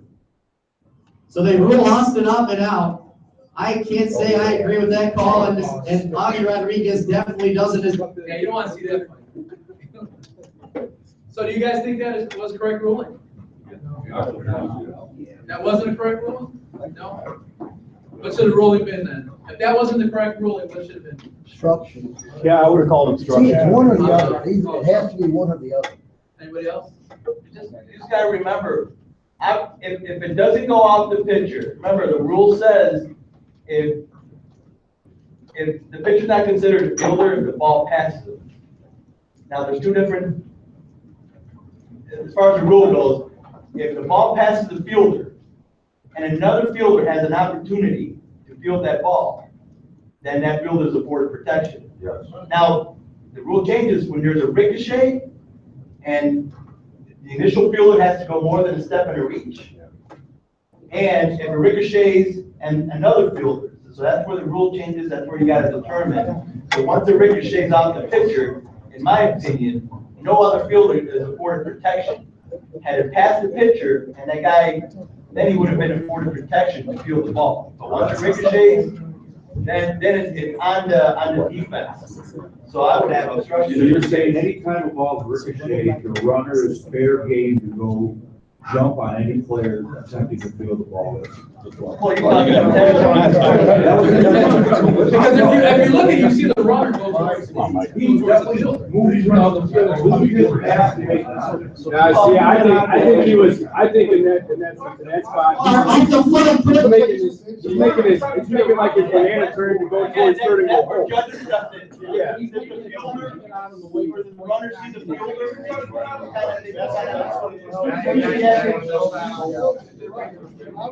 All right, we're gonna move on to the next one. I like how you made these nice and definitive, Justin. Good job, Chris.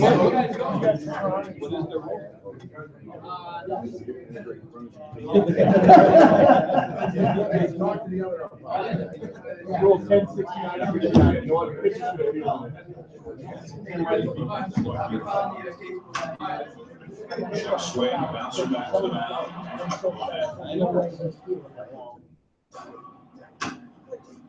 Check swing, bounce her back to the mound. Your friends and family go to MLB.net. So if you're working and you see, you got the dish, and you see that happen, we're looking at, what do you got? What do you got? I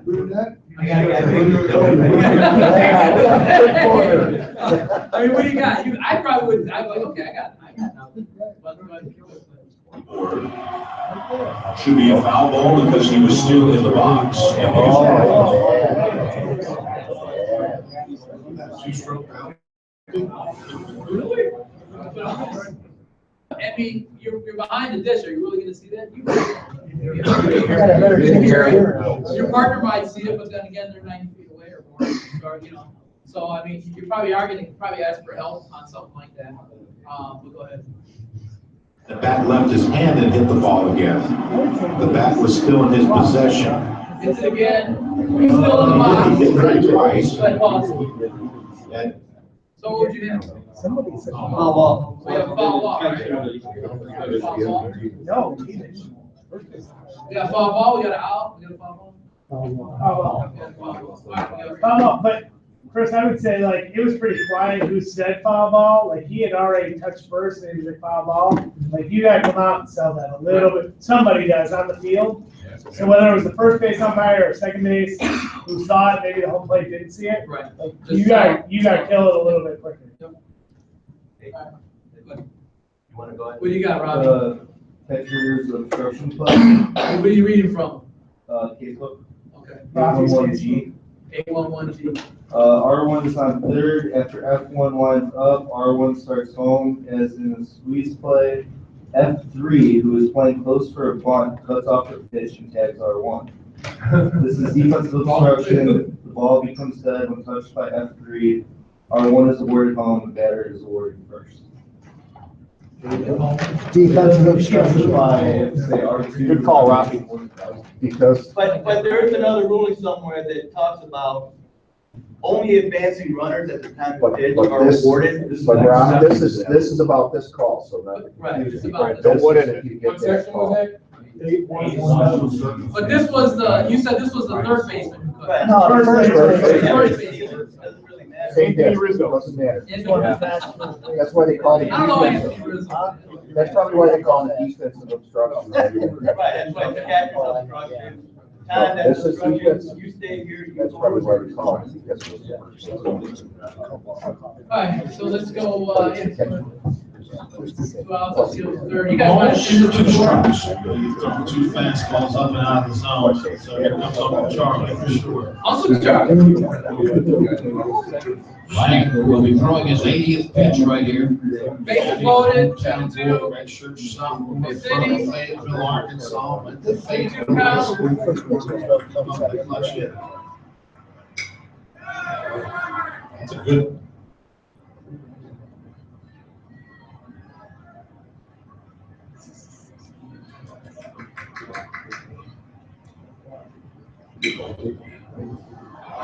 Robertson's got it, comes home with it. Go to third, there you go. You have seen something special. Bizarre double play. I think the crowd thought Robinson had caught that ball in the air for a moment. No, this worked out better for LSU. It was the one hop. He's trying to sell it. Now he locks it into the plate for the force out. All right, so we don't know if that's a catch or not. Okay, so then.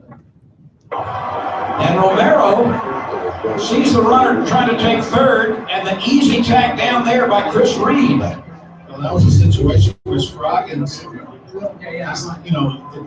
gonna show you the second base umpire. in middle high school. I don't come up with a clutch hit.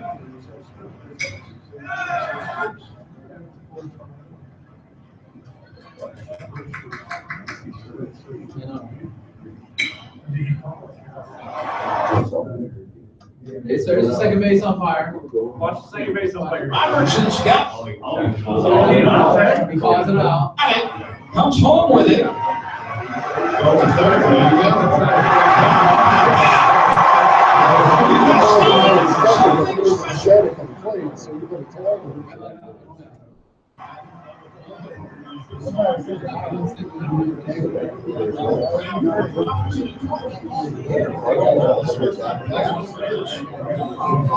And watch the home plate umpire. Watch the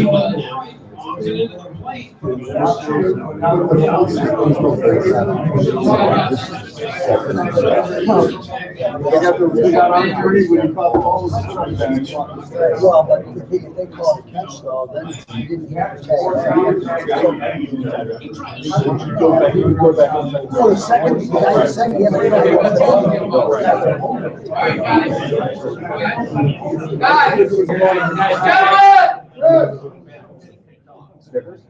Okay, so assuming we have a catch here, right? So we have a catch. Okay. Hey, the umpire, what do you call it? So the umpire called it. Umpire called it over here. So we have a catch. He throws it here. All right. He just has the base. We've got the base and loaded, of course. All right. Then he throws it to to third. Well, he throws it to home and then he throws it to third. So if we have a catch here, what do you got over there? Double of a second. There's no force. Okay. So there's no force. He throws it here. We get it out here. Right? Okay. So go ahead. The runner.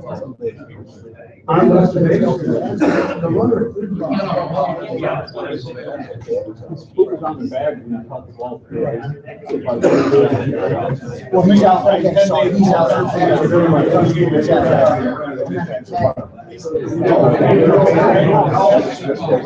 So then we're actually. All right, guys, listen. All right, so I'm gonna show you. So the umpires talk about it. Okay. So what do you guys think we have? After the appeal. Hold on, wait. Guy, raise your hand. One person talking. If you're calling the guy on the catch a catch. Right. Let's assume it is a catch. That's my first out. Right. My second out is when he caught the ball and retired the runner who left too early here. And then the third out would be on the appeal of the runner tagging properly coming to third that he did tag. So you're talking about the runner from third going home? The runner from third going home is already gone too soon if that's a catch, right? Right. So now when he threw it back to third, what I have is the guy touching third already, so that would be the appeal play. And then I have the runner advancing from second to third out on the tag. So now you appeal, and then that's. Wait, guys, hey. Hold on, guys, hold on. Quiet, please. Catch out on R2, attempting to advance the third on the tag. Right. And then nothing unless they. Unless they appeal. Unless they appeal, okay. All right, wait, hold on, let's see what happens. Yeah, you can have. That doesn't matter. I just replayed it. So that's what's on the bag, so the runner is out, that's out, that guy's out, the catcher's out. So you got 2 outs for sure. Now if LSU appeals, they'll get a triple play. So he basically, he's talking to him. Third, you're gonna get a triple. He's probably telling him, hey, I want to steal that over there. This is. He gives us a thumbs up. Hey, is that a new mechanic? He gives the thumbs up. Yeah. See, so they've got to go back and appeal the tag at third. And then replay clearly showed that Pimmel was off the bag. We're going to get an appeal at third right here. Alex Lane doesn't know what to do. Timeout. Alex Lane's not sure. He hasn't put anything in play. This guy's doing whatever the hell he's doing. The whole problem was that there was no clear call from any of the officials, any of the umpires. Why is the runner at third on the back? That's what he must have. Now they're going to appeal, throw to third. Out there, it's a triple play. It is a triple play. The runner shouldn't even be on the back of third. So is that the correct ruling, guys? Unless that was a different one that came out. That's what they just did. That was the guy going from second to third. No, he shouldn't have had a base. Yeah, but you just have to stay there because they appealed it, so they were insured. In high Yeah, but he's school, not the guy there. in high school rules, you can appeal that play. You don't have to step on the rubber or anything, but the umpire, if there is time already, he still needs to put the ball, put it in play and do. There is no unintended, that's not an appeal, that's not a problem. By him just having the ball on that play, that's not, what you appeal. What I'm saying is, picture it, the different batted ball, instead of the shortstop going to the left field, okay? The guy on third base comes halfway down the line home, sees the guy catch it, and then just keeps going home. They have to do an appeal, they can't just throw to third and go, we didn't go back. They can do that, that's not. That's why I'm saying they don't need the appeal. But that catching the ball with your foot on the base is not an appeal. You have to let us know what the appeal is, what you're appealing. If you don't let us know what you're appealing, then we don't know what to call. But I'm saying, without it being an appeal, on a live play, on this, the catcher's got the ball at the plate, with the catch having been made, and the runner from third never went back to third and came all the way through. So it's already. But Aaron, you're assuming. No, you still have to make an appeal. You're assuming he's throwing the ball. Wait, you have, here's the thing, you have to appeal what you want to appeal. So they're appealing that he left too soon. We don't know that. We don't know that's what they're appealing. They could be appealing something else. I have no idea. So by you just catch the ball and have your foot on third is not an appeal. Yeah, what it is they incidentally appeal. With that third baseman being on the bag and then making the tag, well, they were making the play on the runner. The point that he was just touching the base, that's not an obvious appeal. That's an incidental appeal, which makes it not a legal appeal.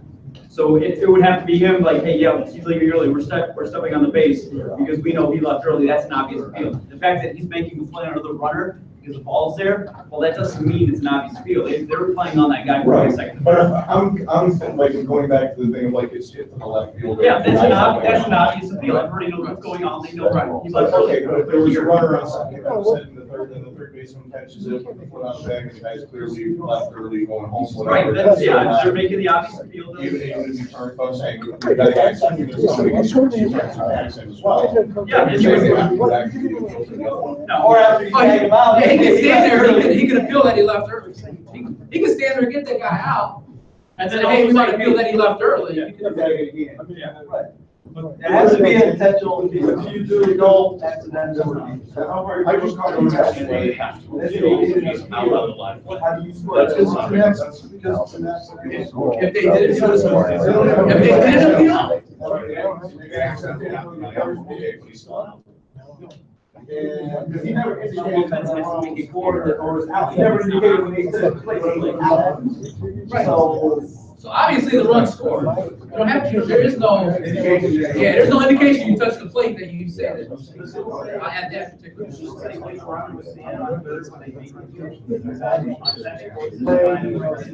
I think it was the guy that was like, that was really weird. Yeah, that was weird. All right, let's do one more before we, get out of here. Yeah, I think that's the point too, they have to tell you which runner you're. Yes.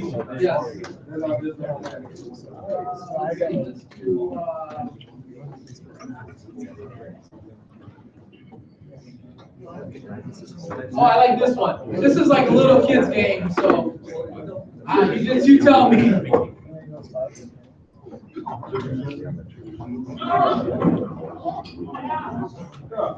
We got better interference there? Watch it again. Just watch it again. Hey, that guy looks like Jason Santos back there. Yeah. But look how he's got his butt out. Not me. It's Jason. I'm much closer than that. Oh, okay. Oh. What do you got?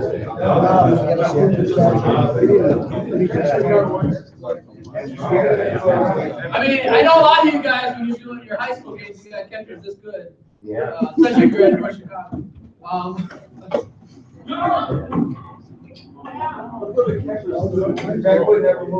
So what do you guys got? What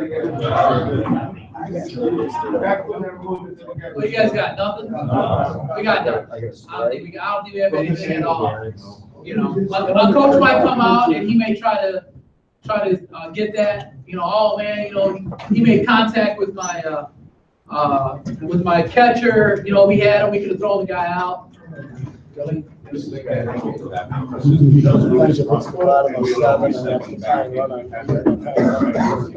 and the catcher, you can see the catcher's throwing the second, obviously, he's not throwing the first base.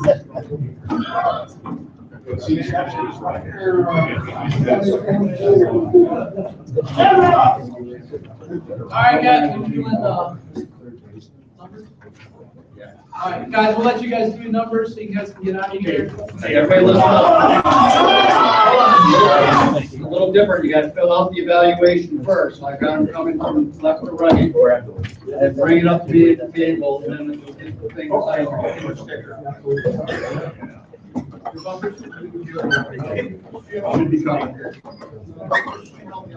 Green ones are level 1, so if you do not do the level 2 components, greens are yours. You do the level 2 components, overlay the white. Level 1, whites are level 2.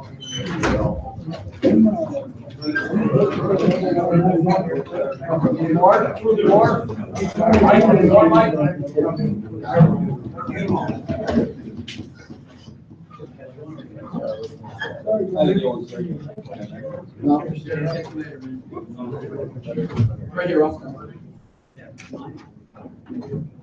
In the back there. Anybody else here? Thank you.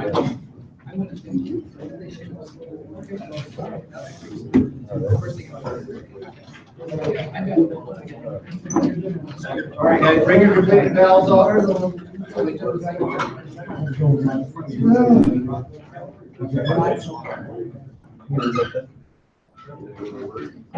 Anybody needs a valve? I got some more up here.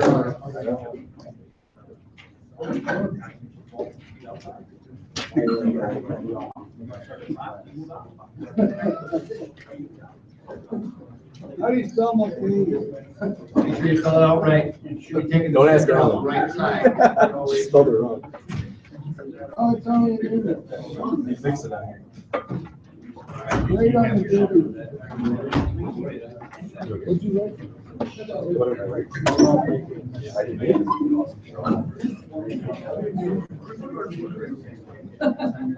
No.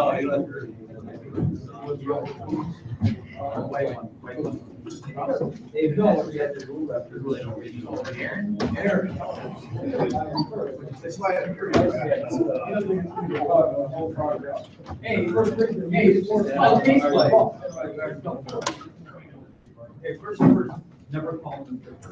You're saying that's a live ball. Yeah. When a guy connects out, and he's basically feel that run off. The ball's still in play. That's why.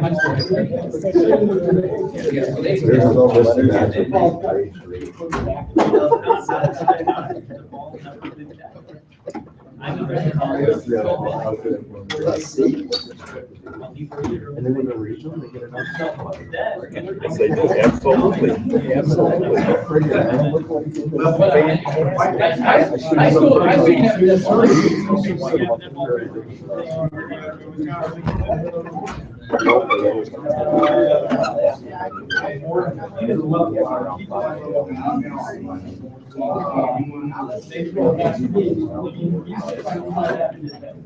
That's an obvious. Obvious appeal play.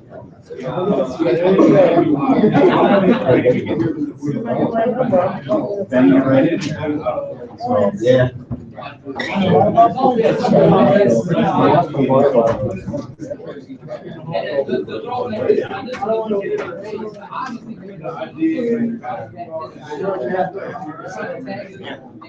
It wasn't, that wasn't an obvious appeal play.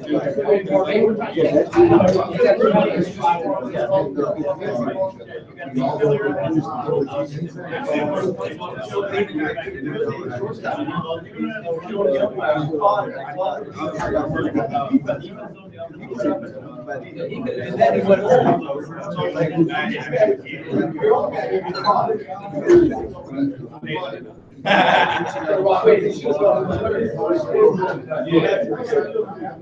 maybe he's thinking, okay, well, I caught it, but the guy's taking off, maybe he throws it, but the catcher's like, oh, he didn't catch it.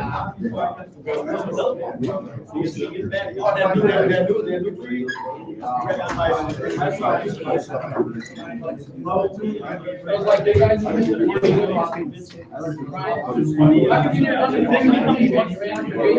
He had volunteers.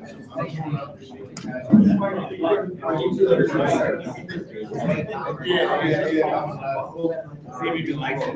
All right.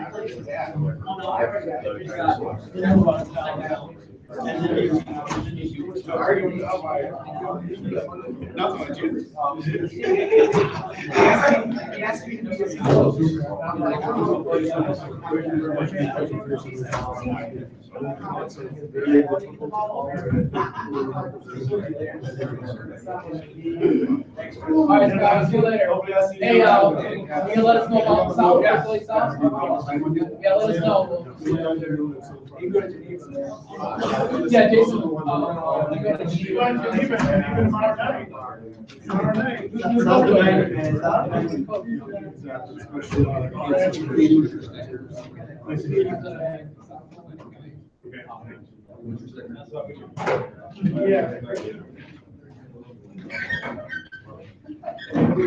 I'm bad too.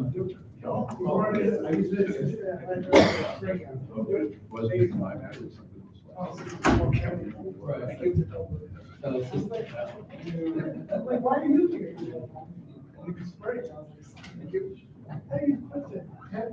Still gets more. Yeah. I think that's the stage. See you guys. All right. All right, let's go, man. Hey, who's the rule book? Who left the rule book anyway? 2015? Where's Johnny? Johnny should have been. John, is this your book? Rule book? Yeah. Thank you. Johnny, remind me on all opposed. Catchers, they just make sure they step in front of the plate, that's just catch and pitch. Play a run, to make a play on the runner coming home. Catcher's obstruction and ball. No, always catches obstruction or interference. Right. Where were you when this was going on? Oh, I'm sorry. Yeah, only also a block. So see, that's what it was. So it's catcher's obstruction. So always catch. So the guy was stealing, so you got catcher's obstruction, you're gonna get the pass and play, right? Right. And then the guys. And every runner advancing gets to advance. Right. So there's only one situation where it's gonna make any difference. That situation is when you've got an R2 and an R3 and runner from third goes. Runner from second stays. All you guys signed the clinic form? Go to first, guys, second would stay. Because he wasn't stealing. Because he wasn't going. Yeah. He'll just change that. Any, so you gotta have a runner for that rule to come to play. The runner gains one. So you either, if you only got a runner on first in addition, so he's gonna move up on the obstruction, or fourth. Bases are loaded, everybody's gonna move up. If that happens, when there's only runners on second, and the stupid R2 doesn't go on the pitch, he's gonna stay there unless it's an OBR. So, just to clarify, There's no catcher's block, but. because people were saying catcher's block. Right, that's approval. Is that there's no catcher's, what's the? So, the reason our, the reason catcher's block. So there's one unintentional base where the runners, if the catcher leaves the box, or the pitcher starts his motion, that would be what's blocking the pitcher. Technically, it's a catcher's block. And as I understand the rationale for the blocking addition to the catcher's instruction is because the pitcher failed to deliver or got a chance to drop it to catch it after he had it's a dump. But it only makes a difference.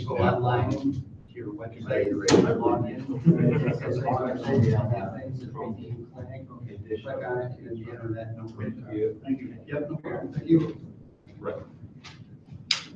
Or interstructure, that's what I gotta say. Gentlemen, catch you guys later, man. All you guys saw sign? Yes, sir. Yep. I think it's that you get, there's scheduled construction and all construction, Where the first baseman runs in and cuts out the pitch. I've never seen it, but Yes, he knocked that one in.